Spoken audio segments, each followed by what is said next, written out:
Thank you. Thank you for waiting. I'd like to bring this business meeting of Urbana 116 to order. Roll call, please, Brenda. Member Hassan-Adkan. Here. Member Hall. Here. Member Orr. Here. Member Ogalski. Here. Member Carter is here. Vice President Exum. Here. And President Pulaski. Here. Are there any additions, corrections, or modifications to tonight's agenda? Hearing none, we'll move on to citizen statements, and there are a lot of them tonight, obviously. So the first up is Martha Fauner.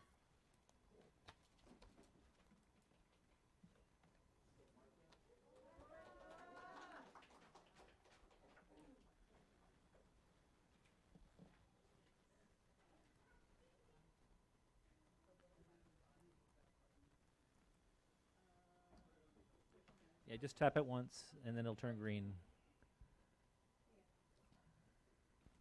All right, it's my first time. Bear with me. I'm pretty nervous. I just want to thank you all for your time and service. I am a Wiley parent, very proud Wiley representative. I'll always wear my red shirt. I have 3 children in the district: a 3rd grader, 5th grader, a high schooler, and this is my 10th continuous school year at Wiley. I've seen many changes, but over the last 5 years, there's been a lot of growth. One stat I'm going to take is we went from a comprehensive to a commendable school in that time. That's really impressive. But the COVID learning loss was estimated to be 32% in English language arts and up to 50% in math during the same time period. Wiley students experienced growth on the IAR, outperforming the district in IAR growth. That's really impressive. But I'm here to read a statement by the 116 Better Solutions Together group and endorsed by the Wiley Strong Better Together strategy team. As parents and community members, we are deeply concerned by recent actions of the district leadership.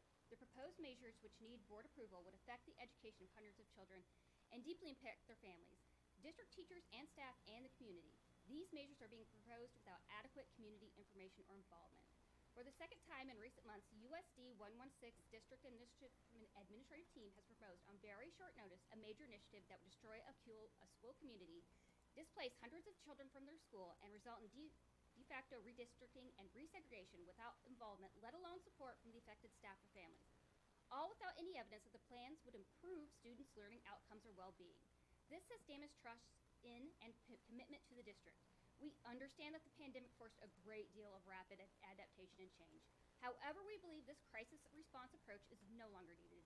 It is in this light that we believe now is the time to step back and regroup as a community, allowing thoughtful engagement with the very serious issues facing the district to rebuild trust in and commitment to the district. Thus, we ask district leadership to immediately initiate a broadly inclusive strategic planning process.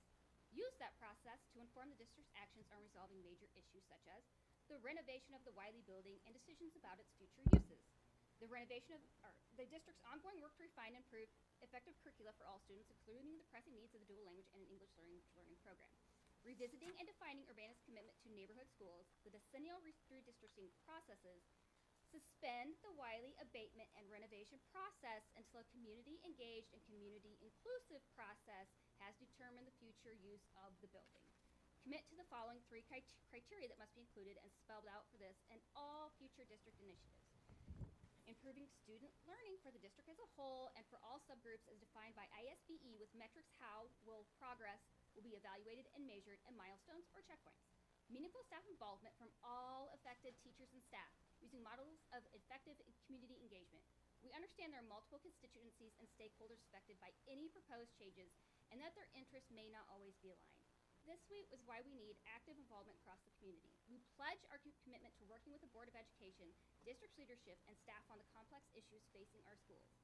There are effective models for community dialogue, and surveying the district should consider and adopt. All processes should be inclusive and describe trade-offs so community input is meaningful and thoughtful. That input should be considered in decision-making. Parents and community members need to be able to understand not only the implications of proposed changes, but also the trade-offs inherent in decision-making. The process must help all parties understand and consider the multiple factors to be taken into consideration in developing a successful plan that will elicit broad community support.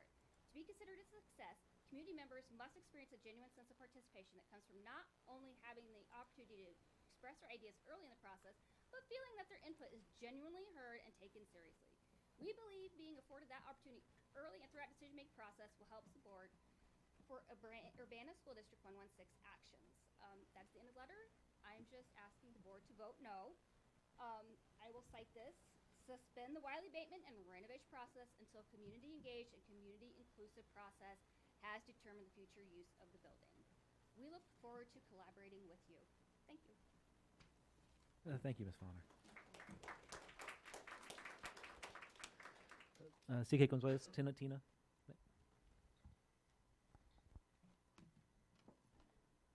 I want to say thank you for your service to our community as stewards of our public education. It's an important role and a difficult one. Your service is really important and we appreciate it. I'm here with many others to ask you to do a difficult thing, which is to step back from the immediate plans before you and the urgency of the moment to look at the larger implications of your choices. You and the entire 116 staff rose to the crisis presented by the pandemic heroically. We are all grateful for all that you did. It asked a lot of everyone, and we all appreciate all that you did to support our children and schools through a really difficult time. From the outside, though, it feels as though you and the district leadership have not turned back from crisis mode into a more strategic, considered approach to decision-making to take us into the future. It feels like you and we are careening from one controversy to another. With the Urbana 116 Better Solutions Together group, we're concerned that you once again have plans to vote upon a measure that ignores input from so many affected parties. We commend you for managing the district's financial assets prudently enough to be able to advance Wiley's needed renovations. That's a terrific thing. What's not a terrific thing is rushing into an abatement and renovation process without planning, without community information or consultation.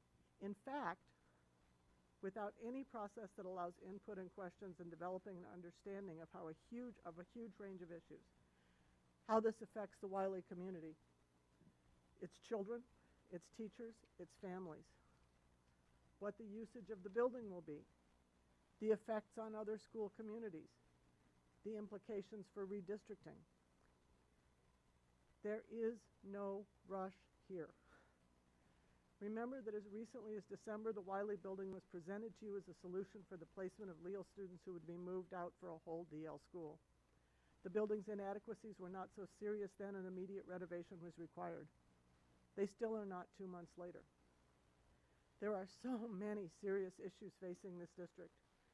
Student achievement across the district, school safety, teacher recruitment and retention, curricula, professional development, and now tonight, replacing the high school administration. Schools are more than just buildings. I know you know that. You steward more than just financial assets. The most important is the trust the community places in you to make the best decisions for our children, our teachers, and the city as a whole. I spoke to you the last time I was here about the trust thermocline. Organizations facing a trust thermocline repeatedly lose a little trust, a few constituents, gradually, until there's a massive fall-off with no way to come back. Please take stock of the number of people who are asking you to step back and reset your process and approaches. Please pay attention to the requests of the Better Solutions Together group. Suspend the Wiley abatement and renovation process until a community-engaged and community-inclusive process has determined the future use of the building. Immediately initiate a broadly inclusive strategic planning process. Use that process to inform the district's decisions on all large issues, the ongoing work to improve and refine effective curricula, revisiting and redefining the commitment to neighborhood schools, the redistricting process. Whatever you do, there are 3 criteria that we would like to hear you discuss every time there's an initiative. How does this improve student learning as for the district as a whole and for every subdistrict, a subgroup defined by ISBA with metrics? How will progress be measured and evaluated with milestones and checkpoints? Meaningful staff involvement from all affected teachers and staff using models of effective community involvement. There are people across the community who care enough about our schools to communicate with you repeatedly, to show up, to work together, to meet on evenings and weekends, to try to plan ways to put information in front of you and get your attention to their concerns. We ask you to step back, to consider assets beyond fiscal and physical ones, and most of all, to set forth conditions that will truly make strengthening public education in Urbana a collective endeavor involving all of us. Truly, thank you for your service. It's hard, I know. We appreciate it. Say no. Thank you, Tina. Brittany Tamman.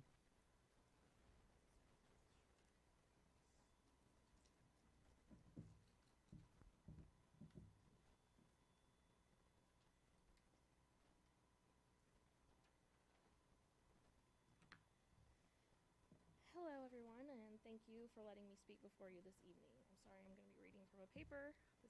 I'm not good at public speaking, so bear with me. My name is Brittany. I have two daughters, 3 and 8. My 8-year-old currently attends Wiley and has since first grade. I intentionally transferred her from a private school for many reasons, diversity and culture being a major deciding factor. This makes us one of the families that Dr. Ivory Tatum has referred to trying to bring back to the district. Yet here I am asking the district to keep my children's school intact. I myself attended 4 different elementary schools by the time I was in 2nd grade. I can hardly recall the names of the first few schools, the teachers, or really anything. I was in survival mode. By the time I likely began to adapt to the new community, I went to a new one and started all over. While there may have been a strong community at the schools I attended, I did not benefit from them. Naturally, as a parent, my goal is to provide a stable environment for my children, and this is what brings me here before you. I can provide a stable home life for my children, and I'm hopeful that the district will provide a stable school life for my children. Adjusting to a disruption like the one proposed by the district will hinder students from receiving the full benefits of their surrounding environment, for example, the new school placements according to the rehoming plan. Being that the goal of neighborhood schools, in the words of the district from their own site, is building community relationships, higher family engagement, diversity and cultural awareness, and increased safety, I want to know how this seemingly irreflective proposal has come to fruition.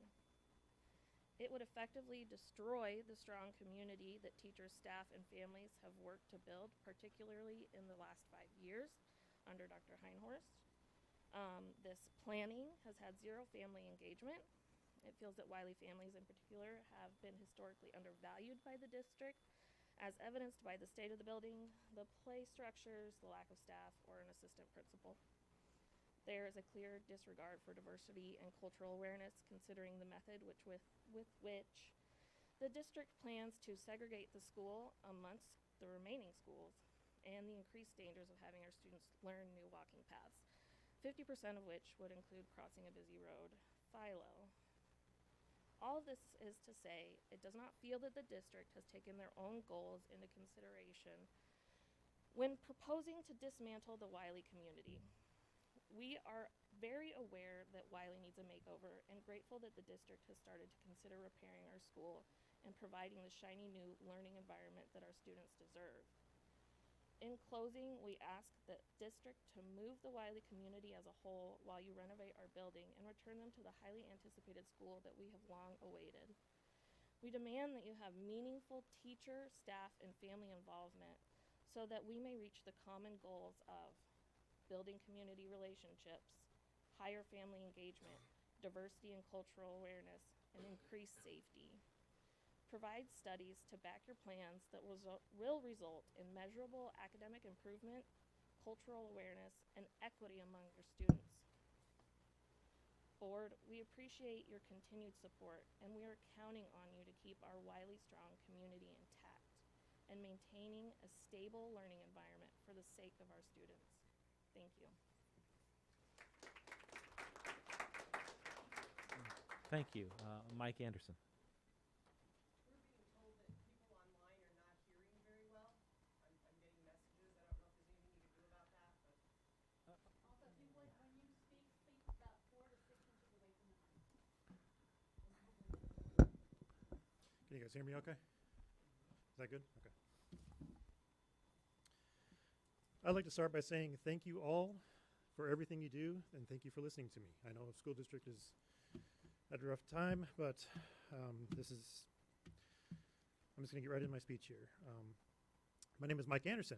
I'm speaking to you as an Urbana resident who has 2 children in the district and as a facility maintenance professional. I work for the City of Champaign and am responsible for the upkeep and renovations of their buildings, and I would like to share with you what concerns me most about this plan. We all understand that Wiley needs to be abated before it gets renovated. We all want it to happen. What is alarming is the rushed partial plan for this process.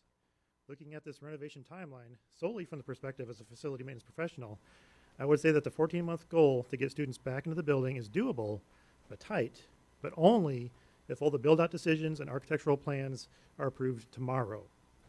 Let me try and explain why. If we begin following the district timeline, the timeline on the district slides, the vote passes tonight. Next, we begin the asbestos abatement design, which is slated from March through the end of July. Also during that time, we have the Reimagine Wiley community work and bidding out process for the existing buildings renovations. In July, IGW Architecture starts to put together some concept designs based on what the board has hopefully approved by that point. That means the future use of Wiley and whether it has a third strand needs to be decided by the end of June. Those concept designs are slated to be completed by September 1st. The actual asbestos abatement will begin in September and end in December. This process involves the removal and abating of the flooring, ceiling tiles, windows, heating piping insulation throughout the building, and a few other minor items. During that same time, IGW is drawing up the plans for the new additions to be added to Wiley.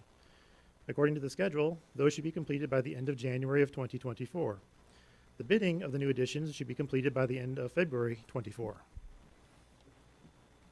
Assuming the timeline holds so far, the Let's Put It Back Together stage begins in January of 24. The following items are on the post-abatement maintenance priority list to be completed during the summer or spring of 24.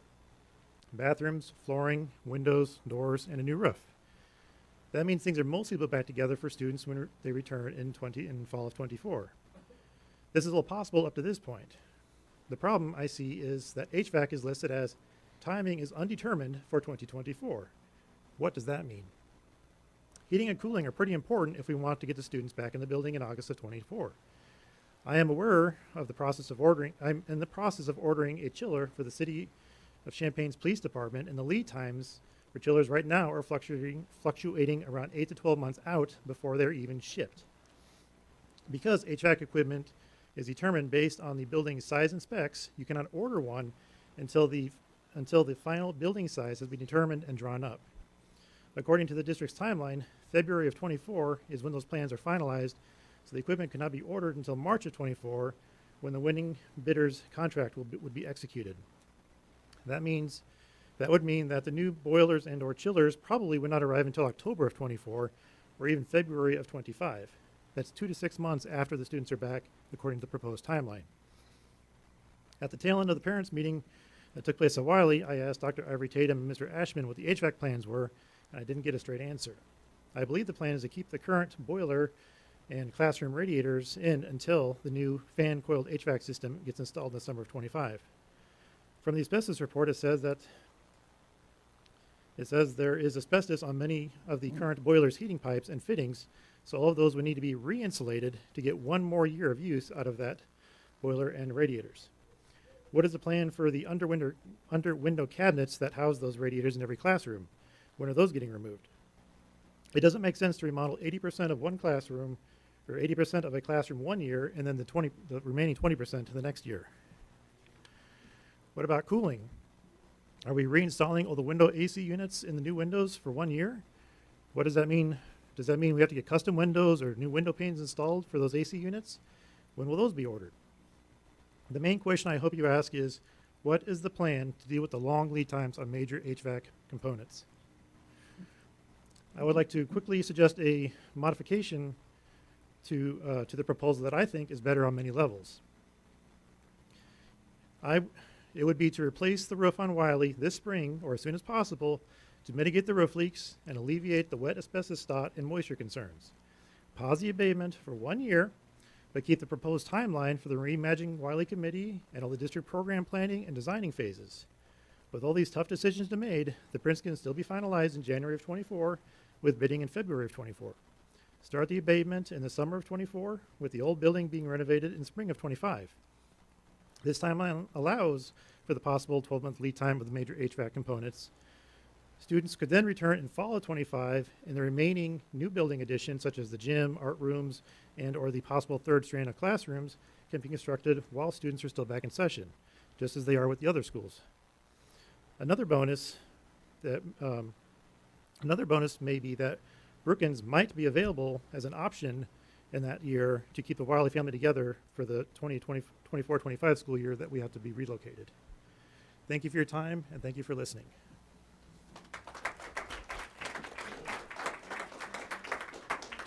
Rob Bennett.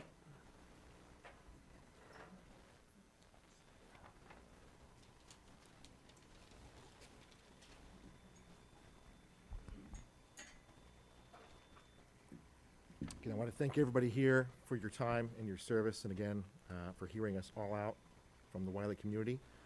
My name is Rob Bennett, and I am a Wiley parent. We have just heard about this process in recent weeks. It does seem to me that, as many of us have already noted, the process is being rushed forward rather quickly without clear explanations of so many things. Mike gave us a very clear timeline of a lot of possible construction delays that we might be facing. And with all this in mind, I've thought just from the very moment that I saw this plan in whatever detail was provided, even in my own limited expertise in this area, I do not possibly see how this process could take 14 months and that the students could return to Wiley by the fall of 2024.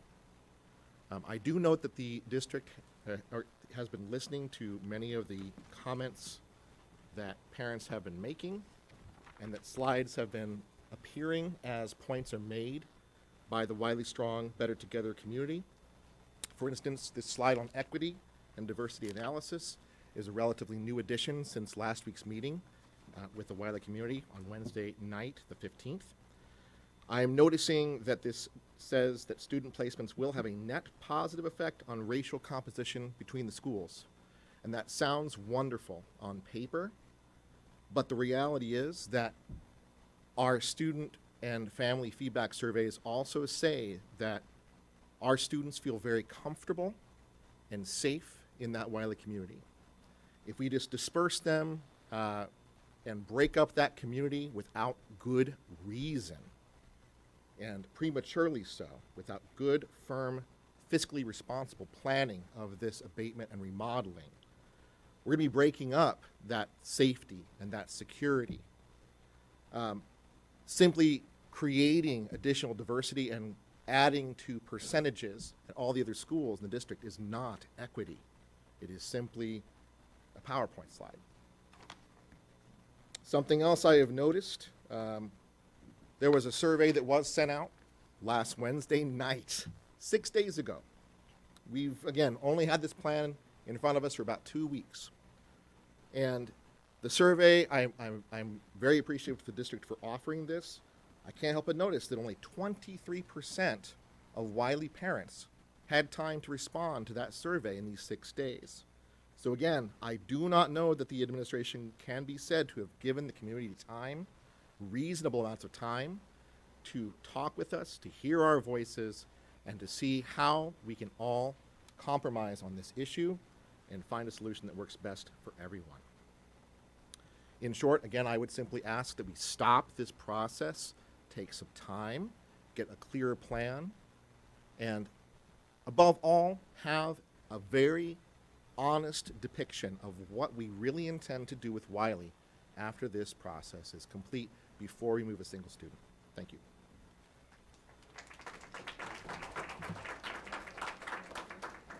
Sarah Jansen.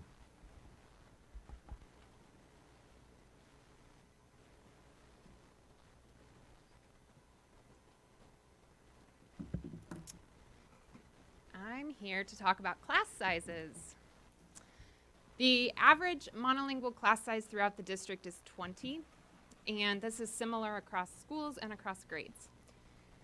I think everyone in this room, everyone in the district needs to ask ourselves whether you think this number is too high, too low, or about right.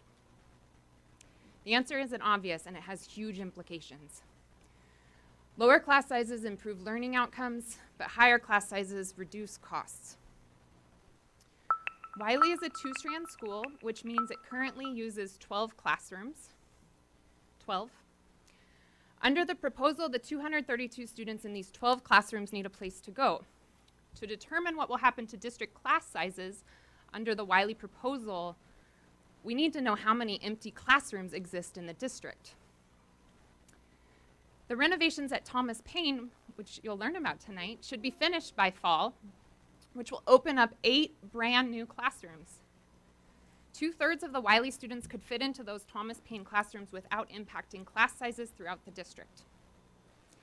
King, I'm told, currently has 4 empty classrooms. The remaining 1/3 of Wiley students could use those 4 classrooms at King.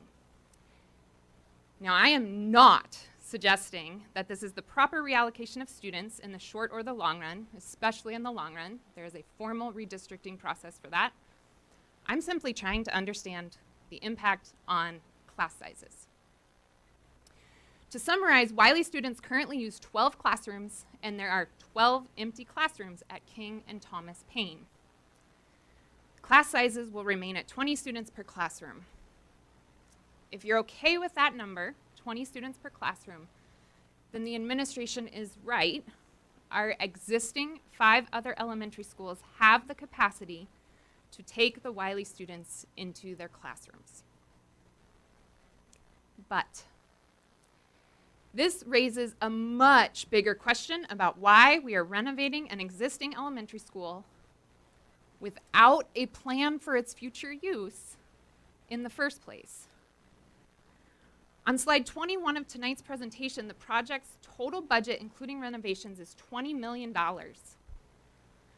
This is not a decision to be taken lightly in the span of 2 weeks. The slides from the presentation 2 weeks ago show the district enrollment has remained flat for the past 12 years, and yet over this time, multiple schools have seen renovations that have expanded capacity. In fact, the current budget proposal in tonight's presentation also includes an expansion with 8 additional classrooms. Why? The district needs to have a serious conversation about whether we need the capacity offered by Wiley for elementary education at all. And I am not suggesting we dismantle the Wiley community. I'm suggesting that the district seriously needs a strategic plan, and it needs to include all of our schools, not just Wiley. And that's going to take some time. In the meantime, Wiley families deserve to know in advance if the forced move is temporary or permanent.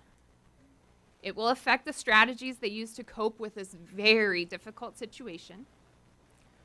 4 out of 5 Wiley students or families are low income. 1 out of 5 have IEPs.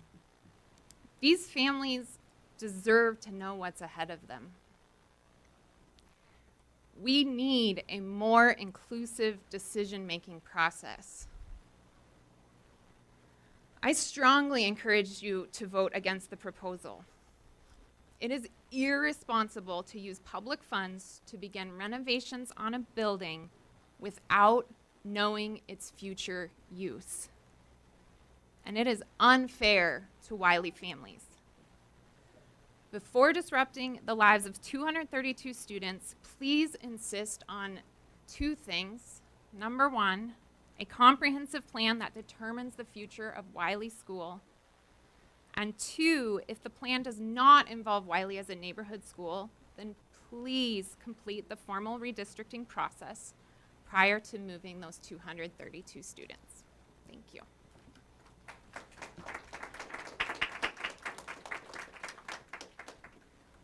Greg Delgadillo.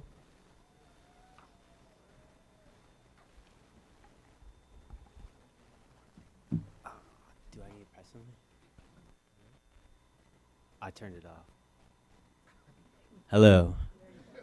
All right. My name is Greg Delgadillo. I'm a kindergarten teacher at Wiley. It's the only school that I've ever taught at.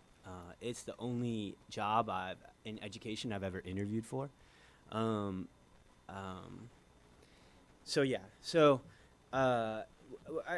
I want to talk about was kind of brought up already, and it has to do with class sizes. Because, and I'm not a member of the negotiating team, but for me personally, the paycheck is something that I feel once every 2 weeks. The number of students in my classroom is something that I feel every day. When I look at the class size numbers, and I know that we have the caps in here, and maybe as members of the school board, you're all very familiar already with the contract. I don't know because I've never been a school board member. But we have caps, and then we have numbers where we trigger a position for a classroom size adjustment aid. And there are numbers, if you look, like if it says available gen ed seats after updated placements, and King will be 2 in first grade, and there's 2 first grade classrooms, then if the cap is 28, and these are things maybe that could be answered later too, then that would put both your first grade classrooms at 27 students in each classroom. And I don't exactly know if there's 2 classrooms there, but the same thing is true in Yankee Ridge, which has 2 or 3. If they have 3 first grades, they'd also have 2 empty seats per room, which puts them all at the cap. And you'll see some of those other small numbers. So, and this will be an issue whether or not we do the abatement this year or next year. But what I think needs to happen is that there needs to be a plan for how the students can be moved to Wiley without necessitating hiring a lot of classroom size adjustment aides. Last year I had, from 30 days out, I had 23 students in my kindergarten classroom, so there was a position posted, but we didn't fill that position until the end of January. So it's half a year I spend over, because just because we have the positions posted doesn't mean we'll have anybody apply for them. And especially, if you keep track of anything with the number of jobs and the number of people that are applying for those jobs, that gap is not closing, so I don't see why we'll be in a better hiring position moving forward, just in general in the country, for filling those positions. So I think whenever this process happens, it's going to impact teachers in all these districts. And when you see numbers like 2 in first and 2 here, and then you see, oh, well, second grade has 30. Yeah, but those big classes are going to keep moving from year to year to year to year. So you're going to have, if you don't have a 6 elementary school, you're going to have to keep hiring, because those positions are also only for the year. They're not like union positions. So then at the end of the year, you have to hire somebody else and hope they stay around. So I just wanted to point that out with the class size caps, that and this is something else to think about too. We had this really great speaker at our professional development, and he talked about relational capacity. And he talked about how important that was, his ability to build relationships. And what you need to build relationships is time. And you have a finite amount of time in your school day. So every student that you add to a classroom divides the amount of time that you have to build those relationships with those kids. And those relationships are not built in whole group lessons, maybe in like a morning meeting type situation, but they're the one-on-one interactions you have with those kids, whether it's at recess or centers or small groups. And so that all becomes harder and harder to do with the more students you have in a classroom. And looking at this, and I don't know, maybe if you don't do this at Wiley next year, maybe this all stays the same and it's still 2-2. I don't know, because I don't exactly understand the open classrooms, but that would be something that I would hope we'd have the answer to. And we have a good plan for whenever we do the abatement, how we can do it so it's the least disruptive for all the teachers across the district, and families, of course, and the students who are in those classes. But yeah, that's me. I'm good. Thank you. Thank you, Mr. Delgadillo. Patty Bergen, sorry.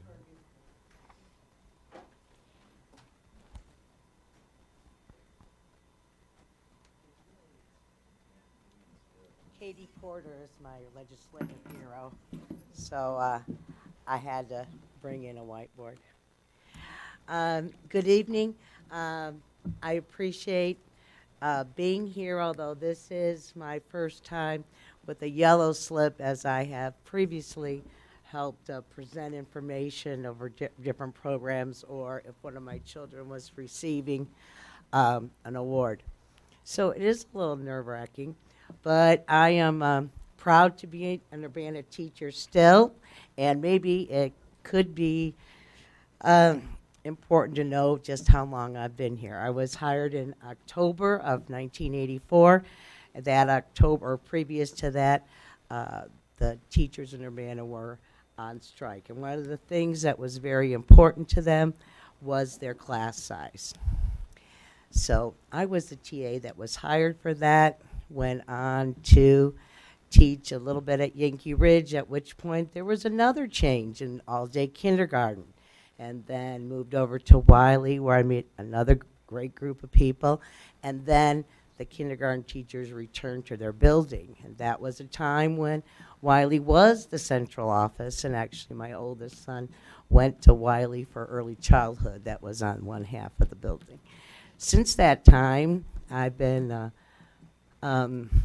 cognizant, because I was also part of that first group that Wiley reopened, where I'm not going to cry, where I got to work with some incredible educators, Barb Gillespie Walton, Gillespie Washington, Evelyn Walton. The list is very, very long.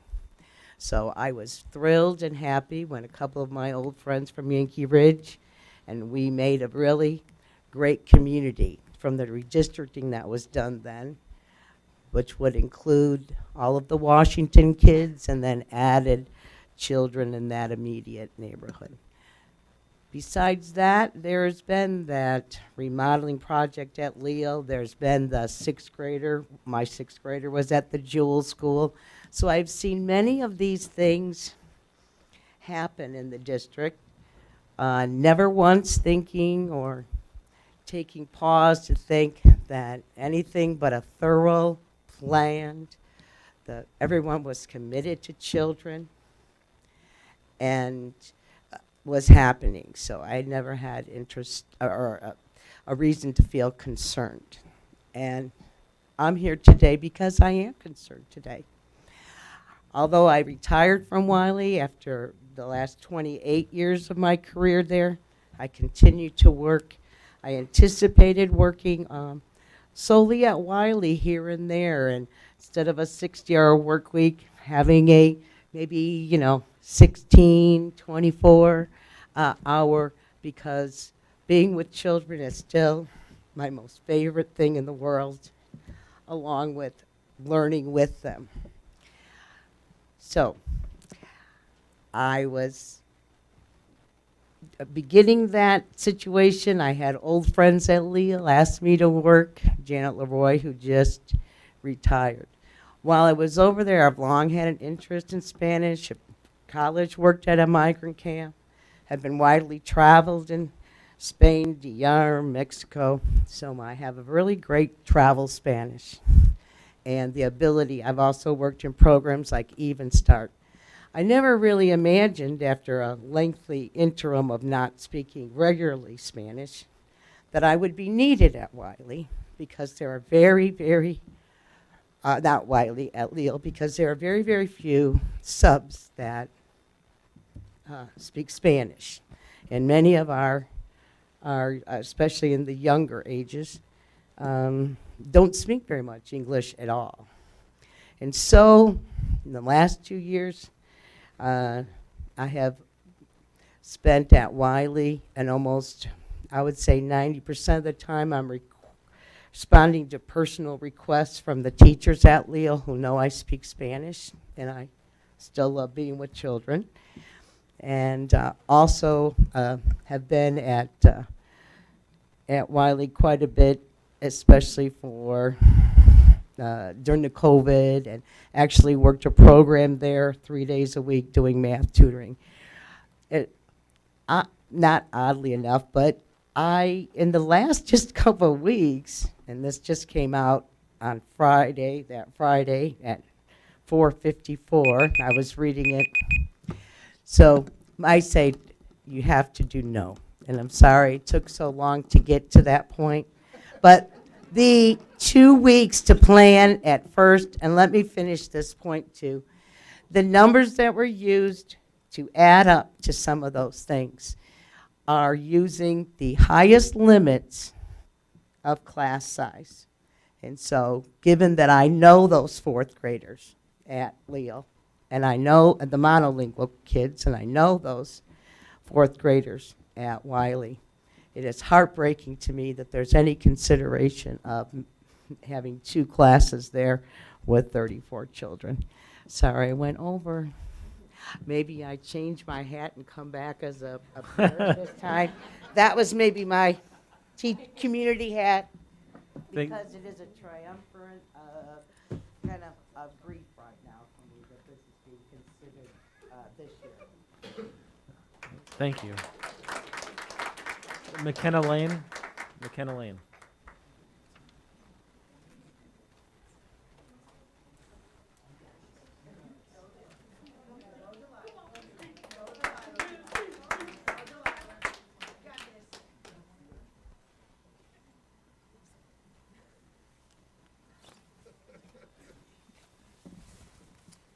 Hello. I am reading this statement for McKenna Lane, the parent of a Wiley third grader. In spring 2019, we lived on the other side of the country and were planning to move to Illinois. I spent countless hours searching for a place to live in a state I had never even visited. Rent was cheaper in Champaign, but we knew our 5-year-old would be starting kindergarten that fall, and we wanted her to go to Urbana schools so that she could experience a neighborhood school. We chose Urbana. We looked at the schools, read up on what we could find online. In 2019, when we were looking, the website had this description of the Flossie Wiley Elementary School. Flossie Wiley Elementary School has a rich history in the Urbana community. It was named after a fantastic teacher and principal, Flossie Wiley, who dedicated her life to student success. Wiley is the heartbeat of this neighborhood and is a place where students are always safe, always learning, and always having fun. I read this and I knew that Wiley was where I wanted my daughter to go. The move was going to be hard. We were moving away from family and friends, from the only community my daughter had known, to a place where we didn't know anyone. We dreamed of being able to walk our daughter to and from school and felt enormously lucky when we found a house near the school. Wiley was our destination from the jump. We chose Wiley for the promise of the community and its role as a neighborhood school.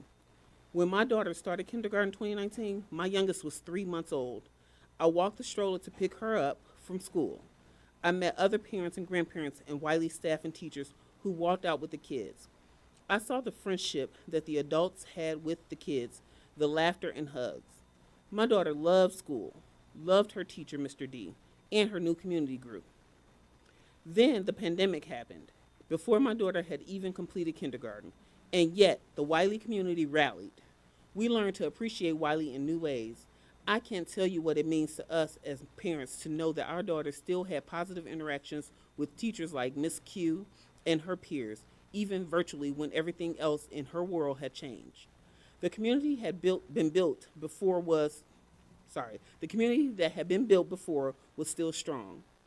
We attended virtual family nights and looked forward to material drops appearing on our porch from incredible teachers. Wiley was our community. Wiley was our daughter's community. It was hard to have the building close, but the building and the community that rallied on it, relied on it, remained. My youngest is 3. She can't wait to go to Wiley and be a Wiley Coyote. Some mornings we wake up to hear practicing her coyote howl to herself while she waits for the rest of us to wake up. She looks forward to family nights at the school where she can go inside and see the teachers and do fun activities in the classrooms. She and her sister talk about that magic year when the older one will be in 5th grade and the younger one will be in kindergarten. And they walk to school together. This is our community, Wiley. There is a difference between taking a community and moving together while their school gets renovated. Research shows that a sense of excitement about the renovations can carry students and teachers through a renovation period where facilities are less than ideal. It is another thing to divide up those students and staff amongst several schools, giving them both new people and a new environment to respond and adapt to. It is cruel and disrespectful to the Wiley community. Please vote no on the plan to break up the Wiley community and start abatement. 2 weeks is a ridiculous amount of time to make such a large decision that will have such a tremendous impact and is not even fully planned out. Thank you. Thank you. Nathan Tanner.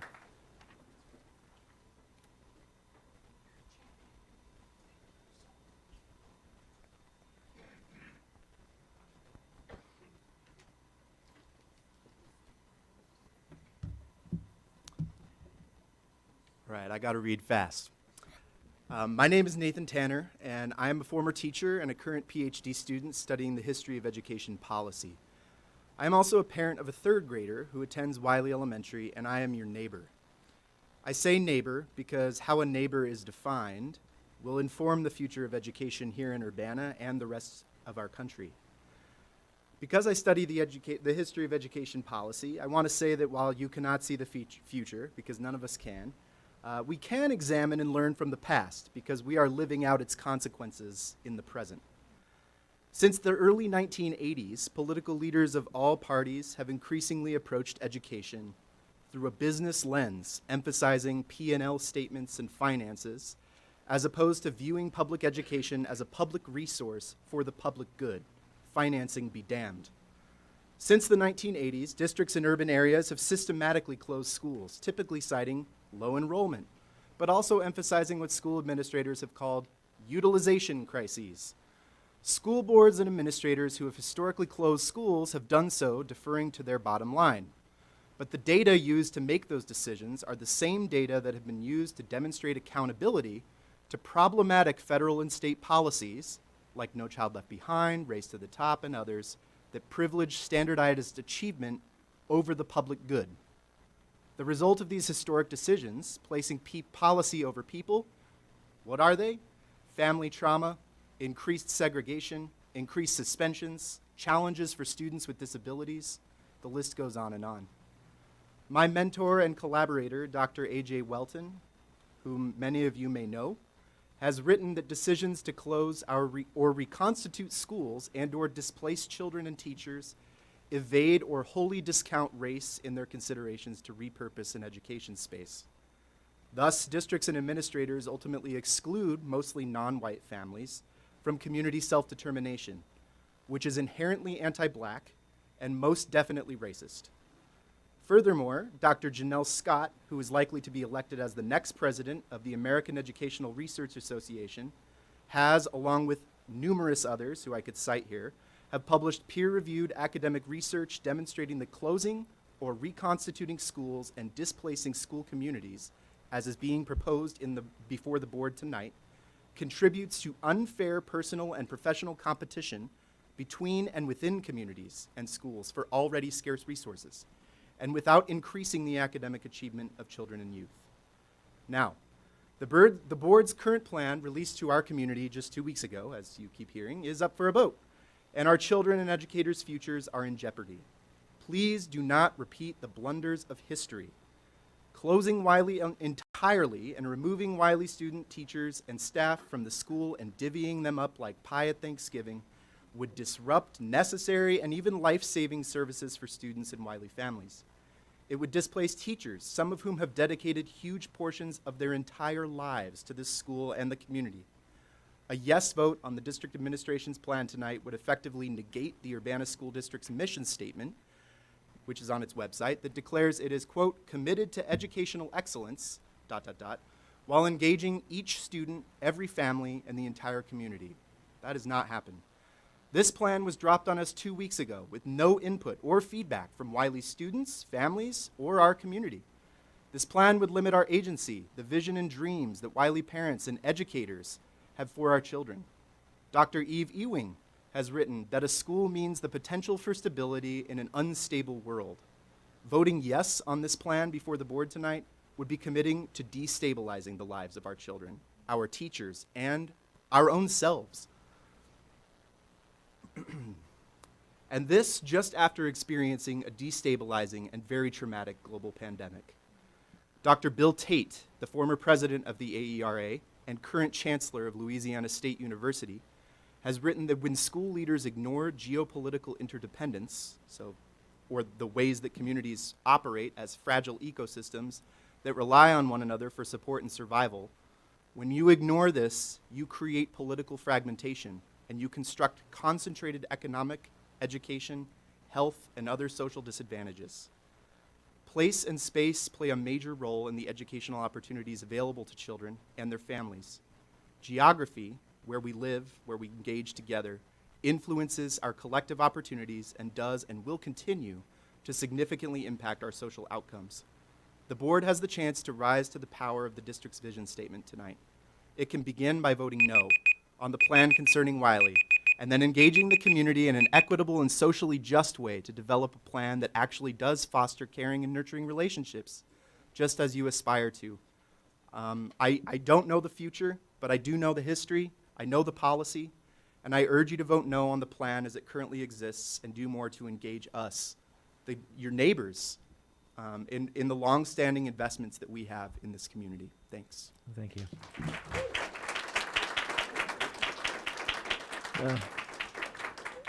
Mabruka?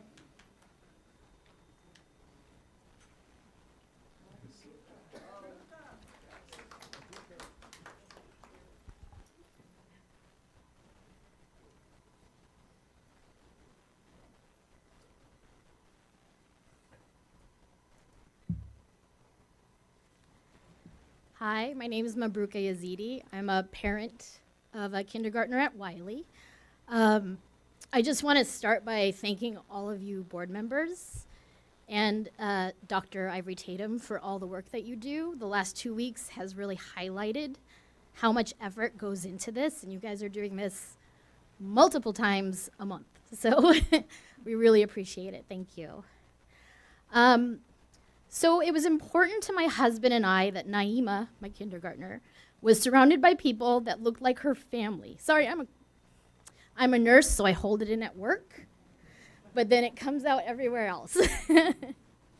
Okay, so it was important that my daughter Naima was surrounded by people that looked like her family, that she went to a school in a district where her name or her mother's name or her Jedi skin color would not be an issue. We could have purchased a house in Champaign, but my husband and I really felt much more at home in what we like to call crunchy granola Urbana. When looking for houses, the realtors told us you need to get into the Leal School District, or Leal School Zone. But after talking to our Michelle Gonzalez, our friend, who used to be a teacher at Wiley, my sister-in-law who had friends that taught at Wiley, as well as patients that I saw whose children went to Wiley, we really felt committed to sending our child there. Why Wiley? Why did we choose Wiley when we've made very calculated choices regarding our child's education, such as placing her into preschools like Next Gen or waiting the 2 years to get into the U of I Child Development Lab? What made or makes Wiley a destination school for our family? It's the community. It's the very special culture that Dr. Heinhorst and the teachers have created. So I just want to tell you a little bit about Wiley. I'm sure that you're aware that Wiley is Urbana's smallest elementary school with 232 students. Our student body is comprised of 80% people of color and 78% SES. But did you know that 38 to 46% on average for the last 4 years-ish, our certified staff, our certified teachers are people of color, and that is by far and away the highest number in this district? Did you know that 50% of the staff at Wiley, and I'm talking everybody that works there, are people of color? 77% of the staff at Wiley was hired by our current principal, so within the last 4 to 5 years. This culture our community was fostered with purpose. Our teachers, our principal created this community to reflect the student body. In Urbana, Crunchy Granola Urbana, I would think we would all agree that representation matters, that restorative justice is owed, and our Wiley community is committed to both of those. To highlight this, my friend and fellow parent Rakaya shared some info with me right before the meeting. Not only did Wiley close the low income achievement gap in ELA by 14 points during the pandemic, so under duress, but they closed the black-white achievement gap by 8 points during the pandemic. So when we talk about equity, are we literally only going to show our children as percentages on slide number 28? Are we not going to take into account the hard work and endless effort put in by our principal, teachers, and students who have met actual measurable equity outcomes? Speaking of our teachers, I have one more stat for you, and that's 86%. Wiley Elementary has a teacher retention rate of 86%. That's the second highest in this district. That's something you board members and Dr. Ivory Tatum should be very proud that you also help foster that. It's incredible. We all know it is getting increasingly more difficult to find educators to fill classrooms. Doesn't it say something about this school culture that these teachers and at the helm with Dr. Heinhorst has created? Our teachers want to stay at Wiley. They aren't moving away to better schools. They're committed to what is happening in our Wiley community. They are committed to our children. So I'm just going to end my 5 minutes here, 8 seconds. Please vote no on the abatement. It's more than an abatement right now, and it's not that we don't want renovation. It's not that we want asbestos, but we need a plan first. Thank you. Thank you very much. Lauren Carpless, please. Lauren Carpless.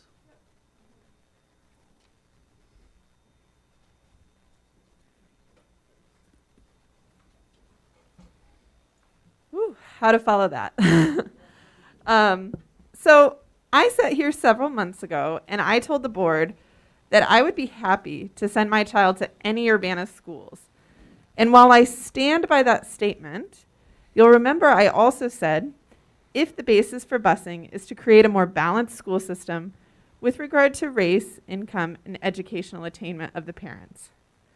I am concerned that the current redistribution plan in place for Wiley students during renovations, and the plan does leave it open if these placements become permanent, exacerbates existing segregation and inequalities in the district.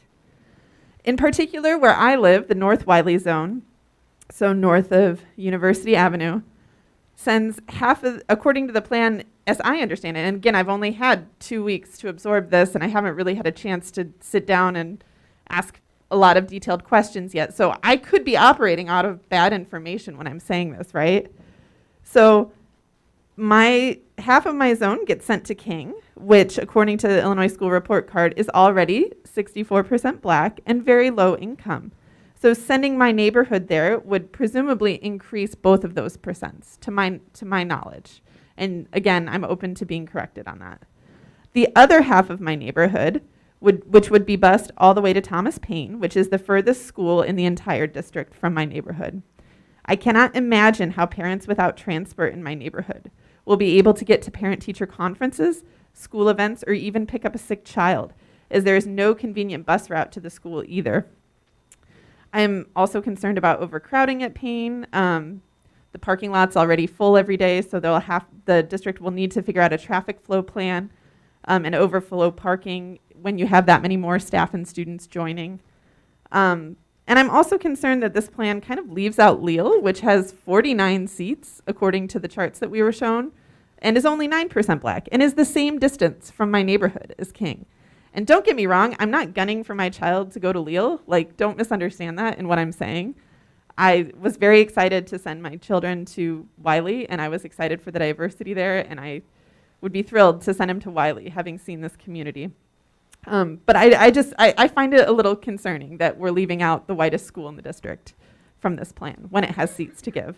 and when it's close to some of the neighborhoods that have to be relocated.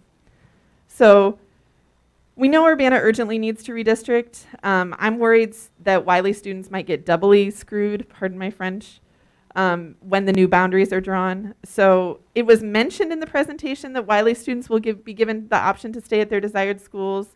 But I think that creates a logistical headache and kind of an albatross of exceptions to any new district maps if that comes to pass, right? So if redistricting, but we're letting these Wiley kids stay, so everyone else gets redistricted, and now suddenly we're in this pocket where we're busing the Wiley kids. I don't know. And it might also mean that Wiley students see their friends moving schools away from them if they choose to stay. So I initially comparing this to the dual language school proposal earlier this year, initially I was on board with the redistricting the Lille monolingual families. I thought, yes, finally a way to redistrict without really redistricting. Like, we're redistributing some of these, some of the wealth and some of the perhaps power, quote unquote, amongst our schools. But over time, I saw the utility in redistricting everyone together, right? You can't redistrict one school. You have to redistrict everyone together. So I hope the board will consider this Wiley proposal in the same way it considered the dual language proposal. There are a lot of questions that need to be answered first, and I think everyone needs to be redistricted together. So I call on the school board to make the right choice, redistrict together, not Wiley alone. The motto of Urbana is better together, so let's go through this painful process together, not alone. Thank you. Thank you. Julia Hockenmeyer.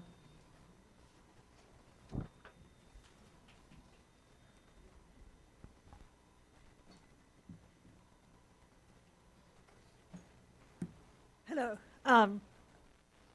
Is this the right mic? Smaller. Okay, cool. Hi, I'm Julia Hockenmeyer. I'm a Lille parent. I spoke to you before about the dual language issue.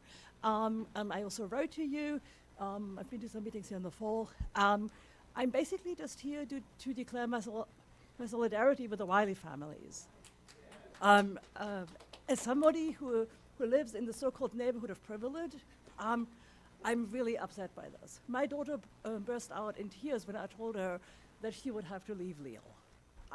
I can only, I can only imagine how these families are feeling now, right? And I'm really upset by this plan to save $1 million or how much it was in staffing costs, by just sort of treating the teachers as commodities and spreading them across other schools. The teachers are the lifeblood of our schools. Support them, especially in this time, right? But they can all go elsewhere, right?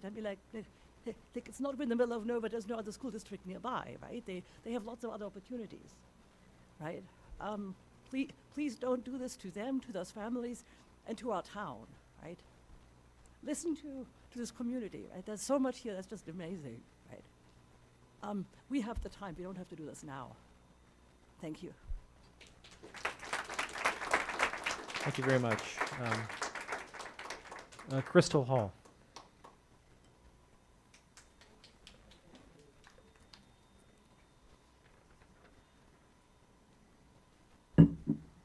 Thank you, members of the board, for all your hard work.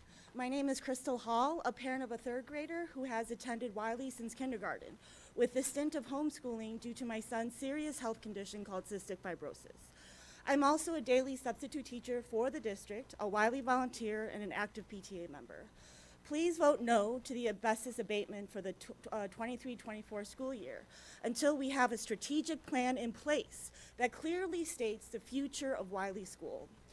We came back to Wiley for third grade after a stint of homeschooling because I valued Wiley as a truly diverse public school community and as a powerful collective entity to educate my son. Dr. Heinhorst has cultivated a transformative community of staff, students, and families over the past 5 years. Under her leadership, the vitality in the atmosphere and energy among the staff and students has been palpable from the moment you step inside the building. Why no to the asbestos abatement in 23-24? We want and deserve a newly renovated school. Shouldn't we be celebrating? Instead, we are potentially preparing for a funeral, the death of our Wiley community. Why do I use the word potentially? Because there is no strategic plan in place. 5 options for the future of Wiley were laid out on the table. One of those options was to make Wiley a destination location. It already is one. The district sees low enrollment numbers and empty classrooms to be strategically filled with nameless Wiley faces. The district sees disbanding and leading us as sheep to the slaughter to become the solution for its stagnant numbers. We see a community built upon years of relationship building and trauma-informed practices. We see growth in our report card from comprehensive to commendable in less than 5 years. We see 86% in teacher retention, second highest in the district. 42% minoritized or people of color certified staff, the highest in the district, serving an 80% minoritized student population. I was fortunate enough to attend the Diversity, Equity, and Inclusion Winter Institute as a substitute teacher. The bridging of opportunity gaps and the building of relationships is already being applied at Wiley, and these practices will continue to grow and develop if you let it. Personally, for my family, Wiley has been phenomenal with my son's cystic fibrosis health plan, which is being implemented in a detailed and caring way by his amazing rock star nurse. I have to shout out Miss Julie Suits. My son also has dyslexia, and his experience in effective reading interventionist, Miss Amanda Rutledge, along with his passionate and research-driven third grade teacher, Miss Valerie Willits, have helped him make incredible strides in a short period of time. Wiley has effective and compassionate teachers who execute evidence-based teaching practices and who are also exceptional relationship builders. The staff has been an incredible force, a transformative community, I will repeat that. And I don't say this lightly, a Wiley strong family that has collectively cultivated in large part the learning spirit and the hardworking determination in my son today. So what will your legacy be as board members? Will it be a broken community, the result of disbanding Wiley as a neighborhood school, the traumatic effects still reverberating for many years to come? Please vote no to the abatement for 23-24. Let's not rush into anything. We parents collectively demand transparency and evidence-based strategic planning that puts students and staff first before numbers and politics. Before we rush to abate and renovate, please include stakeholder input that supports student success. Thank you for your service. Thank you. Ephraim B. Tutwiler.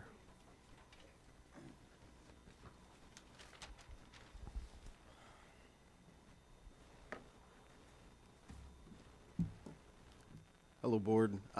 Thank you for the opportunity to speak to you guys. I'm in the unique position. I prepared something and I'm ready to throw it out the window here.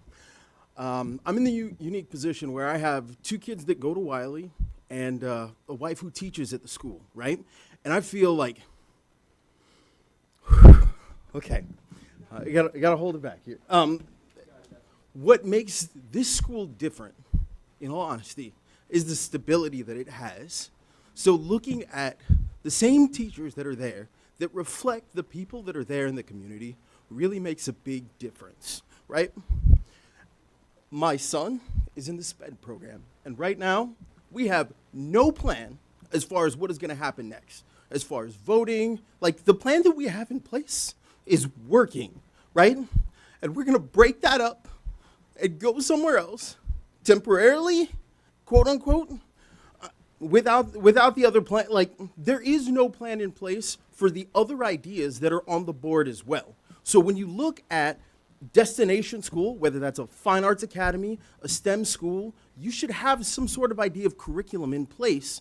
And how does that affect the teachers that you're going to have? So those teachers that are going to be there, what are their qualifications? Like for a fine arts school, everybody should have some sort of fine arts background, right? Well, do we have any idea of what that's going to be, what that's going to entail, and how that affects everyone else here in the district, right? In addition to that, my wife, who teaches in the district, still has no idea where she's going to teach right now, right? It's so hard to just go ahead with this plan and know that it's going to break things up. Like, I know, for example, some of the kids in my son's SPED class who he is good friends with, you know, like, they're going to be put in different schools, right? The plan that we have is working for them collectively, right? How are we going to break that up for a couple extra dollars, right? How is this going to go forward? I know one of the strengths in the schools is our elementary program, right? What you guys put on the board is a 6th grade, possibly turning Wiley into. I feel like that the 5th grade is where a lot of families, that if they choose to leave, that's where they're leaving, right? Why not use our strengths? I think we need to think outside of the box. If you're going to fix that problem, why don't we turn our schools into K through 6, right? You can pull some resources. I'd love to talk to you about some other ideas that I may have, but at this point, we gotta think about our kids and how we're gonna move things collectively together. And right now, there isn't a space to keep everybody together. There isn't a space that we've collectively talked about with a plan to keep these things together, because Dr. Heinhorst, God love her, like her trauma-informed learning and how it affects every kid in that school. Like, I don't know that we're gonna get that everywhere, right? You have different demographics, you have different experiences, you have different items that are going on, but yet what we have is working. You have the stability. Like, my wife teaches 5th grade, right? Those kids in kindergarten are talking about how they love to be in her class, right? They love the collective community time where they get to come together. They get to come together and experience things. She has in particular, a diorama project where all the kids in the school get to come around and the 5th graders get to talk about, you know, their dioramas, right? But that's inclusive learning, right? They're getting to teach to the other kids that are in the school. And these are the things that we're keeping together here, right? How's that going to be when we're separated? How's that going to be when we have other schools that we're able to do Jewel School? And we talked about it, and we know that. But yet here, that's not part of the discussion yet. And it really hurts me. Like, I'm sorry if I am really passionate about both my Wiley family and my family together. And right now, there isn't a plan here. I think we really need to take a step back and look at things. There are other things that are going on as well, as far as logistics, items that we're going to purchase. Who's to say that we're not going to be able to get the windows that we need in time, right? There are all sorts of supply chain issues that we know are going on, but yet we haven't addressed those because we have 2 weeks to make a plan on that, right? What curriculum are we going to put in place? How is this going to affect the other families of students, of teachers, of volunteers? I will tell you, we have the most phenomenal crossing guard over in our area, right? And it's the little things that make a huge difference. How are we going to get in place more crossing guards that are just as good as he is to help our kids get from one school to another, right? It's that stability that I know, rain or shine, he's going to be there. That I know, rain or shine, that these teachers are going to be there. Like, I know what the drop-off line is like. I see Jill out there every day, rain or shine. I see Mr. D. I see all of these teachers out there pouring their hearts out into these students. And you can't do that. I'm sorry. I think we need to come up with a better plan here, okay? Okay. Before I ugly cry, I need to go. Okay.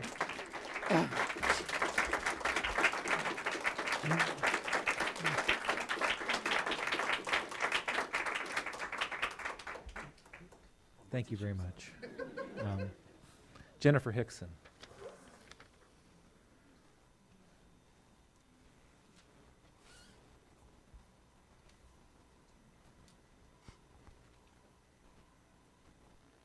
Hello.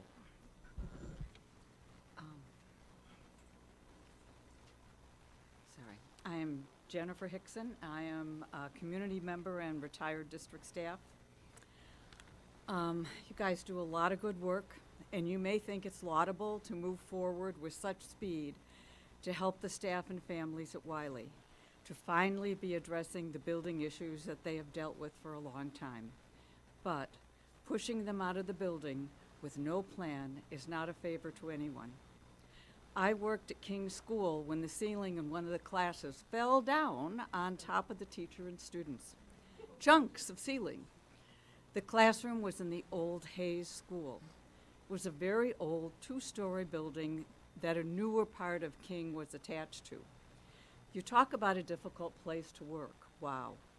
But the district patched up the ceiling, and the teacher and students went back to teaching and learning, and the district got busy for the demolition of Hayes and a renovation of King. We used that building and that classroom for at least another year, and we were grateful.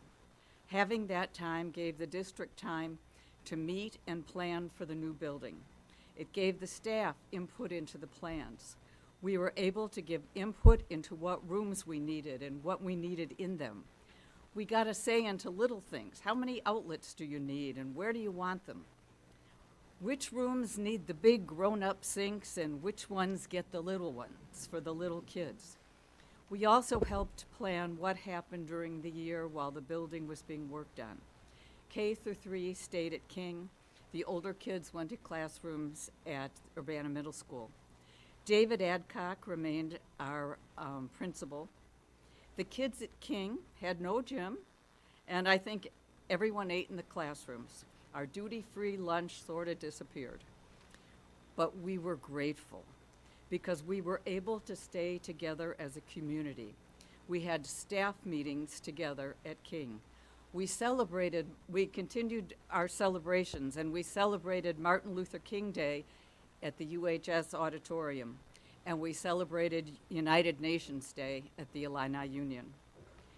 Moving teachers out of Wiley so precipitously will short-circuit the input that they have as a community into this important process. It takes time to plan what the building will be used for, and then design a building based on what you've decided it's going to be used for. How many rooms will need to be classroom size? How many will be for special ed or Title I? Also, a staff that stays together will be able to have some input into what happens if the building does not return to being a neighborhood school. They need to feel some agency in this process. If the decision is that the building will be used for central office administration, say, you probably won't need sinks in the rooms, and believe me, you won't want those teeny tiny toilets. If it is going to be for a magnet school, what kind? Will it need rooms set up for specialized science equipment? Will it be K through 5 or 5 through 7? These are questions that need to be considered out front and in the open and by the entire school district, and particularly the Wiley community. Closing Wiley will create upheaval for all the students and staff of all the elementary buildings. The upheaval for everyone across the district will include increased class size, more classes in every building, and the extra scheduling that entails for all the specials teacher, and fitting everybody into the cafeteria for lunch. And there are many more. Why rush this when we have no plan? So please, don't rush into this. Take the time to figure it out and do it right. This is not an emergency. After all, in November, you were planning to put Leal kids into Wiley. Remember, as my dad used to say, act in haste, repent in leisure. I want to add that I really support the Better Solutions Together proposal that was discussed earlier as a way for the district to move forward on this decision and decisions in the future, because we know there are lots of them coming up. And thank you for the work you do. Thank you. Next up is Sean Williams.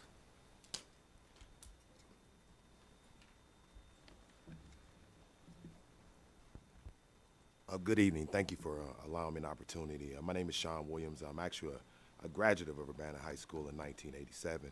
I stand before you tonight just on behalf of replacing the administrative staff at Urbana High School. I come to you before, and 3 things stood out to me, very important, that was said tonight, and I hope the folks at Wiley School get what they deserve. 3 things stood out from listening to some of these folks is not revisiting the past and making the same mistakes, time and relationships. By getting rid of Fresh Principal Nance, I don't think we've given him enough time. I think that he's developed some heck of a relationships. He actually mended a relationship that I had with Urbana High School. See, I never returned back to Urbana High School after a teacher told me I'd never be anything. I went off to the military, and I never returned. I didn't care what building you had, just because of the way she treated me, the way I was treated in 1987, 1986. So when Fresh Principal Nance got back, he actually, a guy told me that, hey, we got a nice principal, man. You ought to meet him. And so somehow we connected. He told me what his plans were, and I think it was to address gun violence.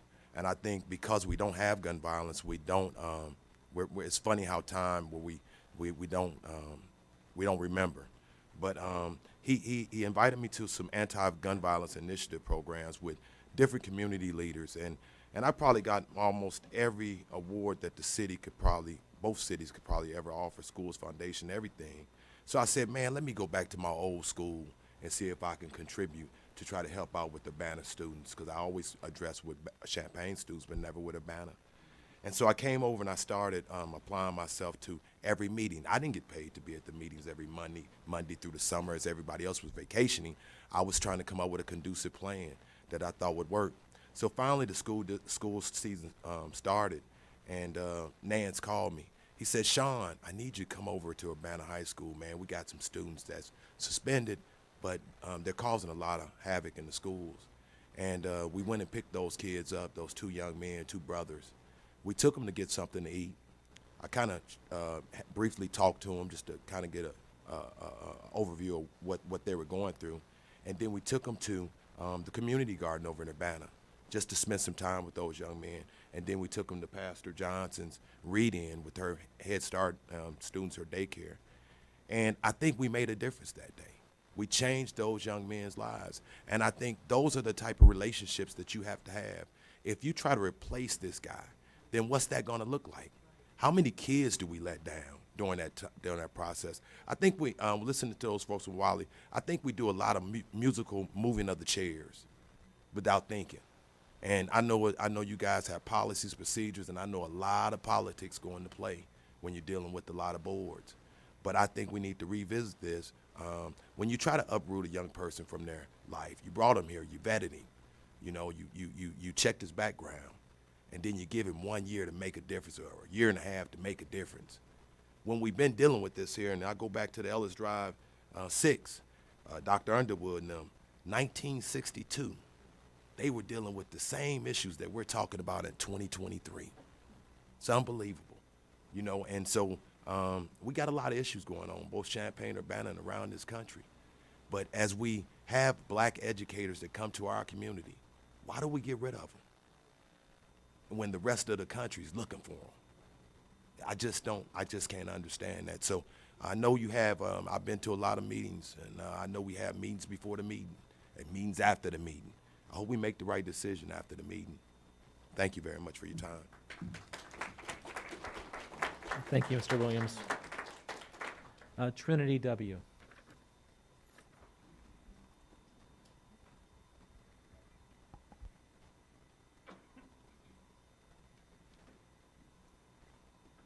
Trinity is a student at Wiley, and she's outside with my daughter, who's another student at Wiley, because she's not feeling well, so she's keeping her company.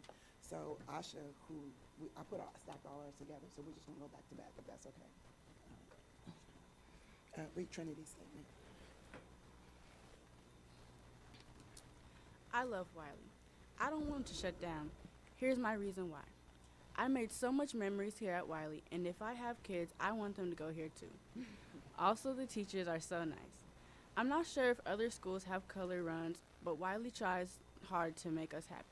Wiley has so many family fun nights, and I love it. Wiley has always been my #1 school, and I don't want to shut down. Please vote no. Okay, next. Next, we're going to read a statement from Anissa Williams, who is also a 5th grader at Wiley. She's in the same class with Trinity, Mr. Tutwiler's wife. When I first came to Wiley, I wasn't so excited about switching from pre-K to kindergarten, but I immediately knew from the second day of school that I'm in the place with kind teachers and great friends. From the color runs to the sticker parties and the pajama days in between. It's always been a fun, safe place for me, and I would hate for it to shut down. Thank you for your time. Please vote no.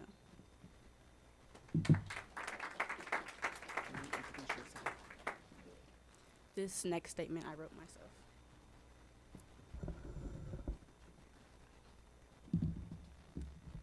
Dear board members, my name is Asha, and I am currently a 9th grader at Urbana High School.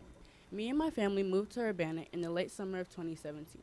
Before we moved here, I bounced around 4 different elementary schools.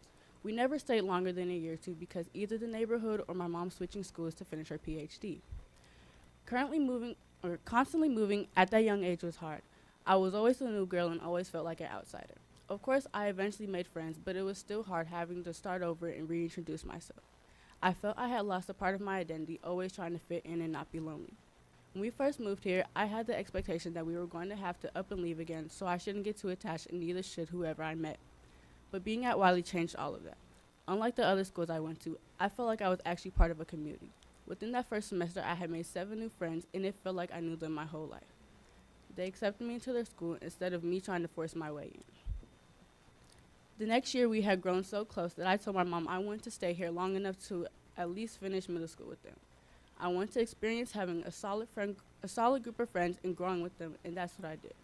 Not only did I start and finish middle school with the same friends from day one, luckily, I was able to start this crazy journey of high school with them too. I made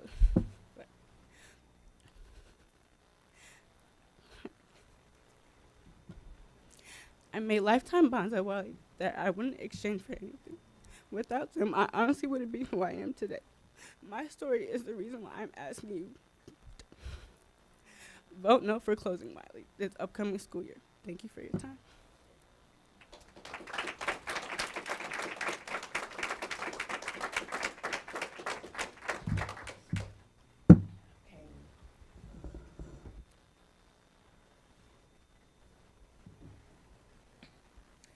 Dear members of the board and district administration, my name is Rakaya Perkins Williams, and I am the parent of a current and this former Wiley student.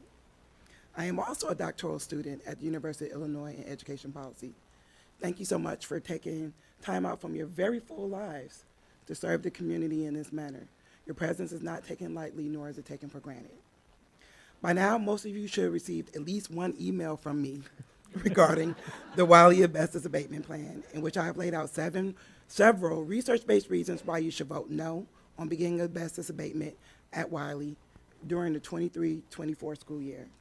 No doubt you have also heard or will hear from concerned families, teachers, students, and community members about whether or not the need for abatement is as urgent as it has repeatedly been stated to be. I would like to now share some personal reasons why I would like for you to vote no. In 2017, as my daughter Asha stated, I moved here with my 2 little girls to complete my doctoral studies. Prior to living here, we lived in 2 different university towns where my girls experienced racial microaggressions on a regular basis in their school settings. To say I was leery of the cultural competence of the school district is an understatement. But after carefully researching each of the schools in the district, I decided to move into a rental apartment that was zoned for the Wiley School District. What attracted me to Wiley at the time was the racial composition of the school, which I believe at that time was about 30% white, 60% non-white, with black students not making up more than 30% of enrollment. It was very important to me that my children were able to see diverse groups of children getting along. Well, I got more than what I bargained for. Both of my daughters formed lifelong bonds. My girls were exposed to Indian food and culture, not through a restaurant, but through friendships that formed with a classmate who was also a neighbor and from India. We celebrated Chinese New Year with another neighbor and classmate. Another Wiley family shared their Brazilian customs with mine.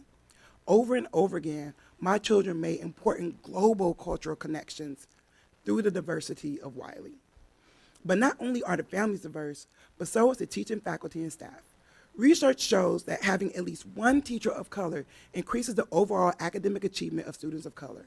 My youngest daughter has had the pleasure of having 3 teachers of color. Ms. Chong, who is no longer with the Wiley family, Ms. Turner, who was one of your principals, and Mrs. Tutwiler. That is not to say that the white teachers have not made a tremendous impact on her education, because Ms. Werdelak is an astute and culturally responsive educator, and I would literally trust Mrs. Foreman with my daughter's life. But beyond the personal impact Wiley has had on my family, I know that this conversation is happening because the district is facing serious needs. The COVID-19 pandemic saw a drop in enrollment. The middle school has some space issues. There may be budgetary concerns that we are not privy to. However, that is no excuse to rush through this process. At the last board meeting, we were told that the district did not have to wait 2 to 3 years to begin the Wiley abatement, suggesting there was a surplus in capital funds. But, as my mother used to always say, don't let that extra money burn a hole in your pocket. Meaning, be thoughtful in the ways in which you go about spending your surplus so there's no waste. And my grandmother used to always say that just because you can do something doesn't mean that you should. Research on school closures, and let us be clear, we are facing a school closure. That is how Howley, Jansen, and Pitrier define it, closing schools and sending students from their closed school to another school or building a new or larger school. That research on school closure suggests that students be given at least 1 year to prepare for a school closing. Okay, 1 year to prepare for a school closing, and under the district's proposed plan, our students will be given a little over 12 weeks. Research also suggests that school closure and student displacement has a negative impact on student achievement, teacher retention, and feelings of belonging. It has been estimated that school closures increase inequality, especially since schools with higher numbers of low-income and black students, like Wiley, are disproportionately targeted for school closures to create or build new schools that attract new families to the district. My daughter correctly pointed out that her class of 16 is 25% white students, 12.5% biracial students, and 62.5% black. She actually said 4 white kids, 2 biracials, and the rest black. But you know, she asked me to do the percentages for her. I frequently claim that Urbana elementary schools are some of the best schools around. And while this abatement process may save the district a few bucks, it will cost so much more. It will cost trust. Since my daughter will be leaving Wiley in the spring since she's a 5th grader, the school closure will not directly affect us, but it makes me wonder if I want to continue to partner with a district whose messages around the closure has been less than transparent. I often tell my children that all we have is trust, and I'm going to leave it at that. That's all we have. So I'm asking the board to vote no for the 23-24 abatement process to begin in Wiley. Wiley strong! Thank you, Ms. Williams. Linda Turnbull.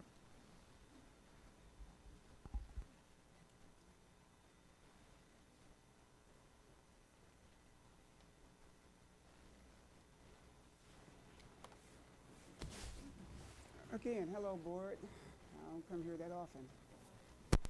Here, this one? Right here? Okay. Hello, board. Hello, this is Ms. Turnbull. I don't come here that often, which I should, but I've been very busy in this community. I'm a community activist. I am a foster parent. I'm a substitute teacher for 116. Hallelujah. I'm a commissioner. I wear many hats. I got more to say. I'm a precinct committee person. I want to go on and on and go on. I'm going to leave that alone. But I'm here for 2 different reasons. One is Wiley School. Hallelujah. The other is the principal. My daughter is here, is going to speak on behalf of that. Wiley School, right now my stomach is like turning circles. I mean, it's like flipping. You know how you get sick to your stomach when you see a lot of people emotionally and they're crying and stuff? I've experienced what some of those people are saying. I worked at Wiley School. Hallelujah. I was a permanent sub, and I know what Wiley School does. Wiley School rocks.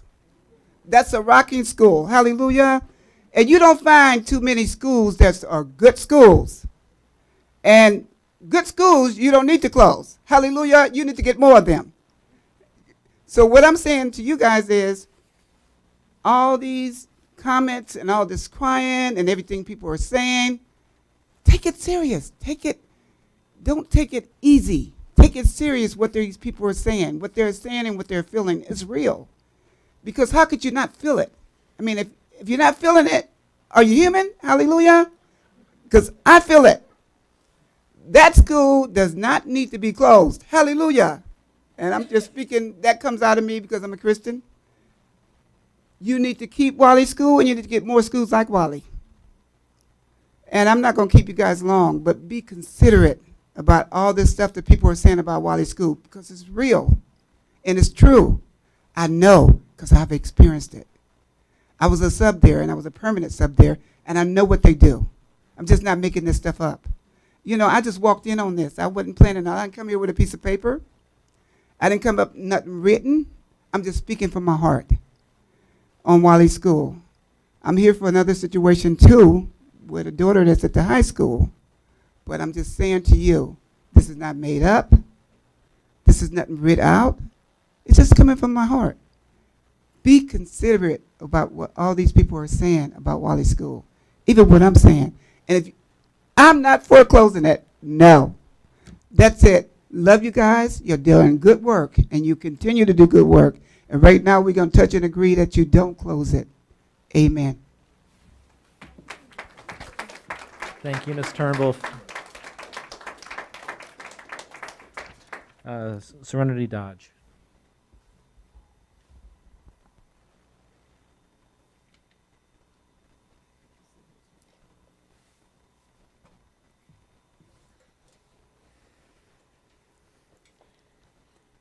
Hello, my name is Serenity Dodge, and I attend Urbana High School, and I'm here in support of Principal Nance.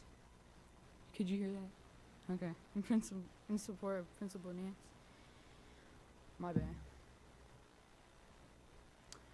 My mom is Linda Turnbull, and I'm here to speak. Okay. Principal Nance is funny, nice, and positive. Very cool. Every time I see him, he's smiling or helping students get to where they need to be. But he does a lot for us, and changing a principal will not help us because as much as we've been shut down, had shutdowns, once you add in a replacement and have another principal, they're not going to know what to do. Like, we've had Principal Nance. He knows what to do. He's always around the hall. He keeps us safe. And we've known him since, okay, so there was COVID when I was in, 8th grade. When COVID hit, I didn't have a freshman year. But, he was the only principal because on Zoom, I didn't know the other principal. I only knew him. And, kicking him out, he needs more time. He's very nice. He dresses nice. I love his style. He's really nice. I don't know. Okay, but I really hope that we can give more time with him because I don't need he's What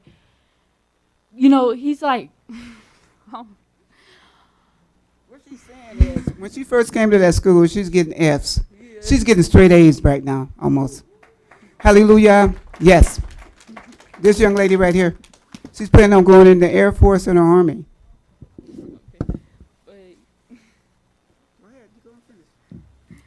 Okay.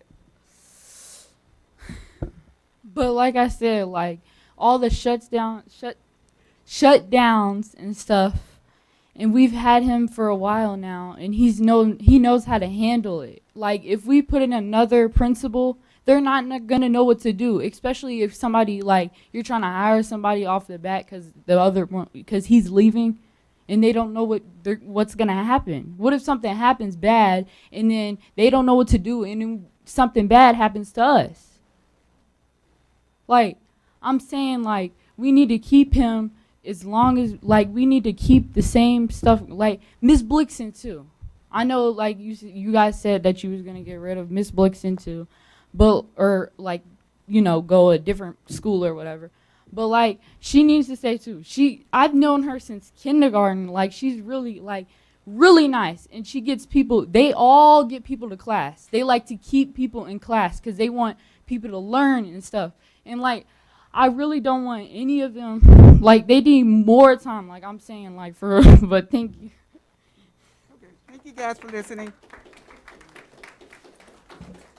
Thank you very much, Serenity. Jasmine Garvin. Is Jasmine Garvin here? Oh, there she is. Thanks.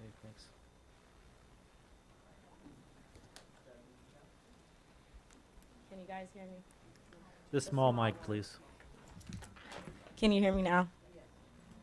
I have been actually sitting, waiting in anticipation and just hearing everybody else's comments and speeches. I'm very nervous sitting right here.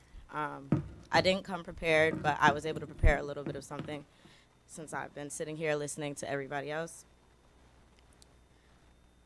I moved from Evanston, Illinois to Danville quite some time ago. I would say about 15 years ago. My family moved to Urbana in 2015, and I have a 7th grader that goes to the middle school that originally attended Wiley. It was expensive to live in Urbana. My family was expanding, so we decided to move to Champaign, and I think that was probably one of the worst decisions we ever made. We had more square footage, but our children went to Garden Hills, and it was not a positive experience. I know what the experience of going to a school with massively unfavorable demographics, and I understand the result of that on the community and the actual school. In 2018, I was a victim of severe domestic violence, and me and my family had to depart from Champaign. I've lived everywhere. I've lived in Chicago, where I'm originally from. I moved to Clearwater, Florida, and I even had a condo in Las Vegas with my children, all during the epidemic. I homeschooled my children from 2018 to 2021, and ultimately I returned back here because this felt like home. I was homeless, and I was a Section 8 recipient of Urbana, and when I decided to find somewhere to live, I knew that this was a good place for my children to go back to school. I currently have a 1st grader in Miss Quisenberry's class. I felt that it was a positive experience, and I like the extreme diversity here. I never have lived somewhere where I've seen so many mixed families. That was actually really surprising to me when I moved here in 2015. I'm happy with my child's development and the way they were able to pick up from where I left off homeschooling them and what they were able to provide my children. My professional background is automotive. I graduated from college for automotive. I actually have a shop in Rantoul. Thursday I'll be graduating with my CDLs, and I will soon be attending school for supply management and freight brokering. So I understand the complications that come into play for materials, supplies, and faculties needed for this renovation, and how that can pose issues for the proposed deadlines. And now I just want to read from 720 ILS Article 10, which is school boards, and it's a composed status of oath of office, if you don't mind.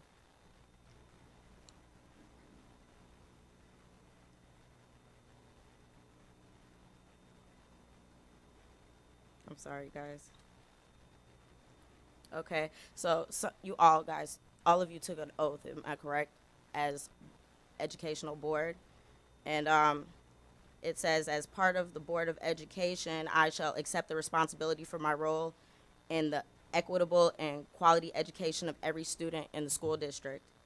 It also says I shall foster with the board extensive participation of the community, formulate goals, define outcomes, and set the course for Urbana School District. It also says I shall assist in establishing a structure and an environment designed to ensure all the students have the opportunity to attain their maximum potential through a sound organizational framework.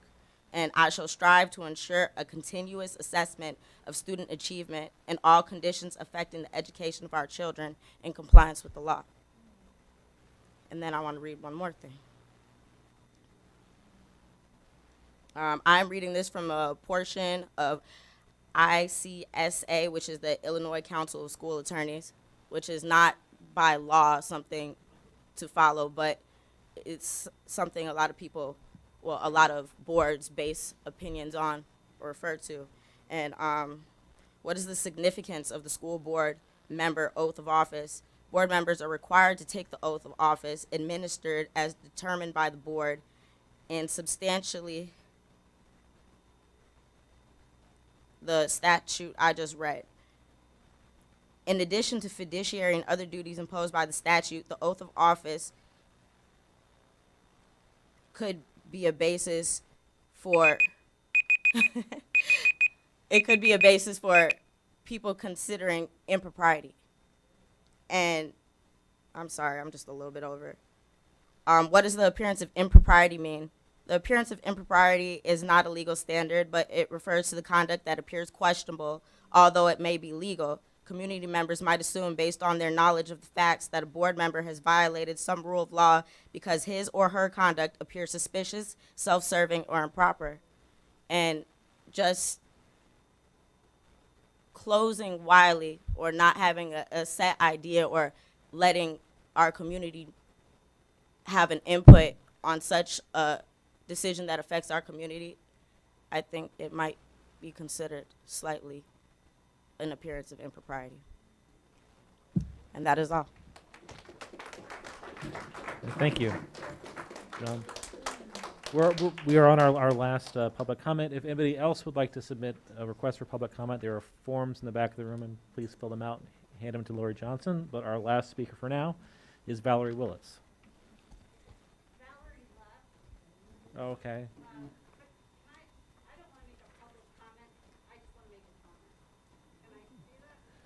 You know what? You sure? Go ahead. I actually just want to say thank you to the Wiley community for coming out. I'm proud of what we're doing, and thank you for the support that you laid to us pulling together.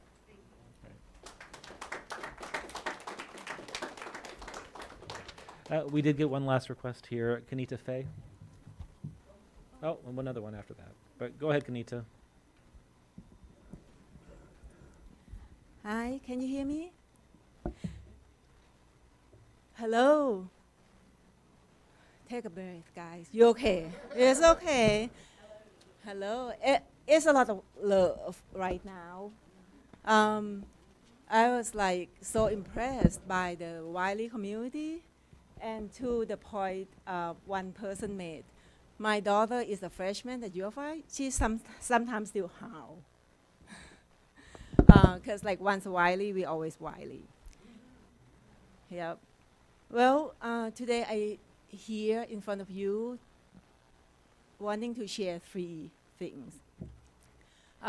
First thing is actually about high school lockdown. I was under a hard lockdown for 3 hours, and that forever changed my life. I was not fearful for my safety or students, because at very morning I saw a school resource officer.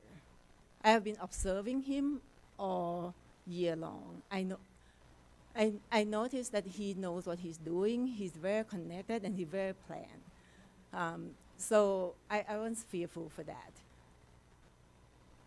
I was like traumatized, actually,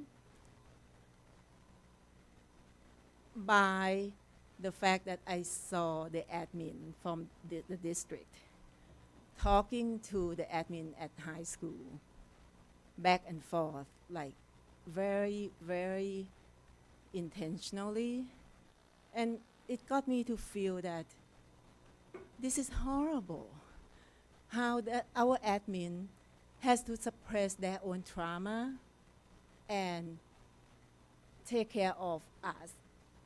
And they just like keep on doing that, from COVID to Fred to teacher shortage. They're like there and just do whatever it takes. And that made me come here today just to say thank you, and we hope that you guys actually take the time to talk to somebody about it. You know, it has been a long, long time.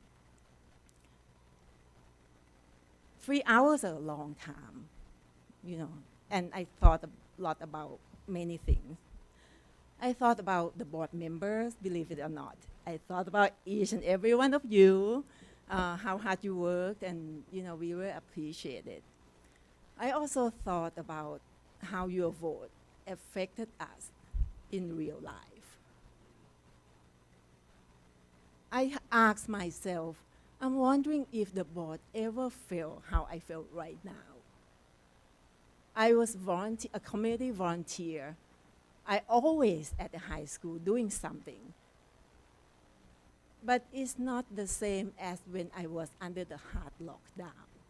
I don't know if you ever volunteer in high school, or would you under the hard lockdown. Your vote really, somebody's talk about like legacy, your vote stick with me. And I ask myself, how did you vote for certain things? And for that, I want to challenge you tonight. This is a hard decision for Wiley. You heard a lot from our community members. I would like you to please think about 3 years from now. Because if somebody has second grader, that second grader gonna be 5th grade. So quite likely the idea of coming back to school might not be the case. So let's talk about what actually gonna happen for the health of the district. I heard a lot of uncertainty and fear. People want you to be the leader. We did not elect you to win popularity contest. We want you to lead. We want you to lay it all out tonight. How things gonna happen? And that would be how we remember you. It's easy to vote certain things certain way, but I'm here to share with you how I remember your vote and how that affect my life. Thank you. Still love you guys. Thank you, Kanita. Dante Lutz. Dante.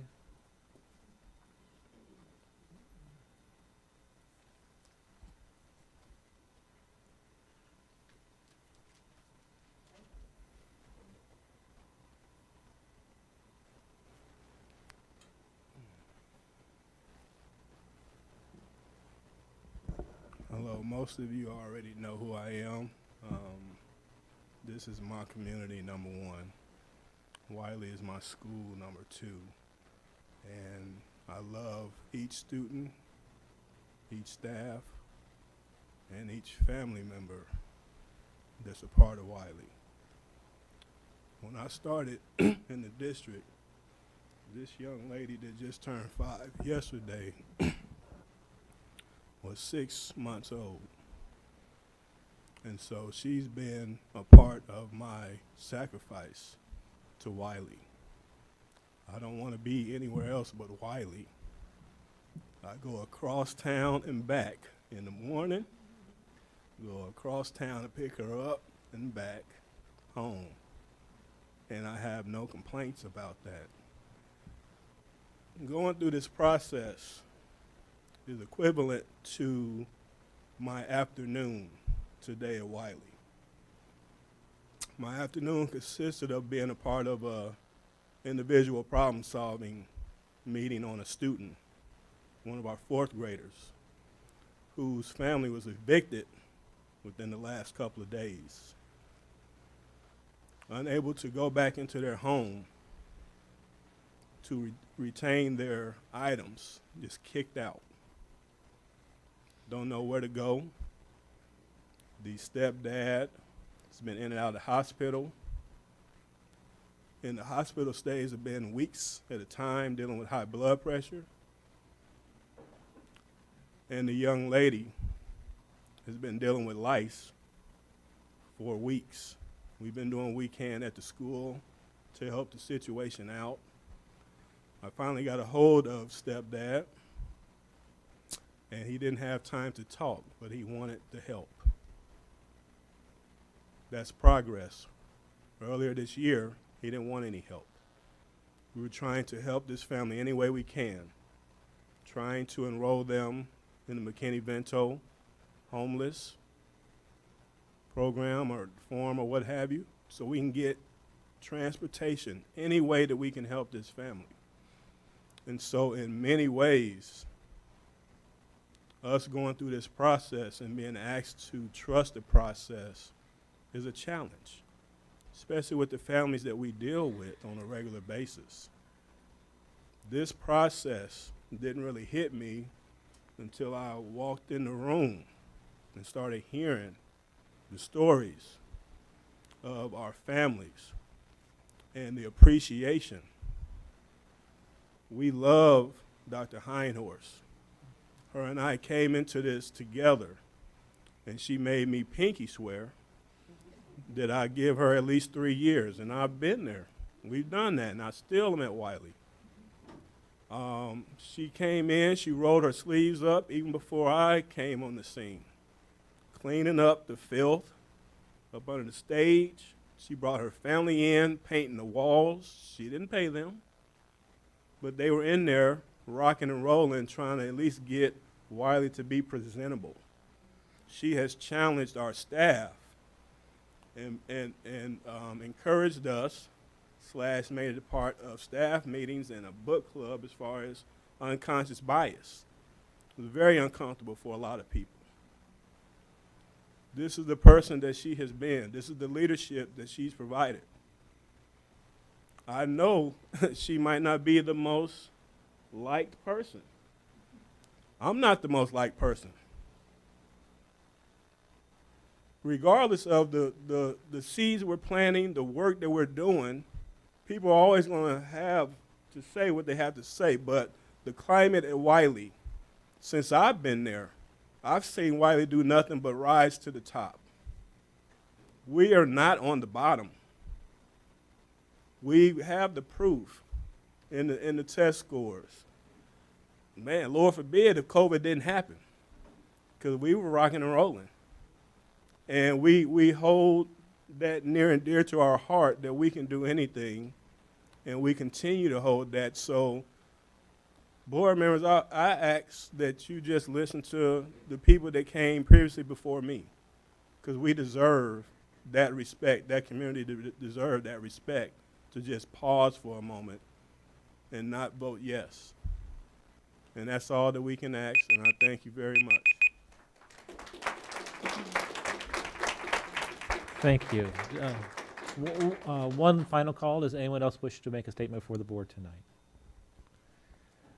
Really appreciate everybody who came out tonight, who opened their hearts out and spoke to us. It was really, really important. Thank you all. We have a long agenda, but I will try to move this as fast as I can. There is no call for an executive session after tonight's meeting. Is there a motion to approve tonight's agenda? So moved. All in favor say aye. Aye. Any opposed?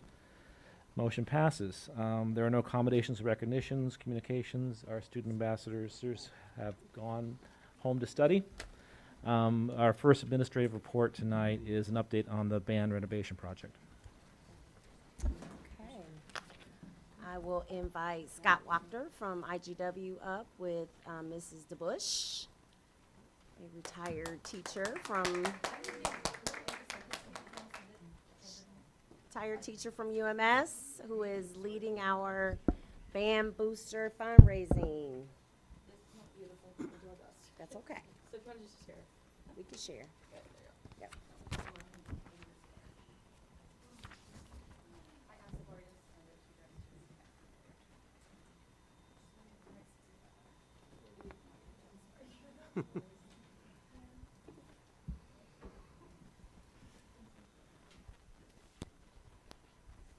Hi, I'm Karen DeBush. I taught for 30 years in Urbana schools. Oh, I'm not smart. Okay. Hi. I'm Karen DeBush. I'm going to be short tonight. I taught in Urbana for 30 years and worked as an aide for 2 years before I decided I would become a teacher.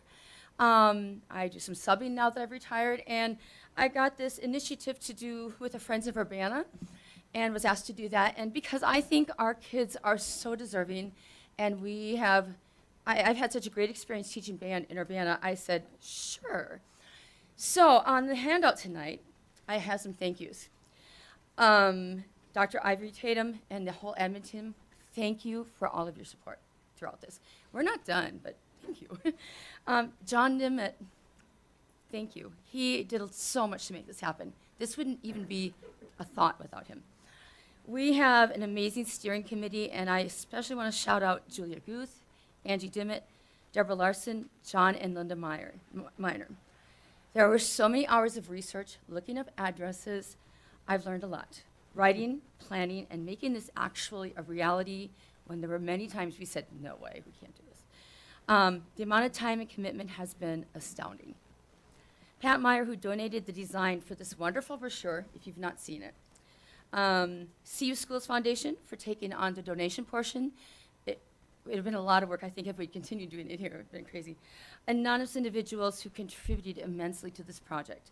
And then the hundreds of parents, community members, and alumni across the country who have worked to raise, actually did $100,000 in like 6-8 weeks. I think that's like a miracle. So I have an update here of where we are. We have donations with the CU Schools Foundation at $98,649. Money donated through USD 116, $1,331.25. We have to pay a fee for CU Schools, and that's on there. We have outstanding pledges of $5,000, and I'm so proud to announce that it is $100,874.41. I don't know about you guys, but I feel like this is like a miracle. I'm so impressed. So we have an amazing community. I wish you could see, and I can't share it, but the list of people who've given, the wonderful camaraderie, and talking to old alumni, it's been incredible. And you know, as a teacher, what we do, and what the Wiley teachers were talking about is our work with kids, how we care about kids. And it's not just that one year we have them. It goes on. When Lori sends you this, I have a few pictures on here. I'm kind of a picture nerd. We still have a couple grant applications in the works. I'll be presenting at Rotary hopefully soon. And hopefully people continue to support this initiative and all of the fine arts, because I've been subbing in fine arts a lot lately in the elementaries, and that's where it begins. The creativity these kids have is amazing. So, okay, I hope that we can continue to work together on things like this. I think the arts are essential for our kids, and I hope there's ways that we can continue to support that through all levels here. So that's all I have to say. Thank you for everything. Oh, you don't need that, do you? Got one. Yep. All right, thank you for having us tonight, and that's pretty impressive. I've been involved in a lot of construction projects, and it's pretty rare that a parent group raises that kind of money. That's pretty amazing. So we were hoping to bring you bids tonight, but we had some general contractors who were having trouble getting pricing on some materials, primarily the instrument storage cabinets. So we delayed the bidding a couple weeks, and we will bring you bids on March 7th. Do have just a brief update. We did have a little bit of creep in the scope as we worked through the design with faculty and staff.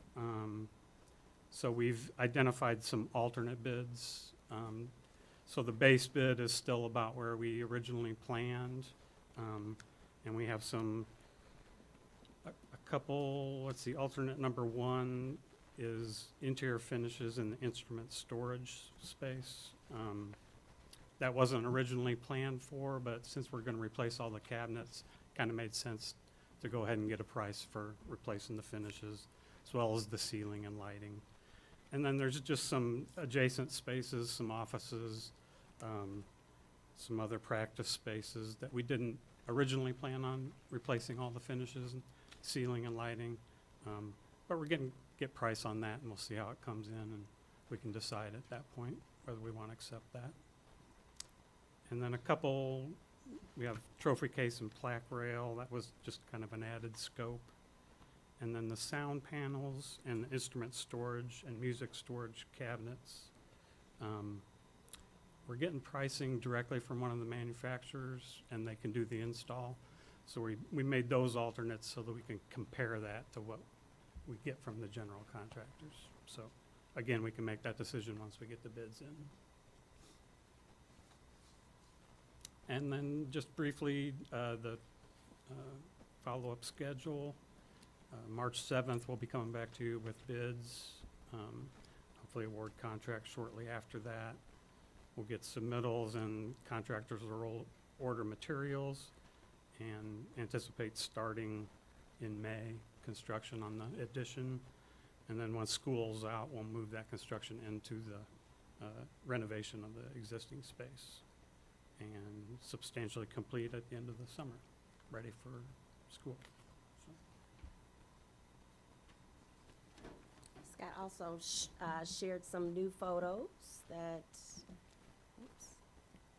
So I think these are new. I don't think the board Yeah, has seen those are these. some Yes. updated renderings with the The latest sound design. panels are super important in a band room because right now we have none, and it really will make a difference. Yeah, it's not an ideal space. Ideally, it would be a little taller for a band room. So the sound panels really help control that sound and protect all our hearing. And the lockers, I feel as a band director that they're essential because you're protecting instruments that could be worth thousands of dollars. And it's just, you know, school doesn't have insurance for that stuff. So I think it's a safety issue for our kids and for our own instruments. Okay. So that was the basic on the band room. If there's any questions on that? Board members, any questions? All right, we look forward to seeing you in a couple of weeks. Thank you Well, all thank for you. supporting this, guys.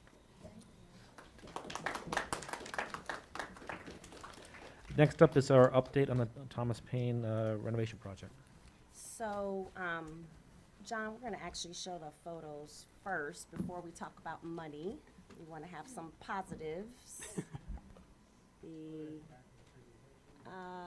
They're in the, okay. Sorry, I sent you a message earlier and you didn't see it. Well, why don't we skip that and so we don't waste time. I know it's late. We'll go ahead and let Scott talk about, so he'll share the bad news first. And then we'll go back and look at the progress that the project has made thus far, so. The first slide is the original design for the existing site. And then if you remember, we've done most of the remodeling on the site, renovation on the site on the west side of the building. And after we've done that, we're still having issues with traffic flow through the site. The parent pickup drop-off works really well. The problem is then we have buses having to come through.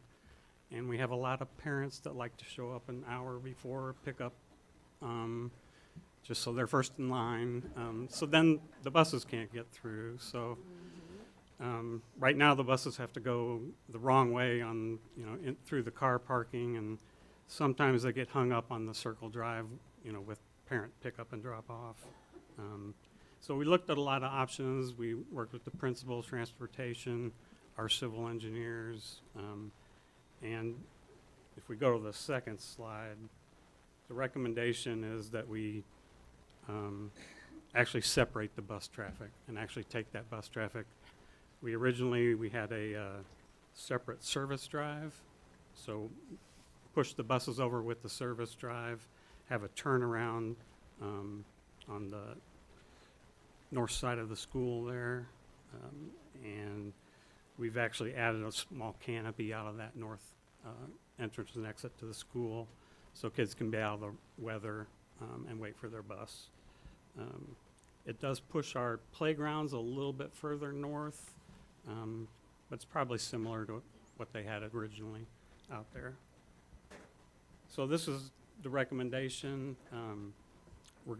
The intention is to use construction contingency that's remaining for this, so we're not actually increasing the dollar value that the board approved. We're just using some of that contingency to do this work. And it's in the $450,000 range for adding that much paving, and there's a fair amount of grading work to bring the buses in on that north side. So that's the bad news, and which is the main reason why we wanted to bring this forward tonight, is that amount is going to basically eat up the rest of our contingency minus maybe what, $35,000 or about $40,000. Yep, in the $40,000 range. Yeah. So, I definitely think it's worth it. I know normally with this much work left on a project, we still have a whole spring and summer to go. We would not be recommending to dip into our contingency pot this deep, but we have been hearing from the Thomas Paine folks, the parking spaces. I don't know if you touched on Yeah, that, I'm sorry. No, I Scott, didn't. but yep, the additional parking is a big deal. Those 96, it went from 69 to 96 spaces, and if you see along the diagonal there, which was kind of that circle drive, we've added in a significant amount of parking. I'm over at Thomas Paine quite a bit, and you can go there at It's some point, and pretty every full, single yeah. one of those parking spots is gone. I know we'll get some parking back once the project is completed. We're kind of we've closed some spaces that were parking, but that still won't be enough, I think, moving forward. So the parking addition was another big piece of this conversation that we had over at Thomas Paine before winter break. I think we've been talking about this. So Yep. Scott and his team needed some time with the contractors to really scope out the cost of this. So in most of our projects, we tend to have a dedicated bus lane, and it's always better to separate cars and buses. So I think moving forward with this design is going to make the project just that much better. But it is going to take us right up to our budget. And I think that is what we wanted to bring forward to the board tonight, so you were aware of that. We are hoping and praying we don't hit any other snags. The project is right on schedule as of right now. We're hoping for a really dry spring. But they're mostly inside now, so I think we're okay. But to get this built, we will need some time outside. We also put in there, if you can see right there in the little tree grove, a walkway. That is something else that Thomas Paine parents and staff have been asking for. If you park further away from the building, you kind of have to walk through the grass right now. So that'll be an additional piece to this overflow, new traffic flow model that we have here. Yep. So Randy was going to add something too. Yeah, Scott, I can't remember. I didn't bring my paper with me. But did that cost include that walk path? And then does that cost also include the southwest corner of the building, the sidewalk along the side of the building and then towards the back? That was an additional That was an additional, 32,000, but I think we figured that in. There would still be about 40 left. Okay. If we accept that, yeah. Thanks. I had a quick comment about the project budget. We do have all of the project budget contingency included in our project, so this isn't really an add until we've exceeded that. No, it's not an ad, yes. So once we've exceeded that, we'd come back to the board if the need was there to ask for additional contingency for the project, but it's already included in what we have budgeted through all the sources that are paying for this at this point. Thanks for clarifying that, Katie. That's what I meant by, normally at this point, this stage of a project, we would not have utilized this much of our contingency because, again, we have several months left to go. So, yes, thank you for sharing that. Any But yeah, questions? that site work is going to start shortly, so. Yes. If we're going to do this, we need to decide. We need to decide, so if the board has concerns about us doing this, we kind of need to know, because in order to get this built by August, we need to move forward like now. I just have a more a sentimental question than anything else, which is the Sandy Cooper Memorial Path that the PTA spent over $20K on. Is that all being put back? We're not moving into that area? No. Okay. Oh, yeah, that was almost being put back in a modified, but put But it back, will be yeah. there? Yes. Okay. That was not a request, but a demand from the planning team.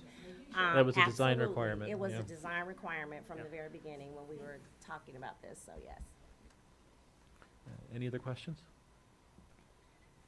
Concerns? So Are we taking the pictures too? Oh, yeah, we're gonna look at the pictures, but I just wanna make sure we have the blessing of the board to kind of move forward. Okay? I'm just glad that you found this, because I know my main concern at Thomas Paine's always been the traffic pattern. So I'm glad that you realize this before it's completed, and we could still change things around to make it safer for everyone. So thank you. Absolutely. Yeah, Ruth It's Ann gonna will be make a big thrilled. difference. Yeah. Okay, I don't know if my clicker is gonna work from here. So since we were talking about adding about another almost $500,000, well, not adding, using our contingency, we thought this would be also a great opportunity to just show some updates. The board hasn't seen pictures of the project up until this point. So we have been taking pictures throughout the process. So this is what Thomas Paine looks like today. That middle hallway is their former hallway. You can see the hooks and all the railings. So we've really cleared the hallway out, opened it up a little bit by removing some of those things. There were some updates to the classrooms. So some of those things that were initially out in the hallway are now in like cubbies and new cabinetry in the classrooms that you'll see. So this is the new green hallway and the orange hallway. So the hallways have designated colors if it's a primary wing or an intermediate wing. Don't ask me the colors, I cannot remember right now. This shows some of that new storage that I was just talking about against that back wall. This is one of the newer classrooms, one of those new 8 rooms. So you can see we added coat hooks, additional storage for teachers' materials, different angle of the classroom, a different classroom. Lighting is something that was added, so the lighting has been improved throughout the building. They have new flooring. This is a sensory room. As you know, there, Thomas Paine, there are some special need programming there with the life skills and the cross-cat classes. So sensory needs are a huge part of their daily work and life, and so this is a great space for them. They were sharing a really smaller sensory space, so this has been something they've been enjoying. This is one of the newer office spaces. These are 2 of the specialist classrooms, so like a literacy specialist, resource teacher, a little closer look at the storage. Randy made sure to point out to me that those boxes up on the shelves are not going to be there forever. They are just there throughout the year. The teachers have had to move spaces once or twice already. So this particular teacher had to pack at winter break, move, and she's going to be moving to a different room in June. So she didn't unpack everything. She just kind of left some things packed that she wouldn't be using for the second half of the year to make her repacking her classroom again in May a little easier. So we are not encouraging teachers to fill up that space with boxes, so just saying. Bathrooms. So the Thomas Paine bathrooms were in need of a lot of work. So these are the blue wing bathrooms and the green wing bathrooms, just to give you an example of what the new bathrooms look like. This is a shower. We don't typically add a shower space to our renovation projects, but again, because of the specialized population of students there, there's a need sometimes for them to be cleaned or take a shower. So this is kind of an unusual add, but definitely necessary at Thomas Paine. This is the new outdoor learning center. I don't know if you've seen their courtyard in the past, but this is, I know the I know his wife was really instrumental in caring for the old courtyard as a PTA parent. But this is a beautiful new outdoor classroom learning space for the courtyard. So really nice change. And these are just electrical things. I know we spent a lot of time talking about the geothermal. So this is the geothermal pump room. You can kind of see how much goes into the price, why the price tag of the geothermal is what it is. It takes a lot of electrical and just, I don't know, Scott can explain the specifics, but it takes a lot of work to get that geothermal. A lot of piping and a lot of piping, thank wells. you. Yeah. Yep. And now this is what their work, this is the gym. So this is a view from the stage looking out into the new gym space. So as you can see, this is not completely finished. They kind of flip-flopped the project. Originally, the classrooms were going to be done last, and the gym and the other fine arts spaces were going to be done first. And they flip-flopped that so the teachers could utilize those classroom spaces sooner We have people enjoying those classrooms, as you could see, at winter break instead of not having a chance to move into those classrooms until the end of the year. So now they're still working on the gym. It's another view of the gym. And we still have a couple classrooms that they're finishing. Gym storage, a bathroom area that will be close to the gym, hallway. I think that's the last one. So we've added quite a bit of walking space, traveling space, classroom space. And, you know, I know Mr. Majors would be happy to give you a physical tour if you'd like to go in person to see the spaces. But we thought it would be great, since we were bringing the project forward tonight, to talk about the new traffic flow, to show you some pictures and progress of where they are now. So they've done an amazing job, so. Thank you for the update. Any last questions, board? Comments? All right. Okay. Thank you. That's it for that report. Quickly take a moment to acknowledge and thank our camera operator, Luca Herzog, tonight. Thank you for hanging out with us this long meeting. Our last administrative report tonight is the Wiley asbestos abatement. And I know I had originally asked Scott to stay, but it is so late, so if you want to stay, you can. Okay. All right, so I am starting us off here. So just to review what we've talked about in the past, I wanted to we took some information from the previous presentation and kind of brought it forward just for the public who might be watching for the first time, and just as a reminder to board members. So as you know, and you've heard tonight, we are talking about moving forward with the asbestos abatement at Wiley for the 23-24 school year. And there is an action item on the agenda tonight for board members to consider that. We believe the fastest and best way to upgrade Wiley and begin the future renovation is to abate the asbestos while the building is closed. We're going to talk quite a bit about the asbestos abatement process, and I don't know if Mr. Anderson is still here. He talked a lot about the timeline.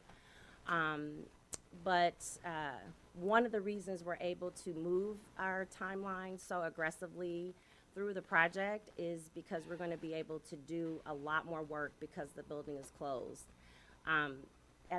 Just looking at those pictures from Thomas Paine, a lot of the work that happens during the things where they have to touch the inside of the building.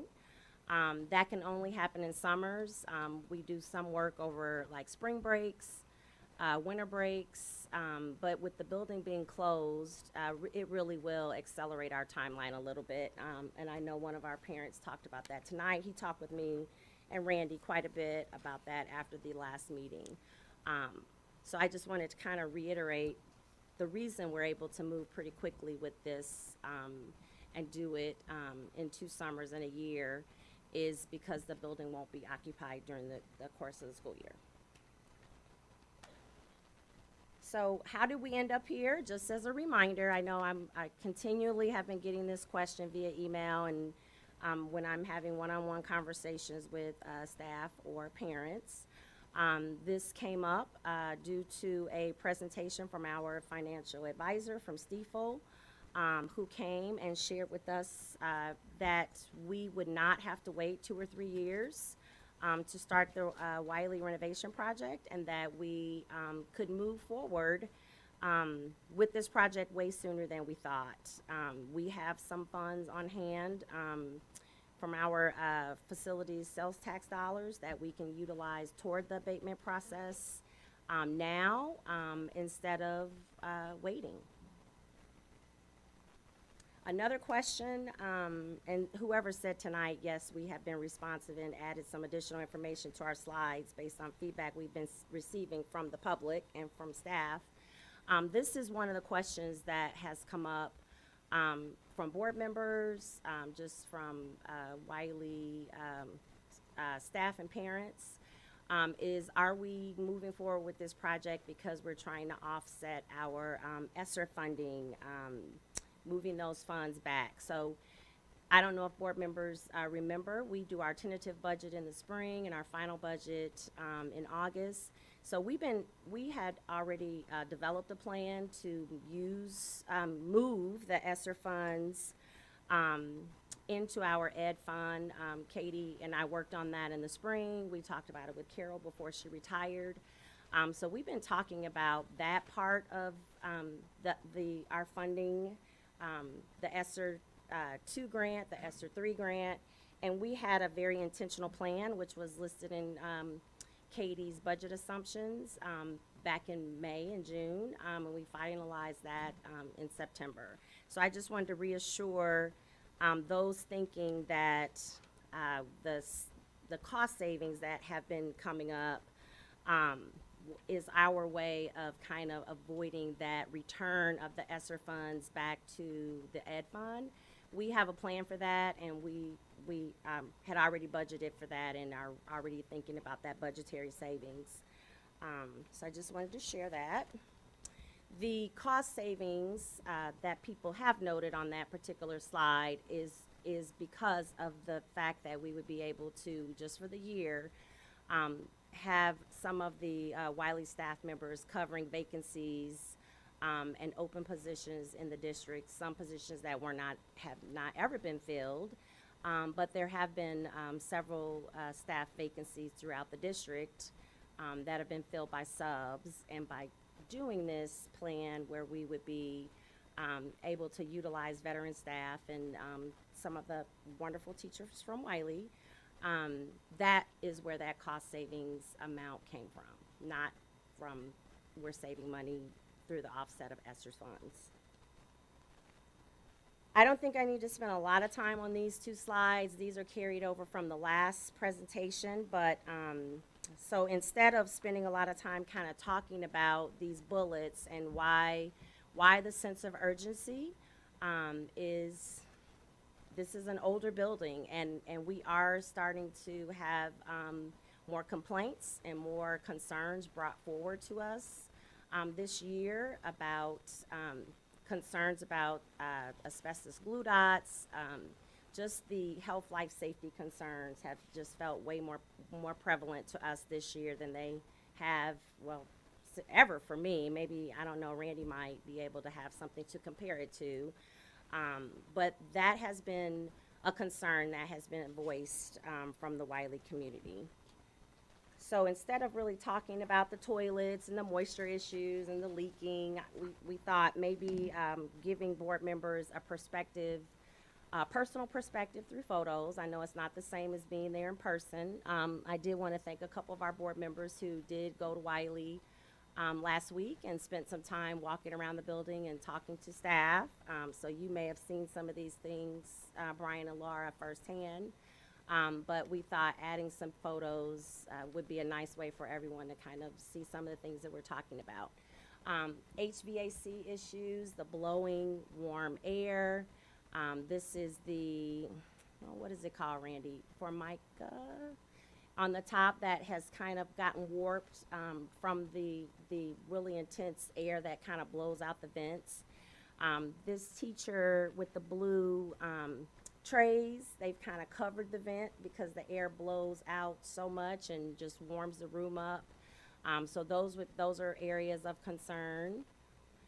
These are the leaky pictures that I've seen. Now, these are pictures that we took, but I've received pictures similar to this throughout the year. The little black dots, the kind of drippy goo stuff that kind of comes through the ceilings, and then the tiles.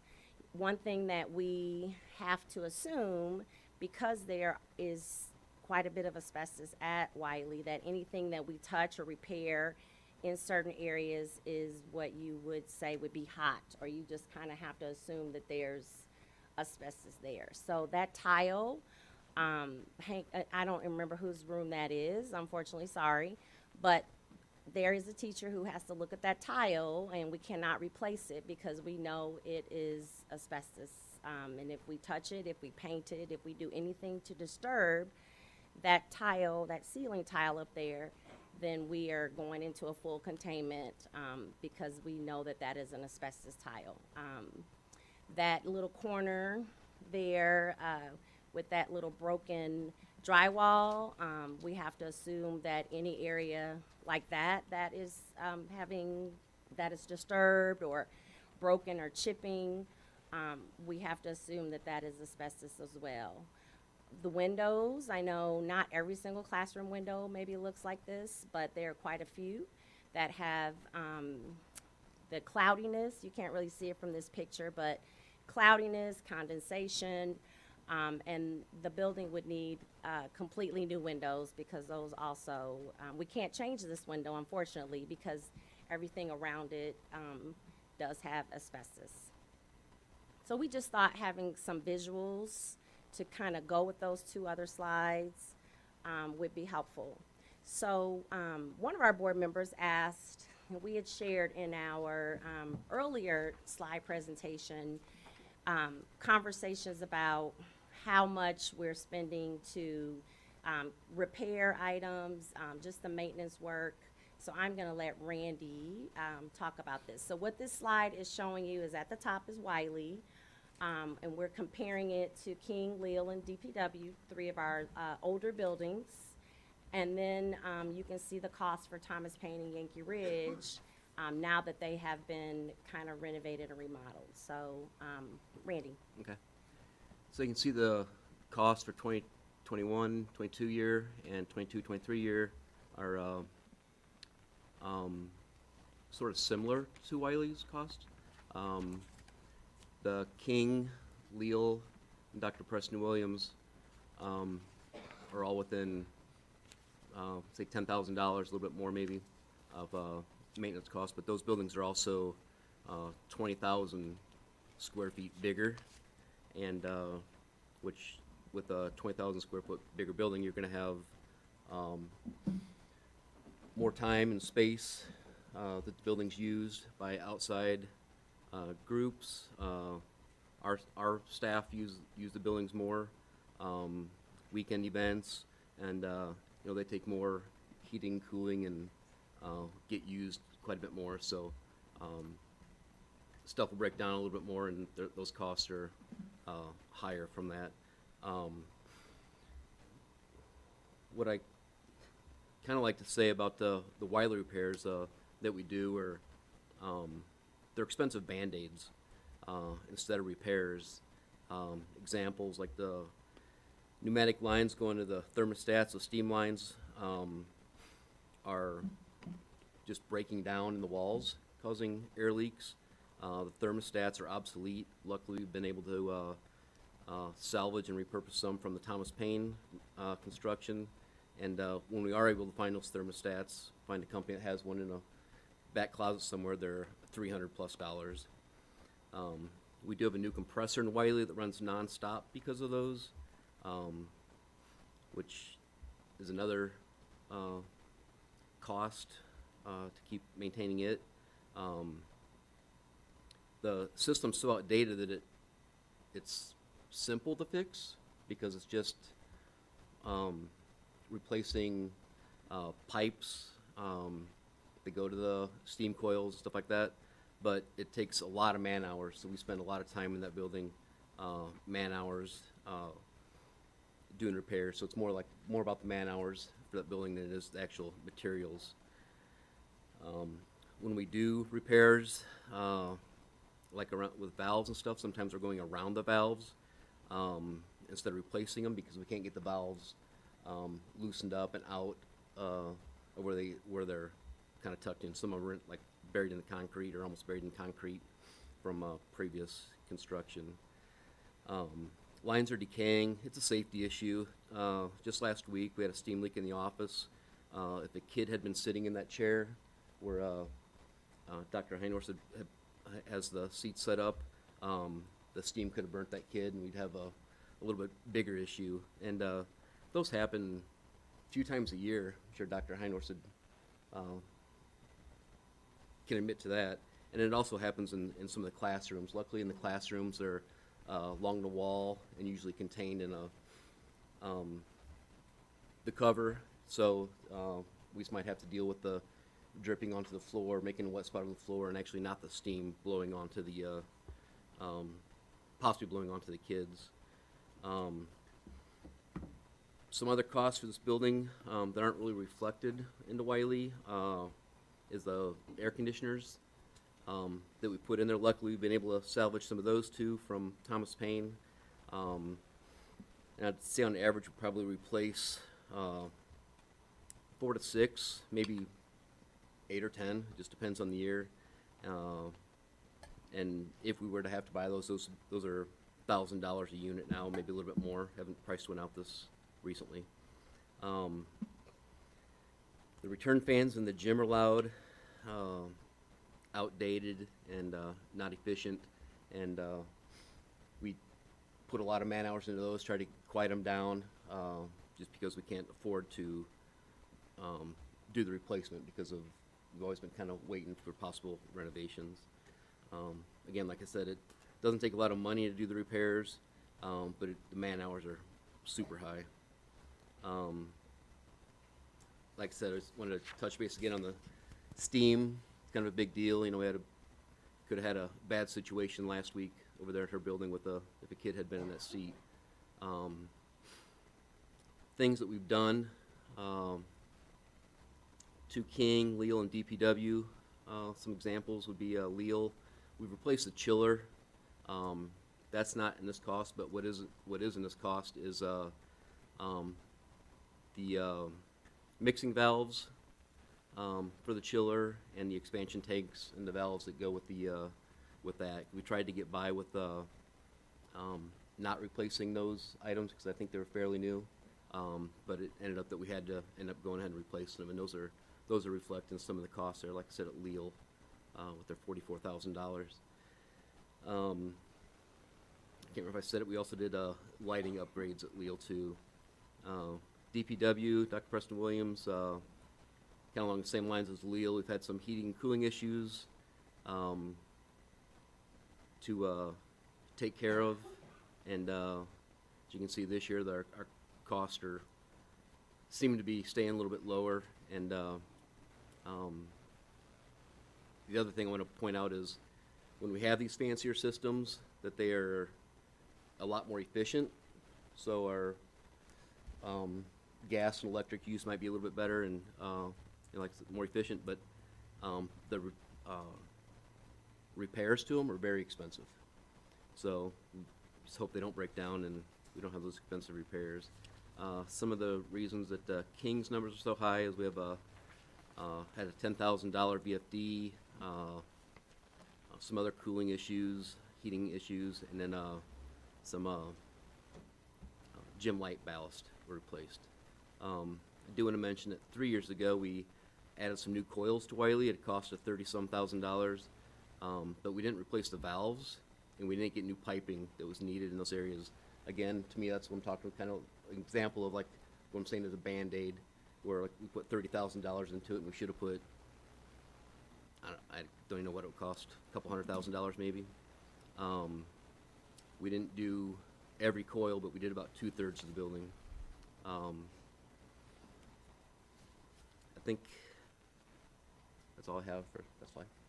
And I didn't say this at the beginning, and I should have. Just like last time we talked about this, if board members need to ask questions as we're going through, so please stop us so we don't have to kind of flip-flop through the slides at the end. So questions about this? I know I got this question from a couple board members who kind of wanted to know a little bit more about comparative costs and what are we doing to kind of keep the building, I like Randy's word, Band-Aided, until we can do some of this work more intentionally.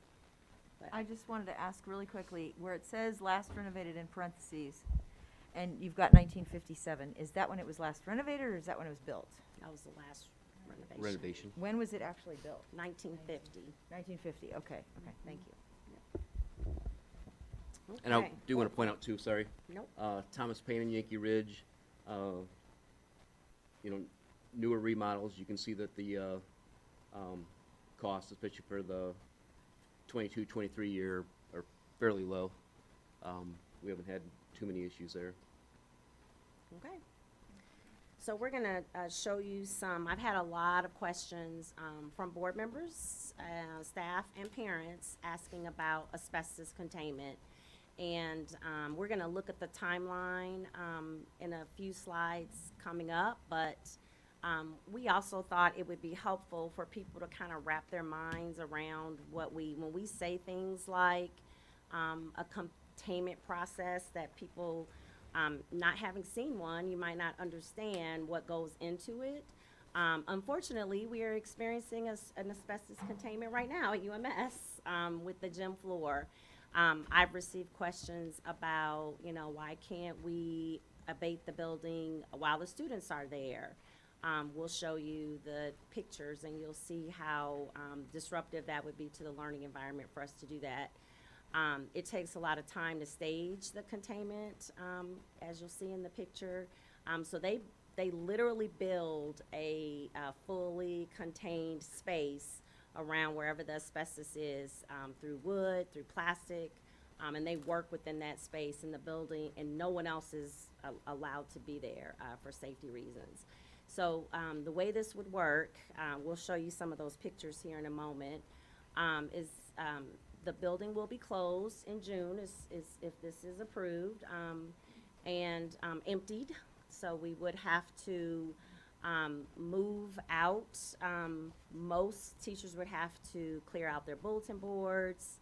They don't like to have anything porous around in case there is. We had an abatement, unintentional one at King when I was principal. We moved, we had a couple of tiles that were, we only moved like 2 or 3, and just that space for those little 4-inch tiles was enough to have to shut the whole building down. And they literally put locks on the doors and signs on the doors and said we could not be there while they were in the middle of doing this. So it is a pretty intense process. So the building would be emptied. We'd encourage teachers to take their personal things home. We would have our folks mostly in the building in the month of June, preparing the building for the containment, because it will take a lot of moving and just prep work to get it even ready for the abatement at that point. The abatement will take, we've been saying 6 months. We really talked to them and said, if there was any way we could get it to 5 months. So we're really gonna try to push for 5. And again, as we'll see on another slide, once you get into these spaces and start doing some of the work, you just don't know what is going to happen. So it's great to have a plan, but when we get in there and start doing things, that plan might change. We're also planning right now for the roof work to happen in the summertime. And so that would be one of the first things that we would go out to bid for. If this is approved, is to find our roofers, because the roof is asbestos.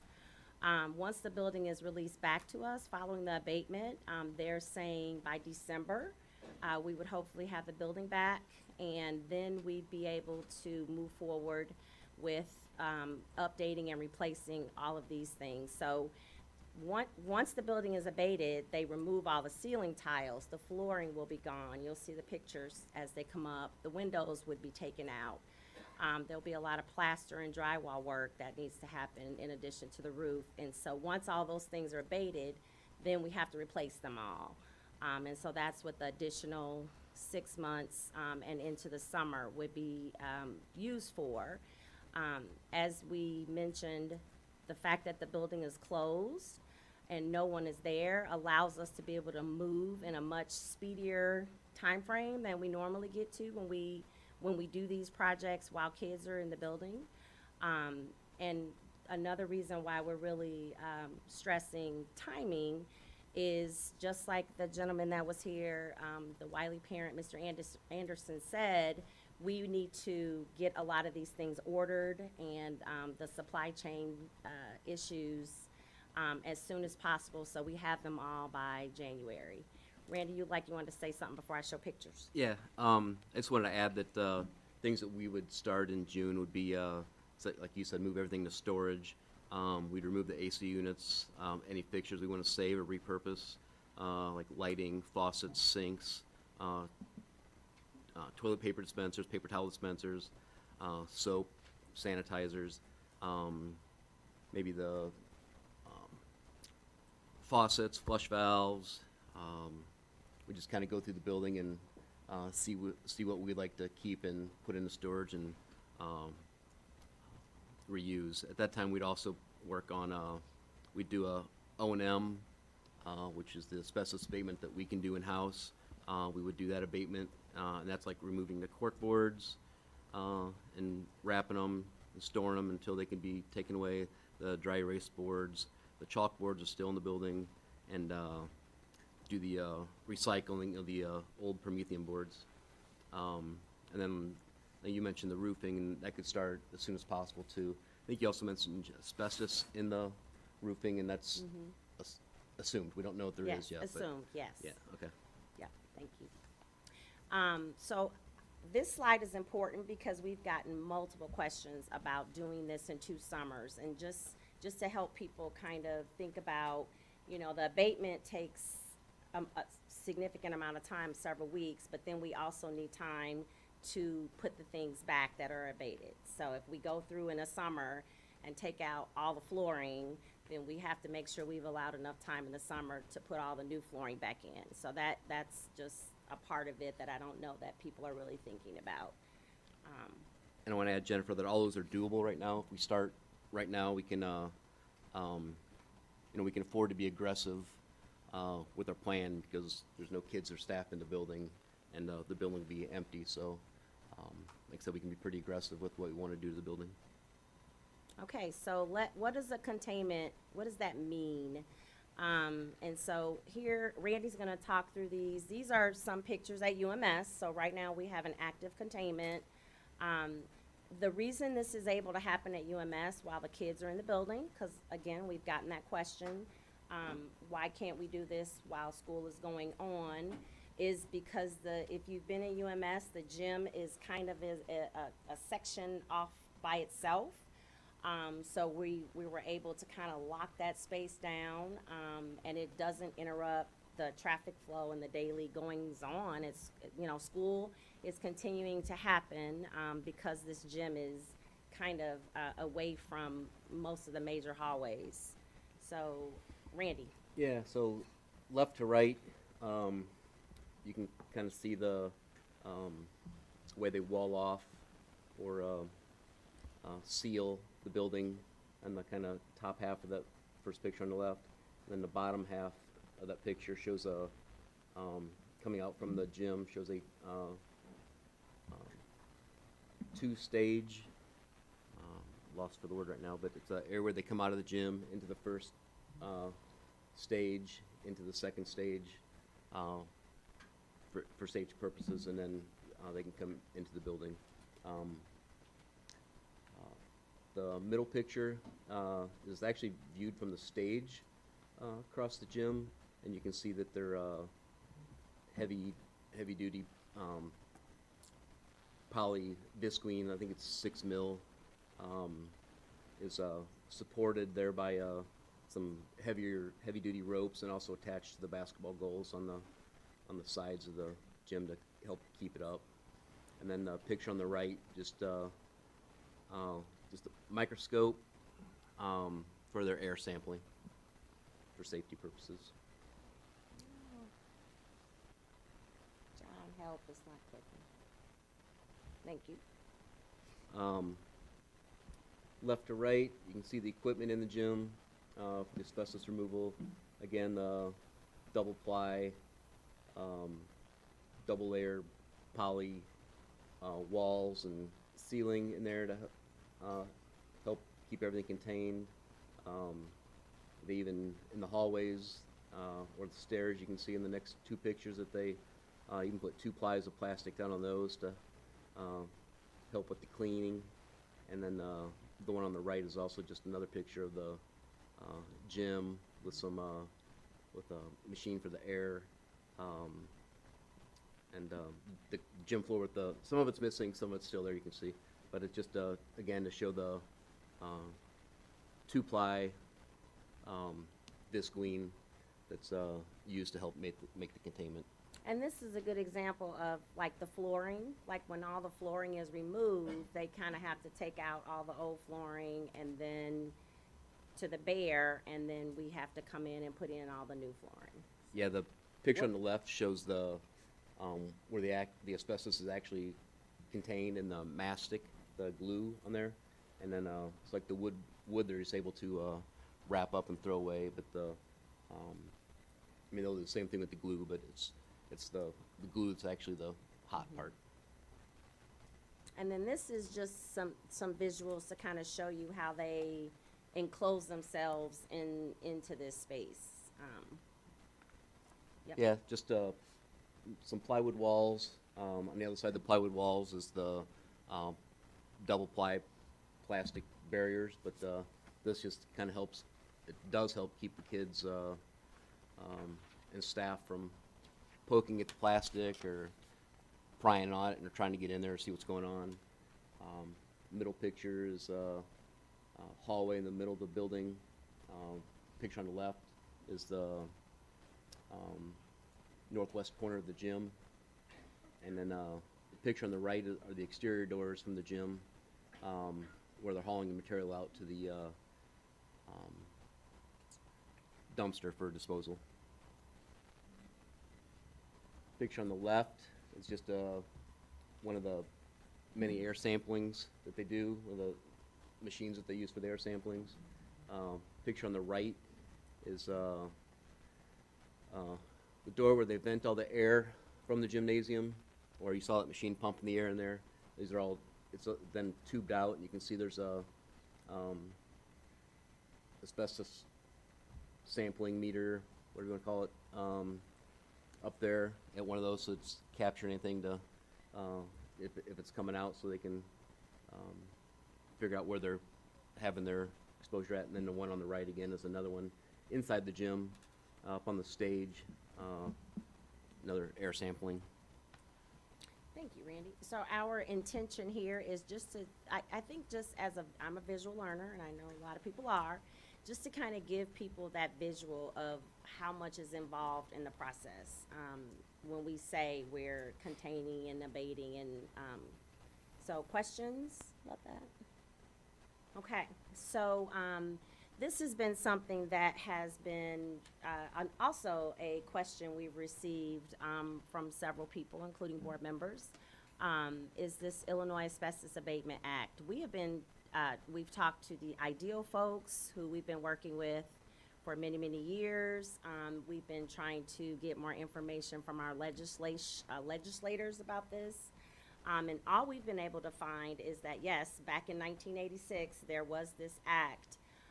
But every superintendent that I've talked to, every district that I've, tried to in the last week or so, try to investigate this, no one has received any funding from it. So all we have been able to ascertain at this point, again, we haven't talked to anybody at the state of Illinois yet that has been able to confirm this for us, is that at one point, this act probably did have money available to schools for abatement, but long since those funds are probably gone. We'll continue to look into it, and of course, if we can utilize this funding, we definitely will.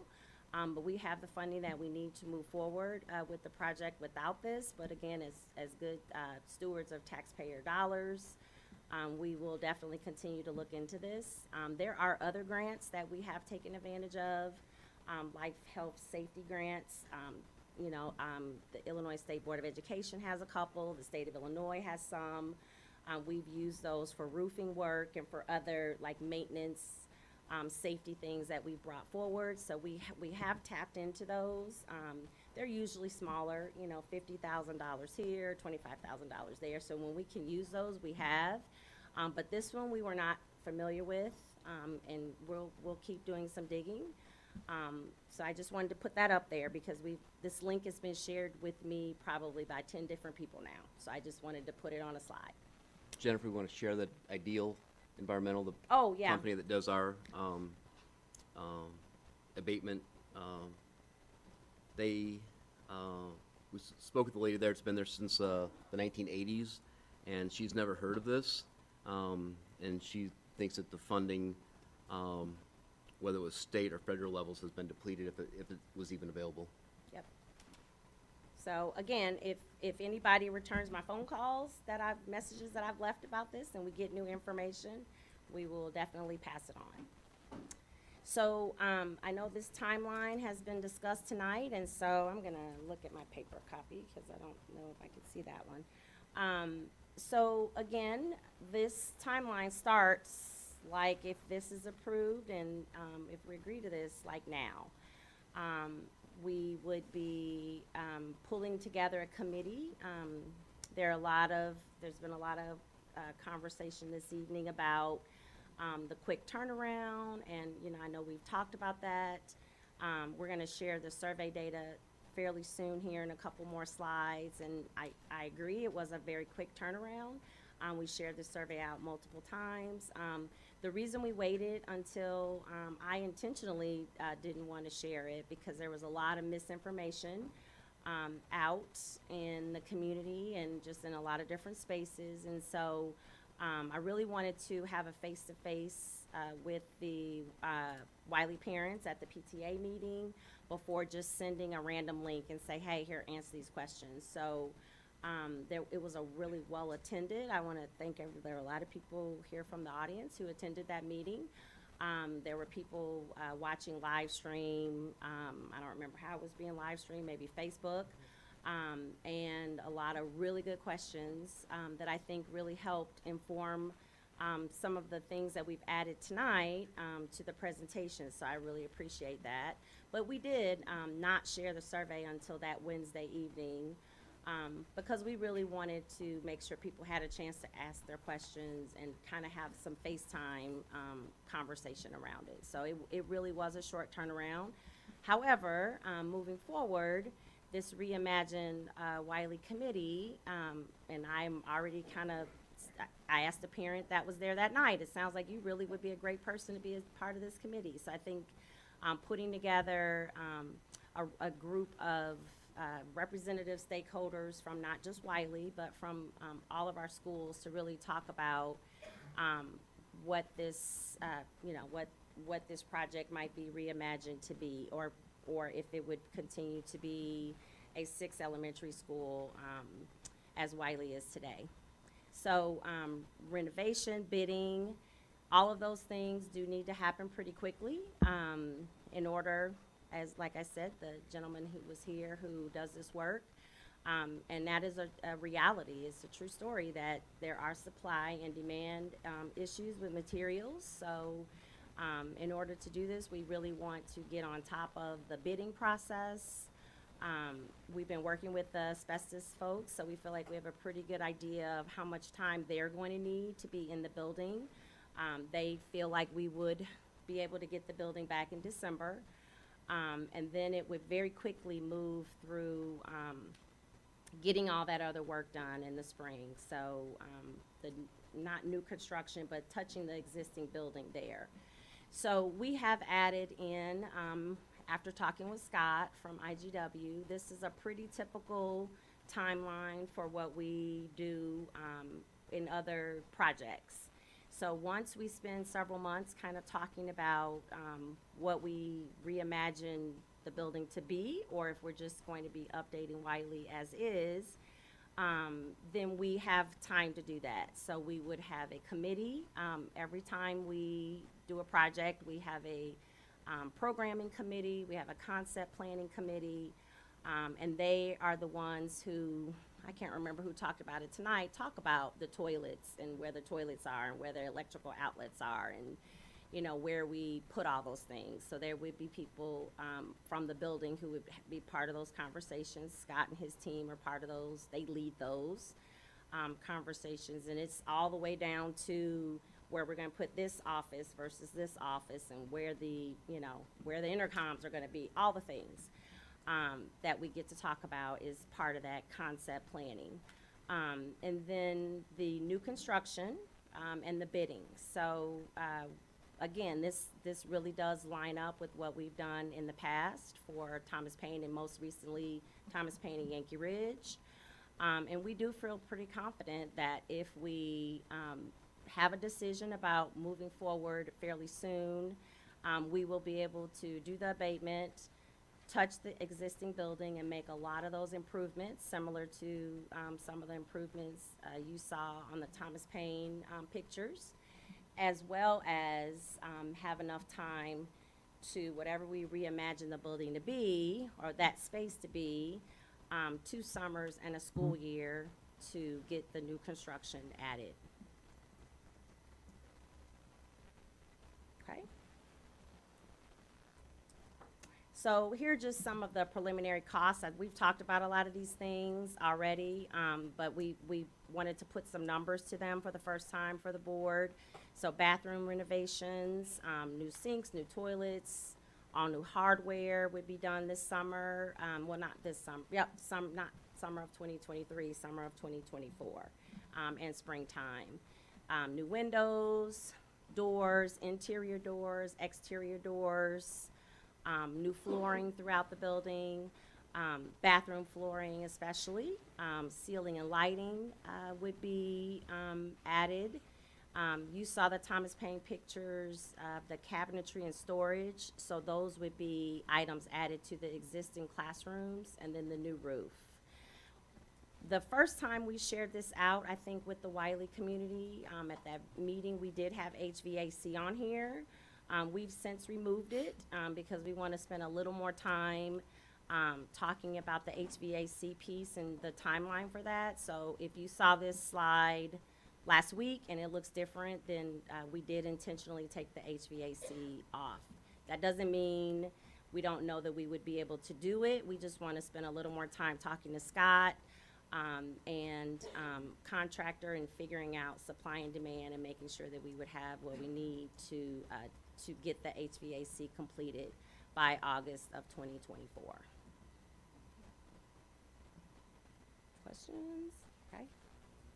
Okay, this was a specific ask from one of our board members. Wanted us to share some information with the public around previous projects that we've done. So this is new information. We asked IGW to put this together because they've done all of our projects. So I didn't have to do all that digging. So you can see, I know it's small, but these are the construction costs.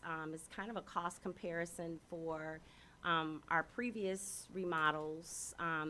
Again, remember we started this process in 2009 with the original facility, large group facility committee's recommendation. King was the first school, and at that time, you know, for the square footage that was added to King, it cost the district about $7.5 million. Early childhood, you can see, that was basically a brand new building. King was our very first, add a gym, add a fine arts suite, added a couple classrooms. Early childhood was a new building, so a much bigger price tag. Yankee Ridge was and pretty much the same as Thomas Paine, adding a couple classrooms, adding significant square footage through a gym, fine arts suite, and then touching a lot of the existing classroom spaces. So as you can see, dollars and how much projects have gone up. You can't really compare early childhood, but you can kind of look at the Dr. Williams edition there. But the King, Yankee Ridge, and Thomas Paine projects were very similar in scope. I think we only added 2 new classrooms to King, though, and Yankee Ridge and Thomas Paine did have more classrooms added. So that was at the request of a board member, just to kind of see project costs over time.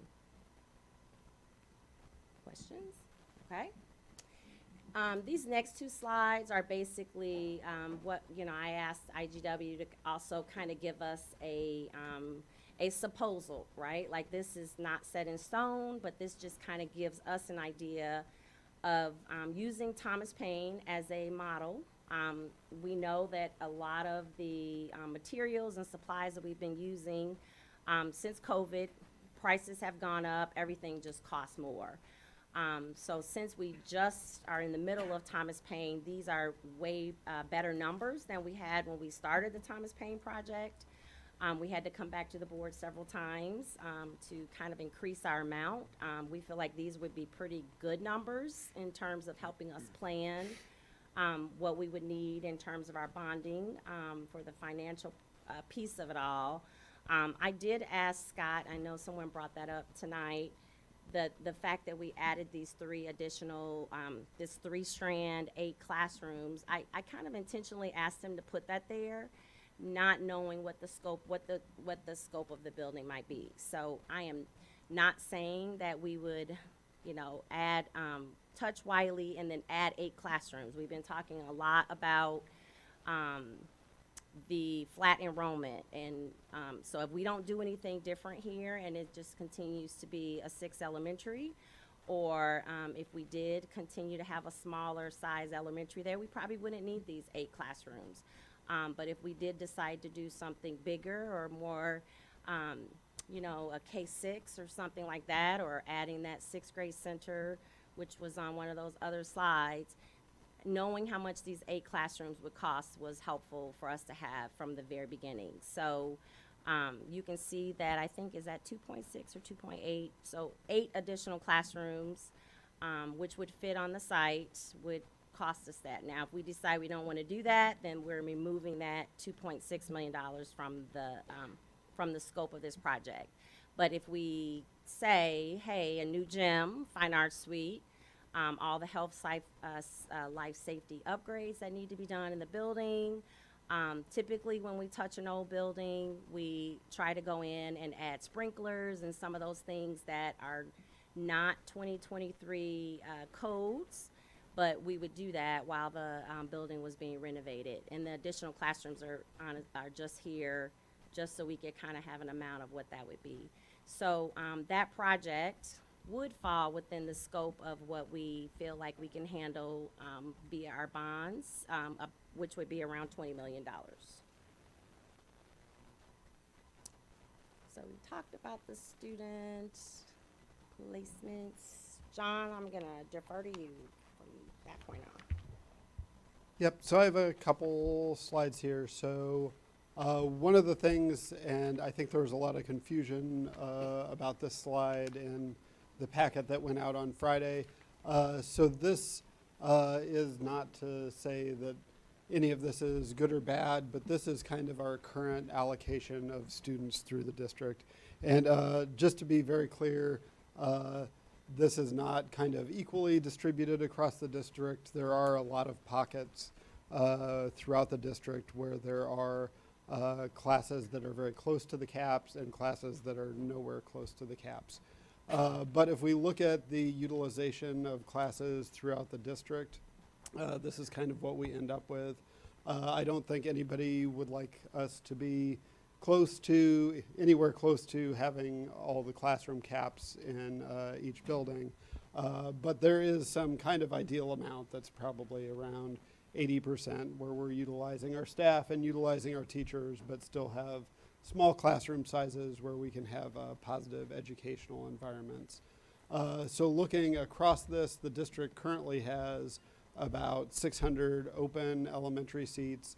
This again is just for general ed. This does not include all of the dual language classrooms where there's some also very small classrooms. If you're including the building caps for Dr. Williams and Yankee Ridge, that brings that number down to about 342. So this is about 20 empty classrooms that we have below the caps. Even staying in the 80-ish% region, it's still about a dozen classrooms, empty classrooms that we have that are underutilized in the district. So this is, just to be also very clear, this is based on current year students with current year caps. All of the other things we've been looking at are based on assuming that the current classes of students are going to be moving up a grade level. So this includes K through 5th grade across the whole district.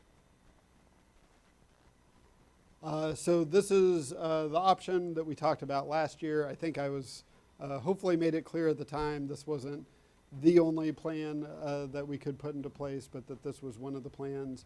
We did get a lot of feedback. I know Dr. Ivory Tatum had a lot of feedback in some of her parent meetings and some of her smaller meetings, that people really wanted to stay close to their neighbors, and they had kids who lived across the street from them who were friends, and they wanted to maintain those relationships. So this was the plan that we presented at the board meeting last time. I'm not going to go into that in great detail again, but this is another option, taking that feedback that we received from parents. So the main difference for this one is that this 1A and 1B area, originally we had those split so that 1A was going to Thomas Paine and 1B was going to Yankee Ridge. And then the 2A and 2B area, originally we had those so that 2A was going to have the choice of going to King or Yankee Ridge, and that 2B was going to be going to Thomas Paine. So we did, because the 1B area was very close to the 2B area, if we swap those, it has the net effect of the same basic number of students are going to the same number of schools, but we are able to keep a lot more of the neighbors closer together. So if you look at some of these dots that are kind of right down this middle line where there's kids who live right across the street from each other, this would give those students the opportunity to go to the same schools. Maintaining, as we did before, Zone 3 would be going back to DPW, and Zone 0 would be going back to whatever their regular attendance district is. So if we look at this plan, this has, again, since it's a very similar number of students, this has a very similar distribution of students following the transition time. So there's a few more at Thomas Paine, still well below the caps. And then Yankee Ridge and Williams, most of those schools would all still be well below their caps.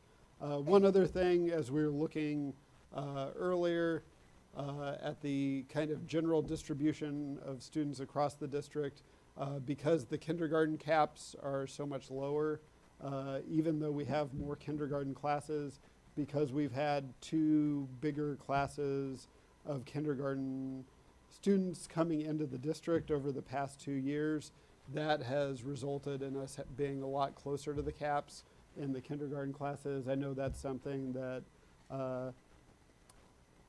Kim Norton and Dr. Ivory Tatum are looking at very closely moving forward to make sure that that's equitable. But this is also something that we're looking at across the district, as we don't want to have classes that are 4th grade classes that are almost full at King, and then that are much lower at Wiley and Yankee Ridge. So trying to find some equity between the schools for those.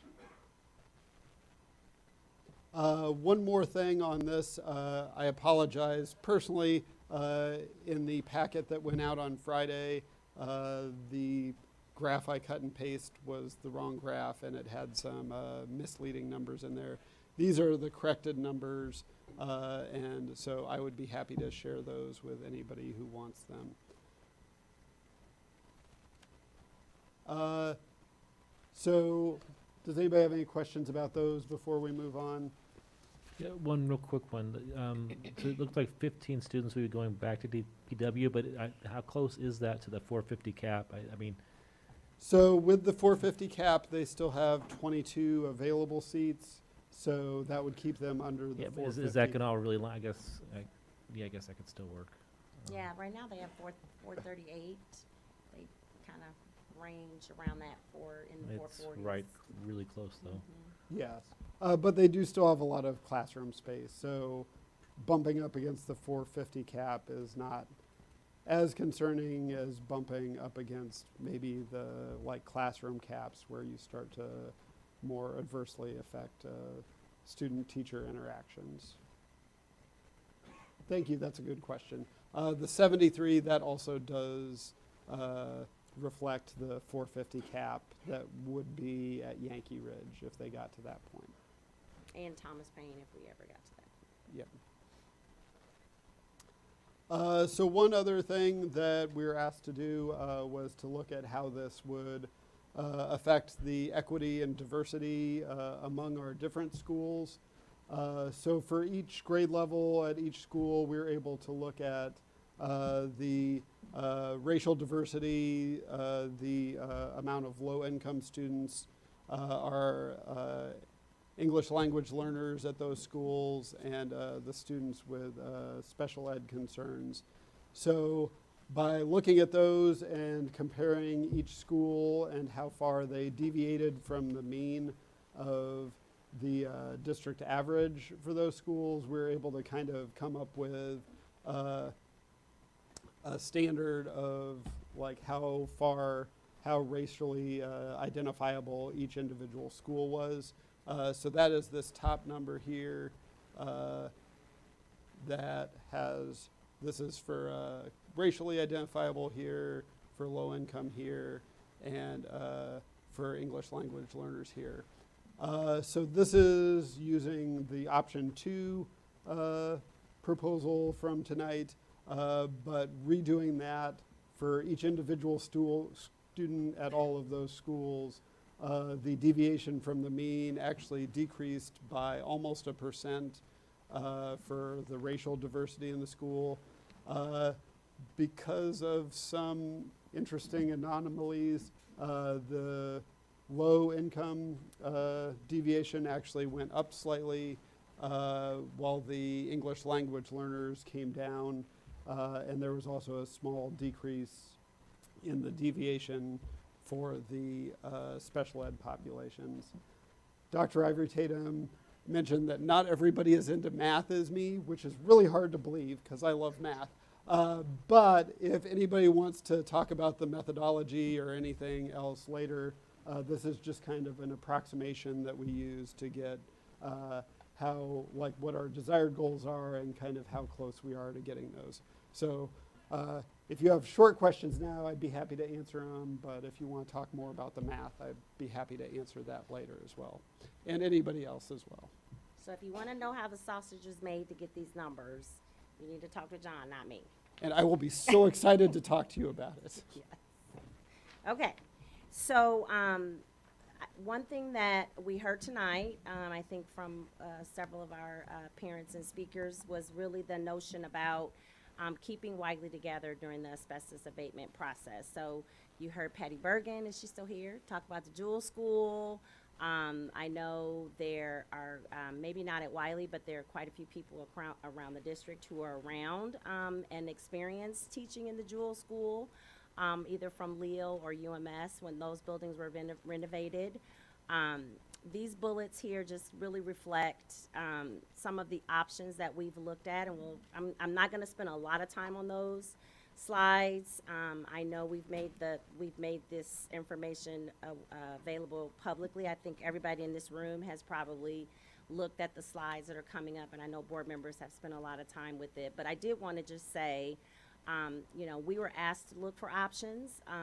I don't know that anybody sitting here feels, well, I am going to speak for myself. I don't know that I feel that any of these are really strong options that I would want to really push the board to move forward with, but I think we were tasked with bringing forward some options that we could discuss, not just for this fiscal reasons. I mean, this would be really costly due to the leasing costs, packing, moving, setting up classrooms, a couple, you know, back and forth, and just all the spaces, none of them are ideal.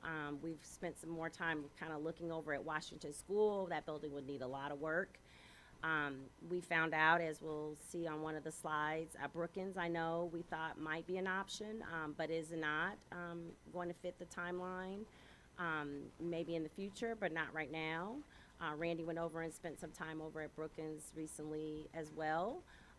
So I just want to throw that out as a caveat. Yes, these are things we could do. We could spend, you know, hundreds of thousands of dollars to kind of make some of these spaces teachable and livable for a year. But again, I don't know that these options that we have currently would be best for student learning or for teaching and instruction. I did want to add, I did talk to the regional superintendent, Gary Lewis. The fire department, the regional superintendent, public health department, they have to sign off on any occupancy permits that we might request. So any alternate sites that we might look into would have to be brought up to 2023 Health and Life Safety Code requirements. Things like the fire alarms, the fire exits, the sprinkler system, panic devices on the fire doors, appropriate restrooms. If we did look at doing some kind of portable trailer mobile unit, those units have to be either have restrooms in them or have be within so many feet of a restroom. So all the portables we'd have to look at would have to be have restrooms in them because we would not have access to the building to use the restrooms at Wiley. And any space that we utilized would have to meet current ADA disability assistance requirements. So I listed those because we just lived this with the portable that we put behind UMS during, not last year, yes. And we had to spend a lot of money to kind of get that portable, just to get our permit to be able to have students in that space. Required quite a bit of time, effort, and costs. So I talked to the regional superintendent about this, and he knows, he's been following the process and knows this is something that we would be looking at if we move forward with the Keep Wiley Together model. And he just stressed to me the severity of what this would involve for the district to be able to get a space up to code to be able to use for a year. Was that a question? So this is the Brookings slide. I'm just going to keep going because we know Brookings is not an option now. I'm not going to go through all these bullets. Like I said, everyone here has been doing their homework, I think. So we had the Lincoln Square space, the basement of Lincoln Square, formerly used by Carl's Health Alliance. Washington School, we've spent a little more time looking at that building. Nothing's been done to it since we vacated it, so it would need significant work at this point to be brought up to code to have kids there. I think this is a option that was pretty attractive to people, is utilizing the portable mobile trailer as an option, that we would put trailers out in the grassy space in front of Wiley. John has spent a lot of time working with trailers, and Randy because of his time in Unit 4, but just with the setup, the need for the bathrooms, tying into the sewer lines, the electrical, the ramps, the technology adds, we would probably be looking at about $100,000 per unit to, and that is set up, breakdown, pretty much everything. The other drawback of using portables is if we're able to reimagine and come up with an idea of what we want to use, what we want the new space to be, we can't start building a new building if the whole front area of Wiley is full of portables, and we're ready to start the new construction. So I think that is kind of another hiccup here with trying to use portables in the trailer model. So survey results. We shared a staff survey, and it is very short and sweet. We didn't ask lots of questions. We focused on the abatement and next year. We didn't ask people questions about the future because we don't know what the building will be in the future. So we really did focus the survey data that we were collecting on just this process we're talking about now and next year. So we really wanted to know who was taking the survey. Wiley has 42 staff members, and that includes lunchroom supervisors, clerical, TAs, teachers, everybody. So out of those 42 people who make up the Wiley staff, we received 36 responses. So you can see pretty spread out, equally spread among your role. So we have classroom teachers, people who are non-classroom teachers, and then we have quite a few support staff who completed this survey as well. So only about 6 people did not participate. 2/3 of the staff really want to utilize Brookings, but unfortunately, not having enough information to really make a decision about what that stay together model might look like was the majority there. But 2/3 of staff did not want to pursue an alternate location for Wiley, or did not have enough information. 50% really feel it's important to keep Wiley students together. I think we're hearing that from families and staff, so that is pretty consistent.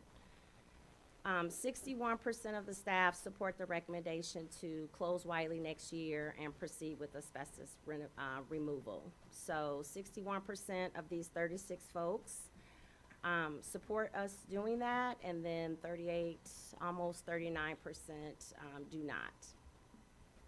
May I ask a quick question? Sure. Is this the actual question that was asked as written, or was it something else? Because this question does not say anything about closing the building. It just says No, start the process. Yes.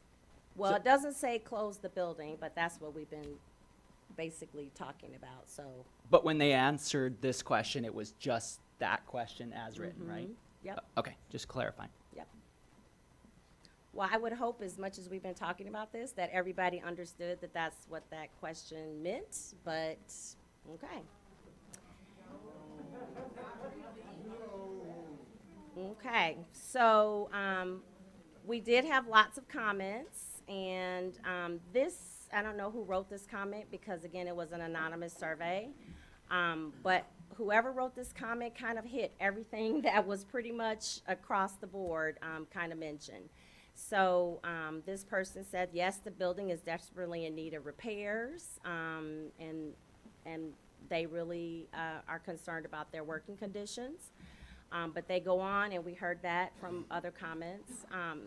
But they also talk about how important the strong community at Wiley really is, and that they are really wanting to support bringing Wiley back as a 6th elementary school, which is, I think everyone who spoke tonight talked about that as well. This person also talked about the leasing spaces, and felt like using a substantial amount of district money to lease space maybe is not a good idea for the 23-24 school year, and maybe not a good use of resources. And then they kind of close it out with Wiley is great for many reasons, and I think this is basically what we've been hearing from everybody is, yes, we want the building to be remodeled, yes, we know it needs to be done, but we really want Wiley to be Wiley again when it's over.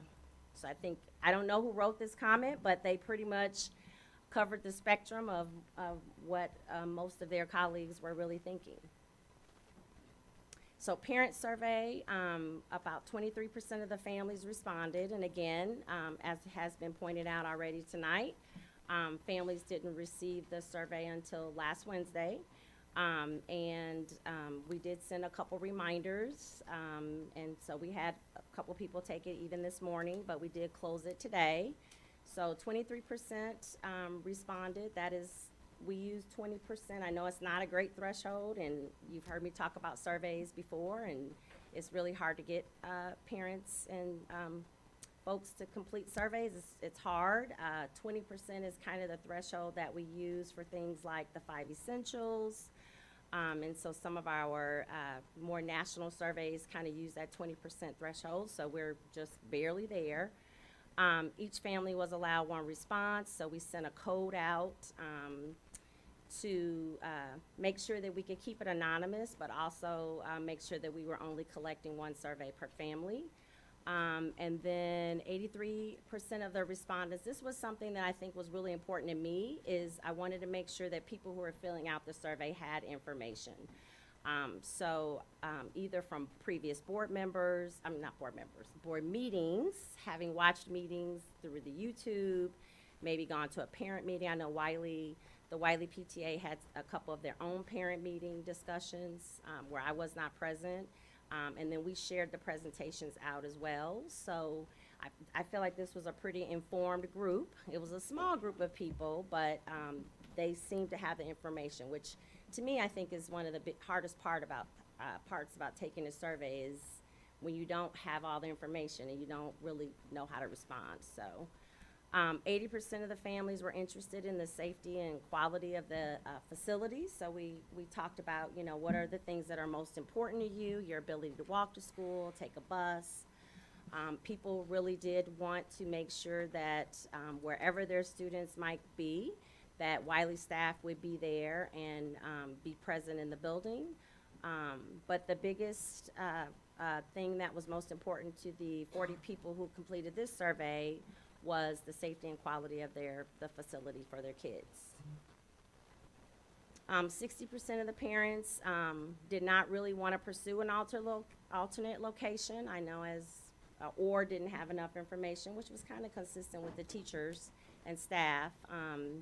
Again, if we could find a better option, we can keep looking, but as of right now, the alternate locations we have are kind of what we have. And 47% of the families felt it was important to keep Wiley students together no matter what. So that is a really strong theme and very, very important to people completing the survey and just people who are wanting to keep Wiley. And then again, same question. We asked the exact same question we asked the teachers.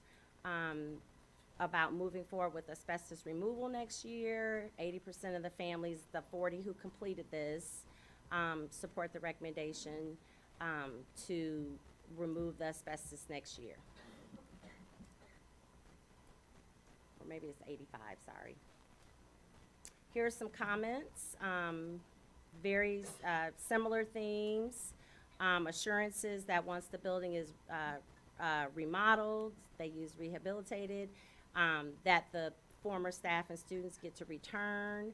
I think parents and students should be able to pick their schools. There were quite a few people who, I know we've kind of come up with a plan of, you know, how we're kind of intentionally putting students 1.5 miles with that, which close to whatever neighborhood school they would attend.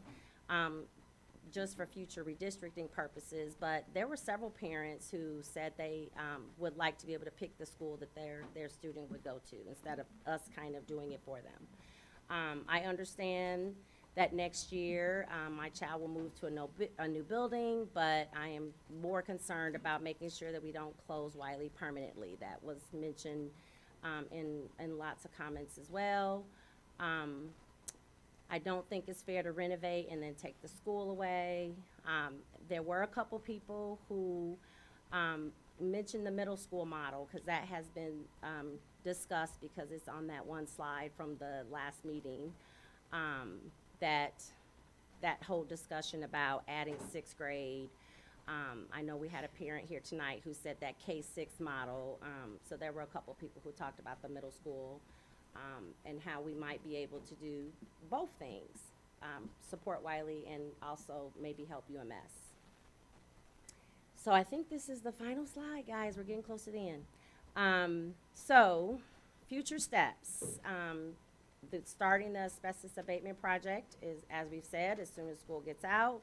We already know, like the elephant in the room are these two questions. Is Wiley going to return as a 6th elementary when it's renovated and upgraded and abated, or will it be a reimagined into some other kind of construction where the Wiley School could return to the original building, like the 1950 building with lots of upgrades, and then a new addition be added out into the green space connecting Wiley. I'm adding this number 3 because, again, we've been through a lot of projects. I've been through a lot of building projects, and There are always unforeseen things, so just to be transparent, there is that possibility that once we get into the middle of the project, that if something unforeseen were to happen, if the district no longer had the available resources to do some of the other things that we've talked about, there might be a need to have Wiley students be in those spaces for longer than just next year. And I think that is it. Questions? Yeah, board members, any questions? This will be an action item later tonight. Let's start with questions or comments. We can do this now or we can do this later. Yeah. Oh, Brian, were you gonna ask a question? I was going to ask a question. When we were invited for I wasn't sure if we're doing comments now or comments on the action agenda. We could do it either way. Either way. All right. You want to ask your question, then I'll give some comments. On the slide with the portables, how many portables do you need to, have Wiley function in the green space? You said $100,000 per portable, but how many portables do you need? Like 6, 8, 10? They're double units, so The double units, depending on how many classrooms we would need. So if we need 12 classrooms. 12 classrooms, we need 6, but we're also gonna need office spaces and stuff like that, so 8, 10 possibly, Probably a library space. and lunchroom, Oh, yeah. so. Unless they eat in the classroom, but They could eat in the classrooms, but it all depends on, up 10. So the possibility is if you have 10 portables, that's $1 million. And so 22 million plus 1 is 23 million. And then you do the portables in the yard. Then you go back into the school, then you can build the expansion. So you really only need the portables, for a year. for the year. But could we pay for the rental of these units out of our capital management, or would we have to pay for it out of our operating budget? Because they're two vastly different sources of income. Yes.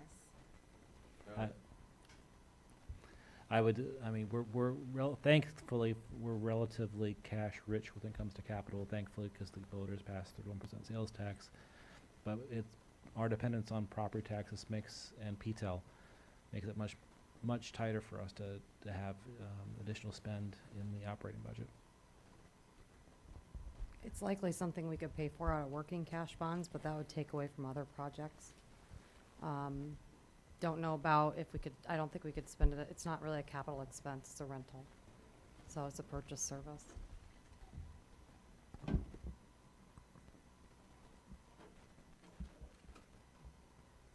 Brian, I thought Brian was, are you next? If we're doing comments now, Go for it. All right, I'll just kick us off here. I want to start by thanking a lot of people who are with us for almost 5 hours now and counting. So I hope we can have a real fruitful and honest conversation here. To me, our community has clearly spoken. I did not hear one public comment in support of this proposal. After 2 hours of public comment, I did not receive one email in support of this, and we got a lot. I didn't get a personal contact or a communication in support of this, which to me is a first since I've been sitting on the board, which admittedly is less time than anybody else here. But I personally couldn't imagine making this decision without visiting the community first. So I did go to Wiley twice this week. And I'm very thankful that I did that because it exposed something to me that was a blind spot. I did not know the Wiley community nearly as well as I should. Dr. Heinhorst gave me a wonderful tour of the building. She took me in every single classroom that she could during that time. I came back later that week and talked for another 2 hours with anybody who was willing to talk to me. Probably there was 20 or 25 teachers, staff. There were a few parents, some of the people who made public comment tonight. And the message that I heard was consistent with the message that we're hearing tonight. amazing building climate, and one that was really not in support of moving this decision forward at this pace. There were some really important pieces of data that I think we have to listen to, both from the public comment, and I asked for some data from the district, which was corroborated by community. I did not know, I don't know if others know, that prior to tonight, that Wiley staff is the most diverse elementary staff building by percentage. I think that's a really important data point when we think about teacher retention. We've been talking about teacher retention. This does not feel like a move that promotes teacher retention at this point in time. And that was a message I heard from nearly every voice in that room. And that concerns me deeply, because we're talking here about renovating their building, and we have no community buy-in. Not one person spoke in favor of this tonight. This should be something we're celebrating together, and we're fighting against the public on this. And that, in good conscience, is not something that I can support. I'm elected, or in this case appointed, but we're all mostly elected by our community to represent our community, and our community told us we're not ready. We also sometimes, I feel like, forget that when we talk and talk and talk, there's livelihoods of human beings on the other side of this, and that's also been a struggle for me to rectify. I listened to these teachers, I listened to the impassioned voices tonight. We can't ask people to make huge life decisions about where they've worked, where they've lived, and pull the rug out from under them in such a short period of time. That also bothers me. We need to bring them along on this journey with us. If we ask them to move to new buildings, get them on board. Bring them with us. They have great ideas. We have facilities people who are telling us, certainly more than I know about any of this. These are people we want to help. Frankly, don't really know what else to say about this, but to me, the decision feels clear. I said it in the DL conversation, I'll say it again. I think we have to have the bigger plan in place before we make this decision. It does not feel responsible for me. It does not feel like the right choice to say, we're gonna start the abatement now, and we're gonna plan later. So I strongly encourage the board. My position probably is clear at this point. I'm not going to support this proposal tonight. I really want us to do the strategic planning before we make these decisions, and I want us to build the community that is here telling us they want to be a part of this decision. Thank you, Brian.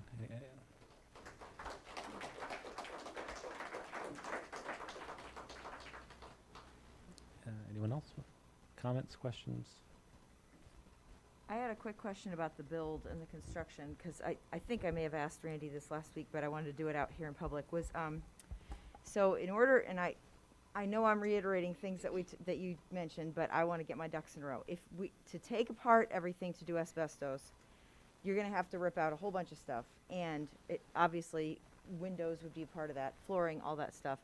You can't put back the old stuff. So once that's put back in place, you could, in theory, just put Wiley back together again as its same old building, just with no asbestos and a new roof and new floors and new windows, and it could be exactly the same school, right? That's presuming one option. And once that's done and the windows are in place and the floor and the ceilings, no matter what happens after that, if there was more planning to be done, if people did decide to do something else with the school, would the students be able to stay in the school then while that was taking place, the way they are with Yankee Ridge and with Thomas Paine? And there's just, it's messy and there's a little bit of crowding and stuff, but their kids are still going to the same school while they wait for everything else to be finished. Yes, and it would be very much like the Thomas Paine project, where the construction would happen outside while everybody's inside their school, yeah.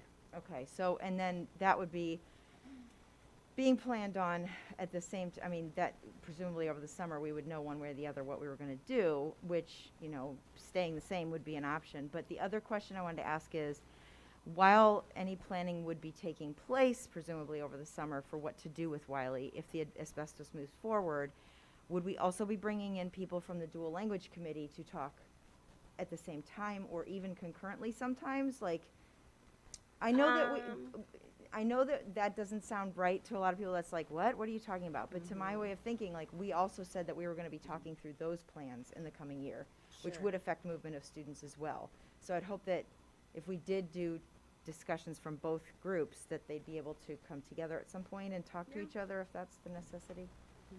Paul's frowning deeply, and I'm just Well, I'm not, I feel sorry like if I'm that would frowning be a more lot. Like a redistricting. Well, It yeah, is, and I that's mean, why I I think Not that, part of the I mean, reimagine, yeah. I mean, the way I take it, the decision on whether or not Wiley is a neighborhood school or hosts a magnet program that services the whole district is kind of an input into the broader decision-making process of involving the placement DL and how to redistrict, down the road. Okay. But I think that the Wiley, from my opinion anyway, I think the decision on Wiley has to happen first. Sure, and that's why I'm asking, because And I that's more like an genuinely was input like, where do I to put what all these happens pieces? afterwards. Yep. Yep. But your initial point about we could do all of this and Wiley could be back in their building with abated, upgraded, while a lot of that other stuff is still going on or still being decided, so yes. And regardless of whatever outcome would be the result of the planning, I think I remember asking at a previous board member of Randy and other people, like, a school is a school is a school. You're gonna, it's still gonna be, it would still be a school if they decided to keep it exactly as Wiley, but if they wanted to do, add sixth grade or whatever, it still would be the same school. It's just, maybe you'd add on some Sure. extra spaces or some cabinets or what, I don't know. I'm just. And I didn't say this tonight, and I probably should have. I said it at the parent meeting on Wednesday, because there is a concern, and I'm looking at a couple people here in the audience who brought this point up, who they bought their homes to, that live across the street from Wiley, or I bought my house to be at Wiley, to be a Wiley family, and if the building changes to something else, then do we still get the option to participate, or are we still going to be part of that equation? And the answer would be yes. That I don't want to go back to the map, but that little box there, that not so much, of course the kids that are up at 2A, 2B, up by 74 could make the choice to, come as well, but those kids that are right there who live across the street would definitely have the opportunity to participate in whatever that reimagine is, if it's a K-6, whatever it might be. But then we'd have the ability to be able to offer people from all over the district to come in for that program as well. So, yeah. I know that's not what you asked, but I just remembered. I didn't say that. I'm still trying to. Yeah. I'm just trying to put all the puzzle pieces together in my head as we go through. I guess, yeah, I'll go ahead. I realize how late it is, and if I wait until we vote, it might be like tomorrow morning. So I'll go ahead and share my thoughts. I also had the opportunity to speak with several Wiley staff and teachers. So I echo a lot of Brian's sentiments. I appreciated that time. I know our teachers are really busy and working really hard, so thank you for the opportunity. I think a couple of things that also these have been some really intense months being here, serving on the board. I think for those of you who come and speak and are pretty nervous, I would say sometimes it's the same being over here too. So you're in good company. But I think that, I guess, some takeaways, if I can try to bring some things together from all of the experiences that we've been discussing regarding dual language and abatement and moving students and classroom sizes, is that I feel like actually what we're doing is the starting process to strategic planning, right? We have actually started the process. So that's good, and we need to keep doing it. We are asking a lot of those questions that would start that engagement. And I would say what's even harder than getting people to fill out a survey is getting people to show up to a board meeting and speak. And we have seen that in droves and for hours. So again, I will, go back to something that was brought up during the DL conversation. We have a lot of energy and ideas and motivation to capitalize on to do the work that needs to happen for a strategic plan and redistricting. So again, I say, there are incredibly, you know, motivated, smart, interesting people that are coming and telling us to think about things differently, and all of that needs to be part of the process as we decide where we move as a district and who is going to be going where. I think that I really appreciate, someone talked about destabilization, and I think we really need to be careful in how we proceed in that space. I have the opportunity to be taking some social work classes right now, and I keep thinking about like ACE scores, and I know that's a different realm, but I think it applies. And when we're talking about disruption and how this is impacting students, which I think again we need to go back to that like place of how we are helping or hurting student learning. And school culture. I mean, I think having lived here a really long time, I still don't think I really even have the opportunity or the space to like really have had time to think about and appreciate the cultures that are created in each of our elementary schools and schools. I think we get really siloed and focused in like where maybe we live or where our kids go to school, and we don't have opportunities to see kind of the brilliance that is other elementary schools. And I think that that is a disservice, but also just again needs to be continued to be highlighted as we do the work about redistricting and moving and thinking about how we define our schools and what neighborhood schools mean. There are a lot of important things that are happening in our schools in that capacity. So that's not really a clear roadmap. It's more of just thoughts on a process that is really challenging and difficult. I don't really, again, some of the board processes I find also stifling, but as the plan stands, I am a no vote. I think the work has just started, and what we need to do is continue to bring everyone in this room and the people who couldn't make it, continue to ask them the questions about what we're doing. I think abating asbestos is incredibly important, and I get wigged out by asbestos and lead and all those things, so yes, like that needs to happen, but I think we have to have the end result needs to be clear for folks before we start digging around. But yeah, I appreciate everybody's time to come to speak and share your experiences about, your everyday. So can I make 2 comments in response? So I heard a lot of the people talk about the strategic planning process, and that needs to happen. But having been through a couple of strategic plans now in a couple different districts, until we figure out some of these things, when we get into the strategic planning process, we're going to be having the exact same conversation. So there are some really big things that we need to figure out first, or else our strategic planning process is not going to be effective either. So if we have a middle school that is so large that it's ineffective, do we want to write a strategic planning goal? How are we going to write a goal that says we're going to improve the quality of instruction and all the things that have to happen at UMS without having talked about some of those things first? It's going to be the exact same conversation. We'll be spinning our wheels, trying to figure out, what do we do with our flat enrollment? What are some of the student achievement? I mean, we spent a lot of time talking about student achievement. Honestly, the people who came and talked about our high school administration restructuring, that is grounded in student achievement for our high school students right now. So all of those are really big conversations, but a lot of things that have to happen, in my opinion, before we can sit at the strategic planning table, because we'll be doing the same thing, if that makes sense. At least that's how it feels to me.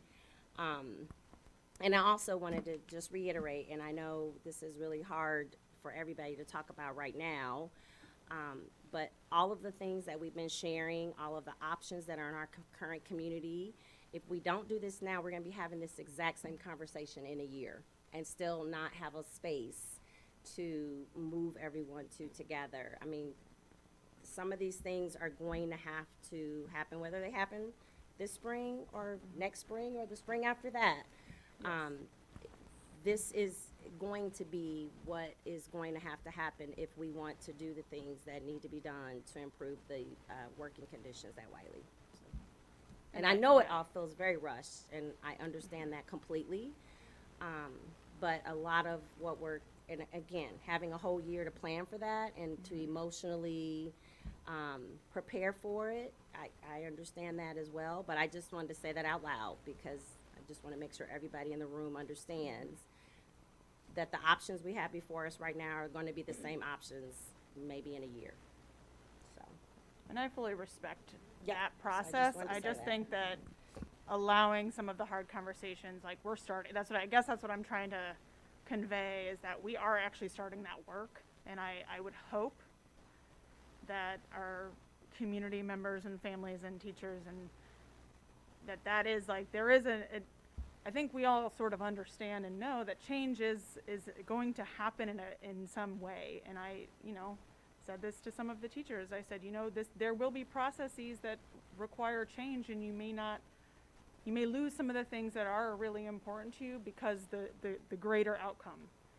And I don't think that is lost on anybody. I guess I think it's the process in which we are doing hard things, and we are asking a lot, and we need to take the time to do it.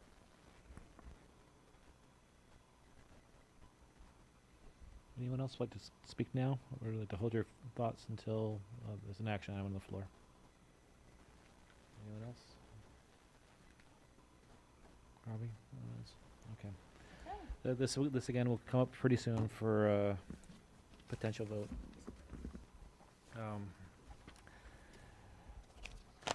Sorry, I need to put my glasses back on.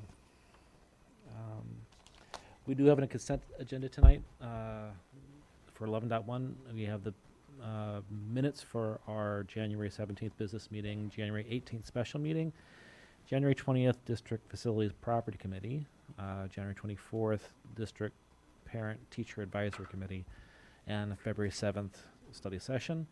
We have bills and checks tonight. Ed fund to the tune of $1.1 million. O&M fund bills for $210,000. Bond and interest fund bills for $212. Transportation fund bills for $36,000.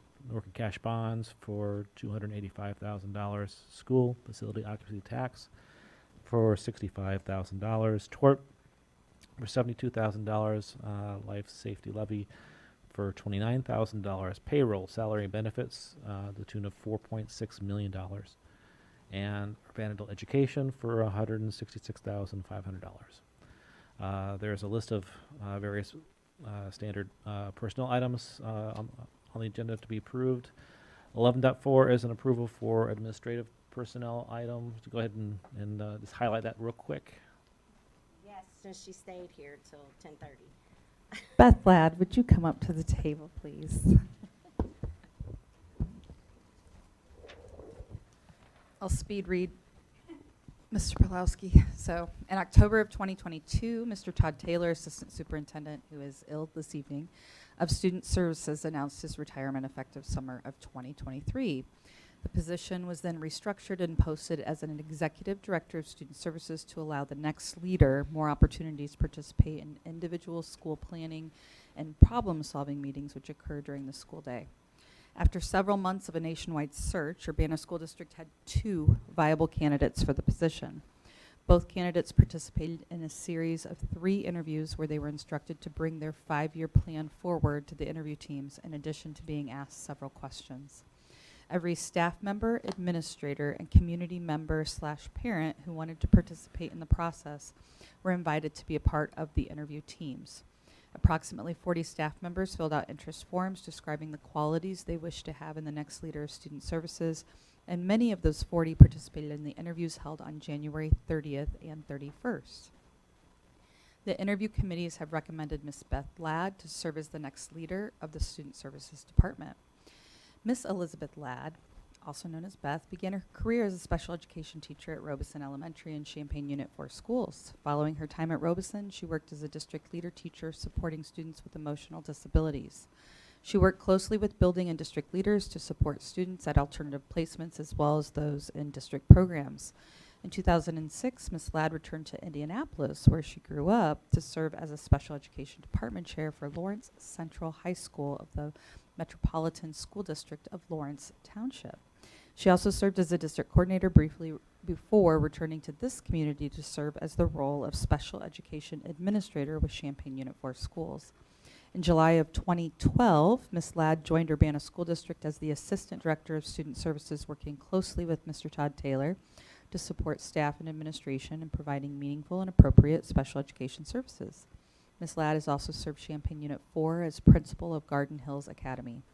During her time at Garden Hills, Beth led the implementation of a multi-year, multi-million-dollar federal grant targeting the reduction of minority isolation and segregation. Most recently, Ms. Ladd has served as principal of Urbana Early Childhood School, supporting staff, students, and families through the pandemic, as well as revisiting our screening processes and protocols. Urbana Early Childhood School has strengthened their MTSS structures under Ms. Ladd's leadership, as well as preparing for future monitoring visits.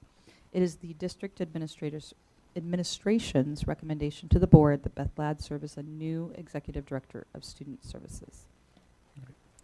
Thank you. She does have something prepared after you vote. Okay, well, thank you. Okay. 11.5 is interfund loans from working cash to IMRF for $500,000. 11.6 is a resolution authorizing or directing the sale, disposal of personal property, including K1 student chairs, wooden round tables, various books, miscellaneous electronics, DPW library, weeding log, et cetera, et cetera. 11.7 is approval of the Arbor Management Contract Amendment, and 11.8 is approval of the new activity account for UMass Abbott. Does anybody wish to remove any one of these 8 action items from the consent agenda? Hearing none, the chair will entertain a motion to approve the consent agenda. Second. Moved and seconded. Is there any further discussion? Roll call, please. Member Hasanadka? Yes. Member Hall? Yes. Member Orr? Yes. Member Ogalski? Yes. Member Carter votes yes. Vice President Axum? Yes. And President Pulaski? Yes. Congratulations, Beth. Congratulations.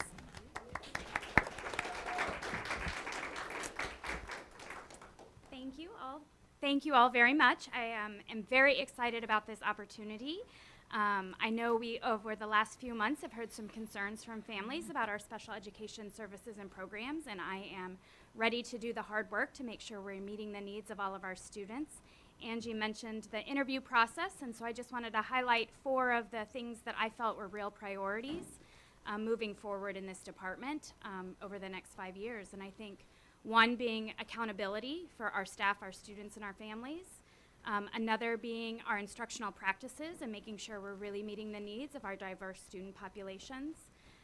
Communication and being transparent and communicative with our students, our staff, and our families about the services in our district and how we go about making decisions.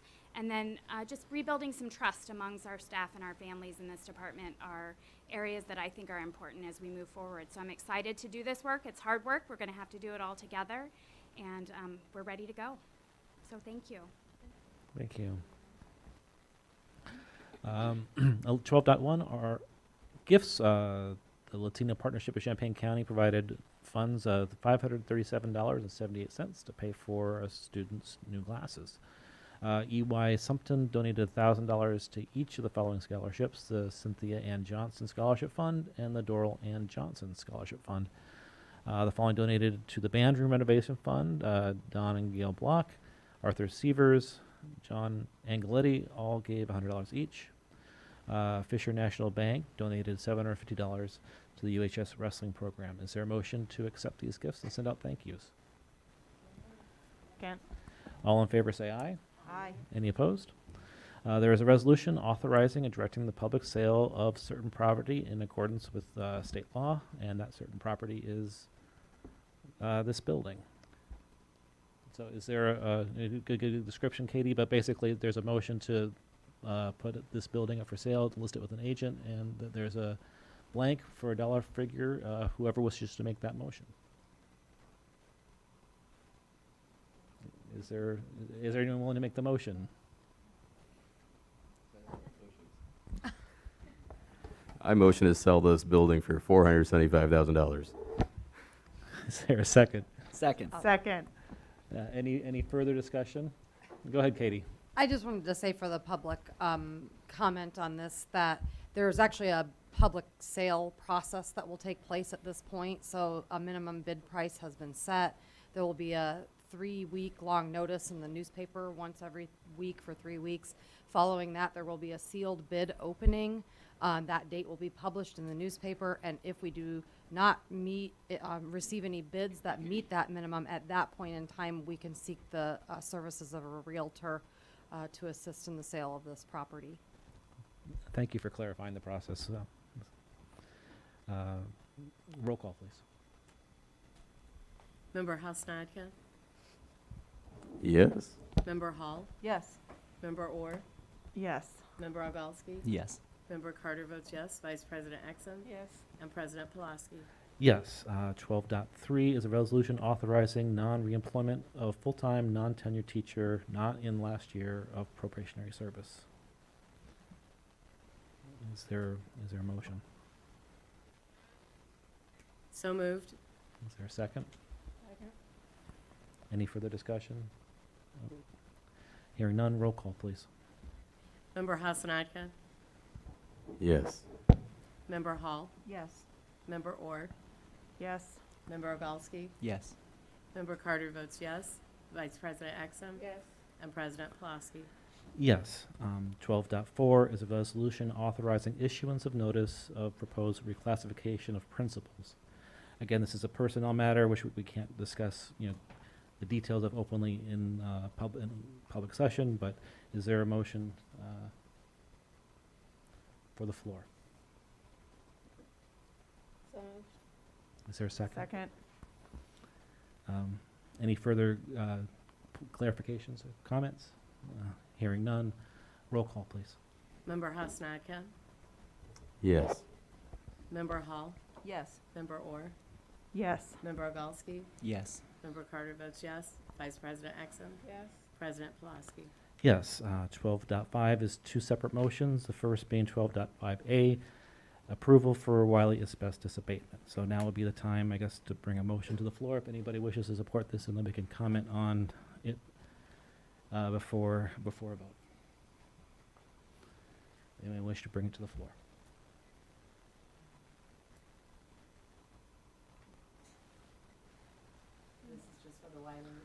This is for the Wiley asbestos abatement to begin in the fall of 23-24 school year. I make a motion. Is there a second? I'll second. Moved and seconded. Now that it's will be the appropriate time for discussion. Does anybody wish to make a public statement on their opinion on it right now? Because people really should explain their votes to the people who came here tonight. I will vote against this because I think the plan is ridiculous. Thank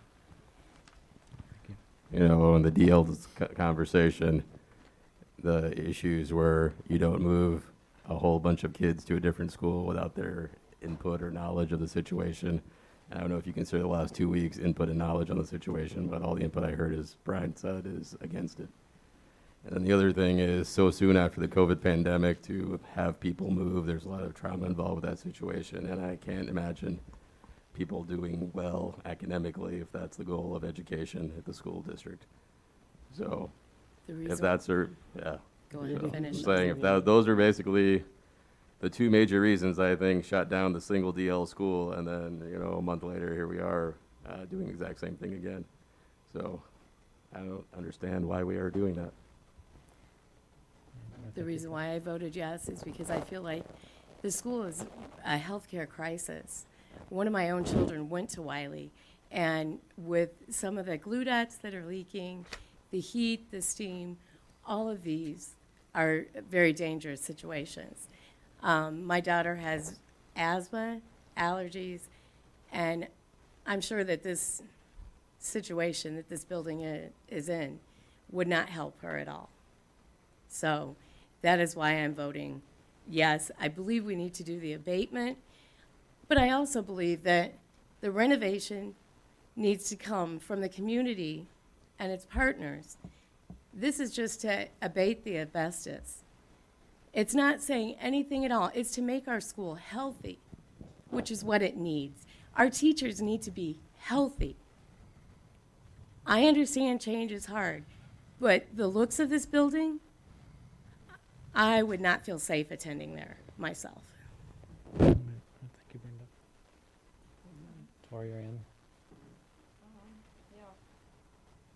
I've been trying to make notes of what everybody's been saying and remembering what people have written to us. And first off, I want to say thanks for everybody for coming tonight and speaking so passionately, and also for all the emails, personally to me as a board member and to all of us as a group as a board. And I read every one of them. I say this all the time. I can't respond to everybody all the time, but I do read them all and I take them on board.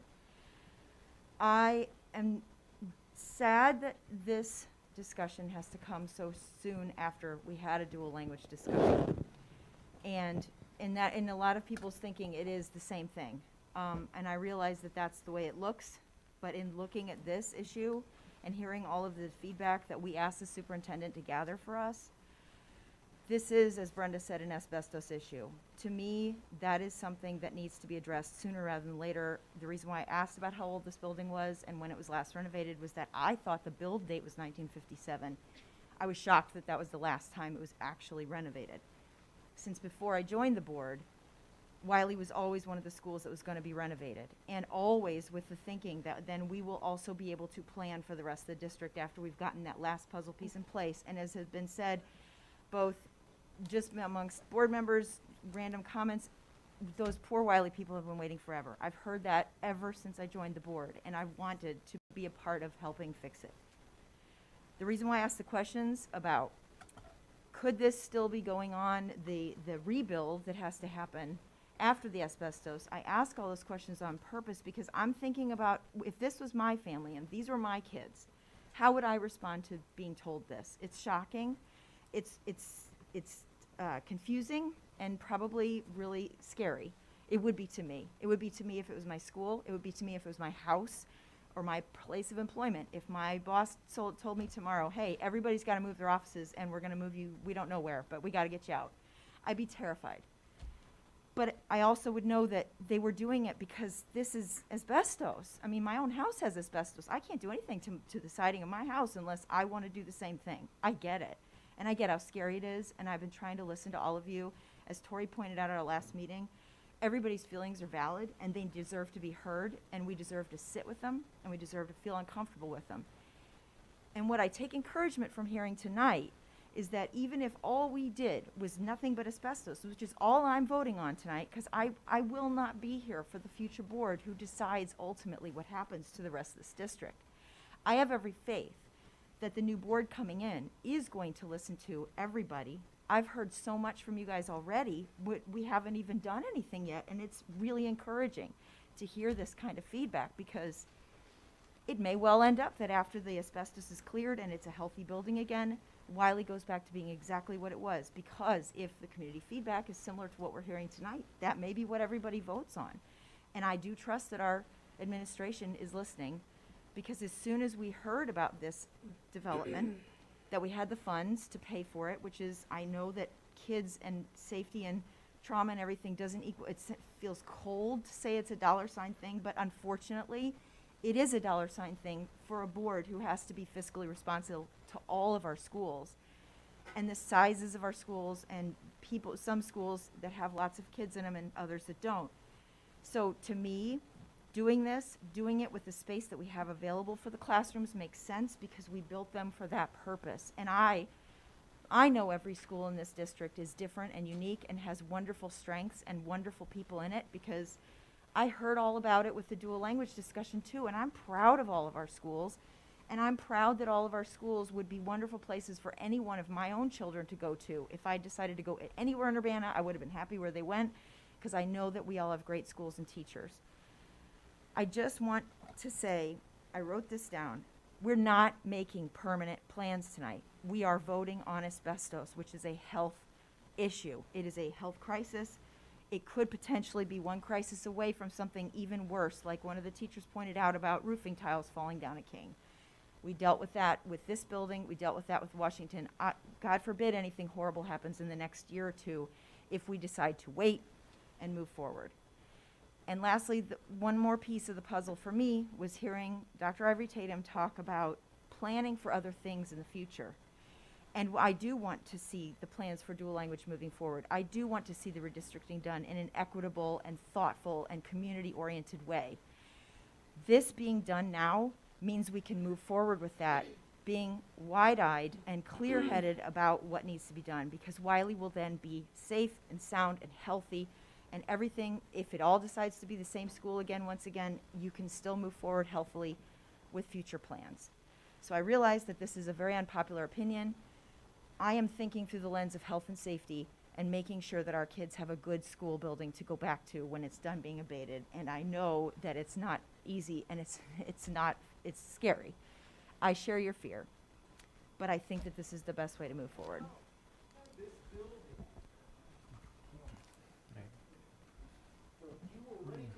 Listen. Listen, stop. This discussion's for here, please. If other board members want to ask me, though, questions about this or, talk to me about it personally, you're welcome to do so. Yeah. I mean, if go ahead. All right. Brian. I mean, I'm gonna continue to argue the position that I stated early on. We are, by voting tonight without a plan, we are telling them we don't know. It's a big question mark. We cannot promise them a building. We cannot promise them what it's going to be. And I mean, interestingly, this idea that we would prioritize Wiley students into a magnet school, to me, actually is at odds with equity, because if we're going to allow every Wiley student back into a magnet school, we're not actually opening it up to the broader district. Perhaps I'm not understanding that particular point, but to me, it remains extremely irresponsible to not know what we are going to do. We don't know our needs yet. We've said this several times.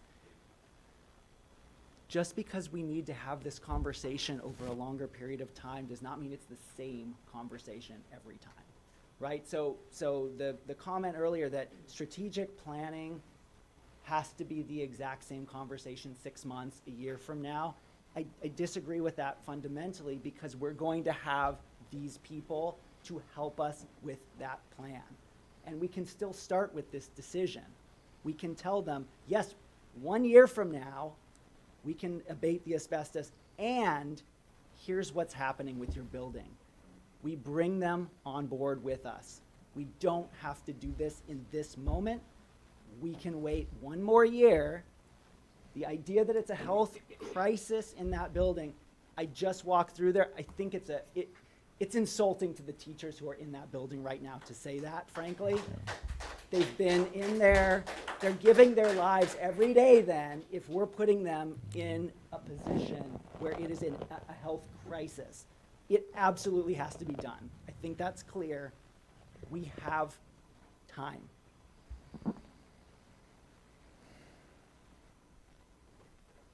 Go ahead. No, please go ahead.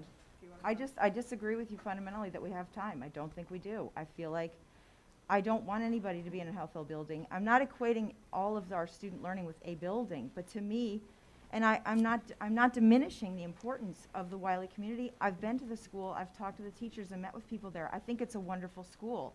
I don't want anything bad to happen to it. I'm encouraged by the fact that discussions such as a magnet school seem to be really not popular with the group who are speaking up to us, which is the feedback we exactly want from them. We're asking them, they're telling us now rather than a year from now. And so we're starting the planning process now, earlier, but we know we have to do the asbestos. We absolutely know we have to do it. That comes first, no matter Stop, what please. else.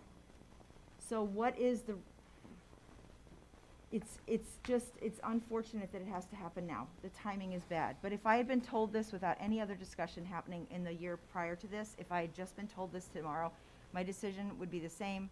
It's an issue that we want to take care of so that we can feel really healthy and grounded, and having gotten lots of input in the meantime into what we want our schools to be in the years to come. It's not stopping that process at all.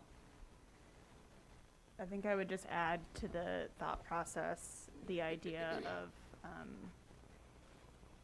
I think what became very clear as I was in this space, and I'm not trying to say this as like a snarky comment, but I sort of felt like when I left, it was like, Wiley's not for sale. And these teachers aren't just going to take themselves to other schools because that's what we're recommending, and families aren't just, I mean, I think we're putting way too much faith in the idea that this community is willing to disperse themselves wherever we need them. And that to me is dangerous when you're talking about health and community and learning and all of these, you know, social emotional things that we take very seriously in our district. We're dramatically disrupting, and I think that's where, when you're talking about health and safety, I start to have, you know, I'm like, well, this is part of health and safety. Mental health is part of health and safety, and it's not just, you know, like, and that is the angle for me that is dramatically important. We still have so many needs that we're trying to address, and we're not, you know, we can't just assume that all of these qualified teachers are going to stay and go where they're told to go. That is a concern for me. Students, you know, we might lose more students. You know, adding and making classrooms potentially bigger, we already have like serious social work needs in our buildings, and we're not getting more social workers in this deal. I've also heard from several of our school social workers about this concern. So as much as I would love for it to be black and white, this is not. We're dealing in all kinds of gray. And so the best way to get through the gray is to build support and get that buy-in so we can feel more directed in where we're headed. So that would be my addition to your thought process.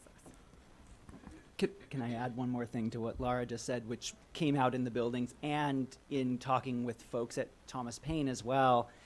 If we have a temporary fix where we're putting people in other buildings, a lot of people talked about the concern of building within a building feel. You don't get community buy-in in 1 year. This is a community that has built something very strong. You put 4 of them in a new building in Thomas Paine, which is also a wonderful building, but a different building, which also doesn't have an administrator at the moment for next year. So there's a lot of question marks, and to build a new community when you're putting new people in there, many teachers express concern.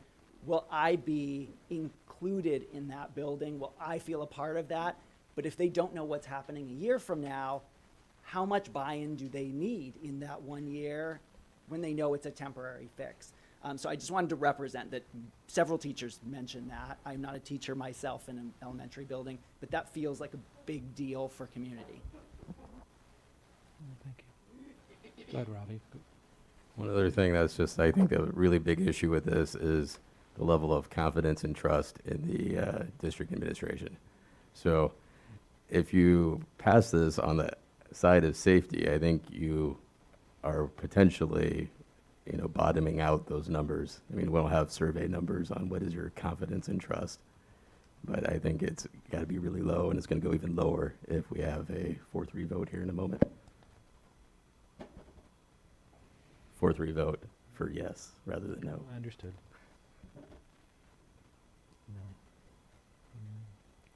No. I'm still struggling with this. This was easier for me a couple weeks ago before to collect the info for everybody. It's not an easy thing. I'm not being moved in terms of like the pace of this decision for the asbestos abatement by safety. I'm not being moved by inflationary costs. this year versus the next. What's motivating me is that the eventual decisions that we have to make that are tied together, that really are chained together, is the decision on Wiley, the decision on whether or not we're going to do a single building for DL, and the big one, which is elementary attendance area redistricting. They're all tethered together. If we can somehow paralyze the abatement with that process, we can stop sending 120, 130 kids out of the DPW area who can't go who aren't currently going to and can't go to their neighborhood school, because we're shipping them all across town. They're already being scattered to the wind, and if we delay this abatement another year, they're going to continue to suffer for another year because of that. This board made the decision because we didn't want to move a kid twice out of Leal to Wiley, and then again another year. That's why we delayed that decision, because we've realized those things were chained together. This one has to come first. I understand the need to want to keep the staff together. This is a wonderful staff. I want to get them together. I wish that we weren't constrained by the way this damn state funds its education, 70+% through property taxes. We are so hamstrung with what way we can spend money and what we can spend money on. It's maddening, but we do have to be fiscally conservative in the sense that I don't want to be spending money on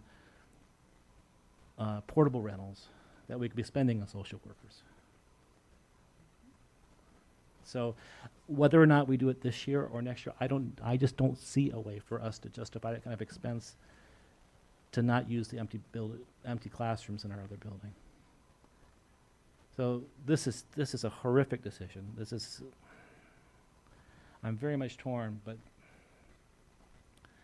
it's whether or not we're able to start implementing the redistricting in the fall of 25 or the fall of 26. It's just another year of sending those kids all over town, and I'm having a hard time swallowing that.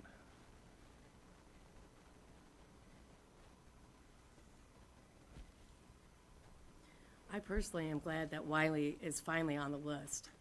I mean, we've talked about this for many, many years, and now Wiley gets their turn to be asbestos free. The renovations and everything, that will come. That will come as the board work goes on and the community's input. That will come. We built Thomas Paine to catch some of the overflow from Wiley and from DPW. If you look back on our board recordings, it's there. This has been on our list for many, many years. And the first step, we have to start at the base and make this school healthy. That's where I'm at.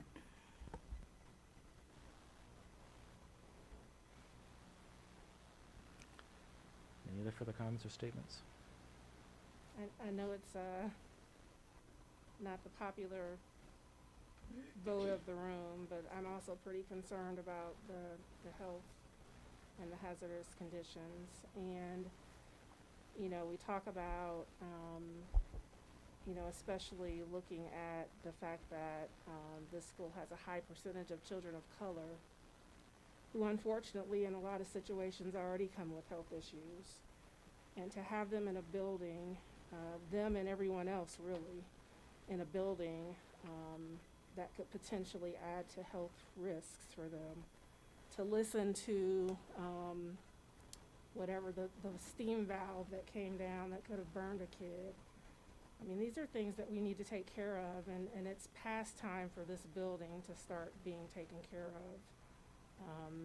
This building has been last, obviously, I don't know all the history behind why Wiley is the last building. I was not on the board. But I do think it is past time for this building to get much needed care taken care of it. And it really has nothing to do, again, with the great community, the principal, the students, what's been built there. I've seen it myself as well. But to not move forward means basically that I'm acknowledging that there are hazardous conditions or potential hazardous conditions, and that I'm continuing to put students at risk and teachers at risk. Just really means a lot to me personally. So. Any other further comments? Hearing none, roll call vote would be in order. Member Hassanadka. No. Member Hall. Yes. Member Orr. No. Member Ogalski. No. Member Carter votes yes. Vice President Exum. Yes. And President Pulaski. Yes, motion passes.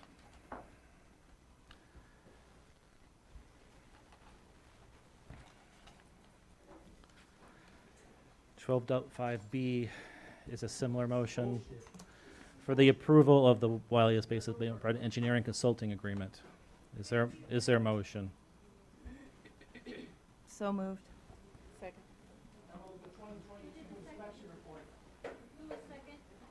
Me. Who moved and who's second? I second it. Any further discussion? Roll call, please. This is 12. This is 12.5B. It's the second half of the motion. Member Hassanadka. No. Member Hall. Yes. Member Orr. No. Member Ogalski. No. Member Carter votes yes. Vice President Exum. Yes. And President Pulaski. Yes. 12.6, approval of a bid for Urbana Middle School chiller. Randy? We received bids for the Urbana Middle School chiller replacements at 2 p.m. on February 2nd, 2023, from 4 mechanical contractors. The low bid was Davis Houck from Urbana, Illinois, with a low bid of $728,500.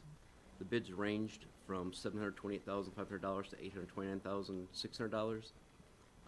IGW has reviewed this bid and scope of work, and Davis Houck is comfortable with their bid. Based on the information provided, I recommend the acceptance of the base bid and recommend the district maintain a 10% construction contingency of $72,800 for unforeseen conditions during this construction process. The project will start over the winter break 2023 and conclude in March 2024. Does anyone have any comments or questions for Randy? Hearing none, the chair would entertain a motion to approve the bid. So moved. Second. Any further discussion? Roll call, please. Member Hassanadka. Yes. Member Hall. Yes. Member Orr. Yes. Member Ogalski. Yes. Member Carter votes yes. Vice President Exum. Yes. President Pulaski. Yes. Next up is approval of a bid for the UMS gym floor asbestos abatement. Again, Randy. Okay. We received bids for the asbestos removal for the Urbana Middle School gym and the east deck flooring. Bid opening was Monday, February 6, 2023. We had 3 asbestos services submit bids. The low bidder was American Asbestos Abatement LLC with a bid of $184,984. Due to the emergency nature of this project and contractor's availability, I brought this information to the board's attention on February 7th, 2023, so that work could be initiated. Today, February 21st, 2023, I'm bringing the contract forward for the board's ratification. Based on the information provided, we recommend an acceptance of this bid of $184,984. We would recommend that the district maintain a 10% construction contingency of $18,498 for unforeseen conditions discovered during this removal process. Is there a motion on the floor? So moved. Is there a second? Second. Any further comments or questions? Hearing none, roll call, please. Member Hassanadka. Yes. Member Hall. Yes. Member Orr. Yes. Member Ogalski. Yes. Member Carter votes yes. Vice President Exum. And President Pulaski. Yes. We're up to 12.9, approval requested for the 2020, did I miss one? 12-8. Thank you. There's a resolution approving emergency award for the flooring replacement at UMS. Again, Randy. We received a proposal from Salker Sports Floors for the Urbana Middle School gym and east deck flooring replacement. The cost of the east deck is $100,900. The gym floor is $219,000. This was covered by and will be paid directly by the district's insurance company.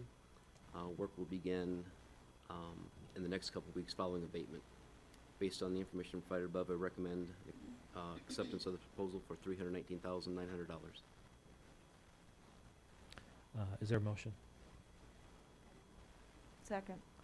Any further comments or questions? Roll call, please. Member Hassanaka? Yes. Member Hall? Yes. Member Orr? Yes. Member Ogalski? Yes. Member Carter votes yes. Vice President Exum? And President Pulaski? Yes, 12.9 is now the requested approval for the next two district calendars. Kim? Yes, approval is requested from the 23-24 and 24-25 calendars that were previously presented at the February 7th study session. Is there any comments or questions? Go ahead, Ravi. Can you comment again about what the desire to have a fall break is? Because, you know, there's a lot of issues for some families in regards to childcare, to taking another week off work to watch their kids, in addition to spring break and the winter break. I would be more than happy to. So we discussed that as a committee. We also discussed that with our staff. That particular time, we even pondered that we would do a fall break attached to Thanksgiving, and we heard back from staff and from our calendar committee that was even too long, that we needed to have an earlier break for our staff and for our students. And in addition, also for recruitment and retention, because we have Unit 4 that approved that same break that we're proposing with these calendars, both mirror Unit 4's breaks. And so that would also, we would not have staff for our classrooms if they're home with their children as well. So many reasons. Any other questions for Kim? If not, the chair would entertain a motion to approve the next two proposed district calendars. So moved. Moved and seconded. Any further discussion? Again, roll call. Member Hassanaka? Yes. Member Hall? Yes. Member Orr? Yes. Member Ogalski? Yes. Member Carter votes yes. Vice President Exum? And President Pulaski? Yes, there is a call for a future special executive meeting tomorrow night for student discipline. Superintendent's report. So we will attach the superintendent report when we send the board update out tomorrow. So we'll just make those slides available instead of save us a few minutes. All right. Since it's so late. Sure. But there were a number of FOIAs that were fulfilled. Latasha Foreman had a variety of communications. Tanya Campbell from DataBid had a bid opening tabulation or apparent low bidder on their Urbana Middle School asbestos abatement project. Hosea Chatterton from Local Labs had requested a directory of all current students, including all directory information as provided by the Illinois Administrative Code. And again from Hosea Chatterton from Local Labs, employee information, specifically teachers, with the following data points for the years 2020, 2021, and 2022. First name, last name, position, job title, department pay rate, year-to-date gross pay. And lastly, Ruth Kodorvitz requesting district policies on when it is appropriate to issue a communication plan restricting communication between a parent and school, the district policies on classroom visits, including class visits under Title I. Any board reports tonight? Yes, I have one. I would just like to remind all the families and students out there that March 4th is Read Across America, and I'm looking forward to that. One of the new Urbana School Board members who is helping to do a lot of the planning is Sherry Langendorf, and she's worked very hard on this. I'm looking forward to be a greeter there. Hopefully several other district admin and board members might have had the opportunity to volunteer also, but it's really a great time to promote literacy, and there's lots of fun activities to do with your children. Right, any other board reports? Go ahead, Ravi. So I would just, as a follow-up for the Urbana school health-based committee, clinic, whatever it's called, there is now mental health services 5 days a week in that building.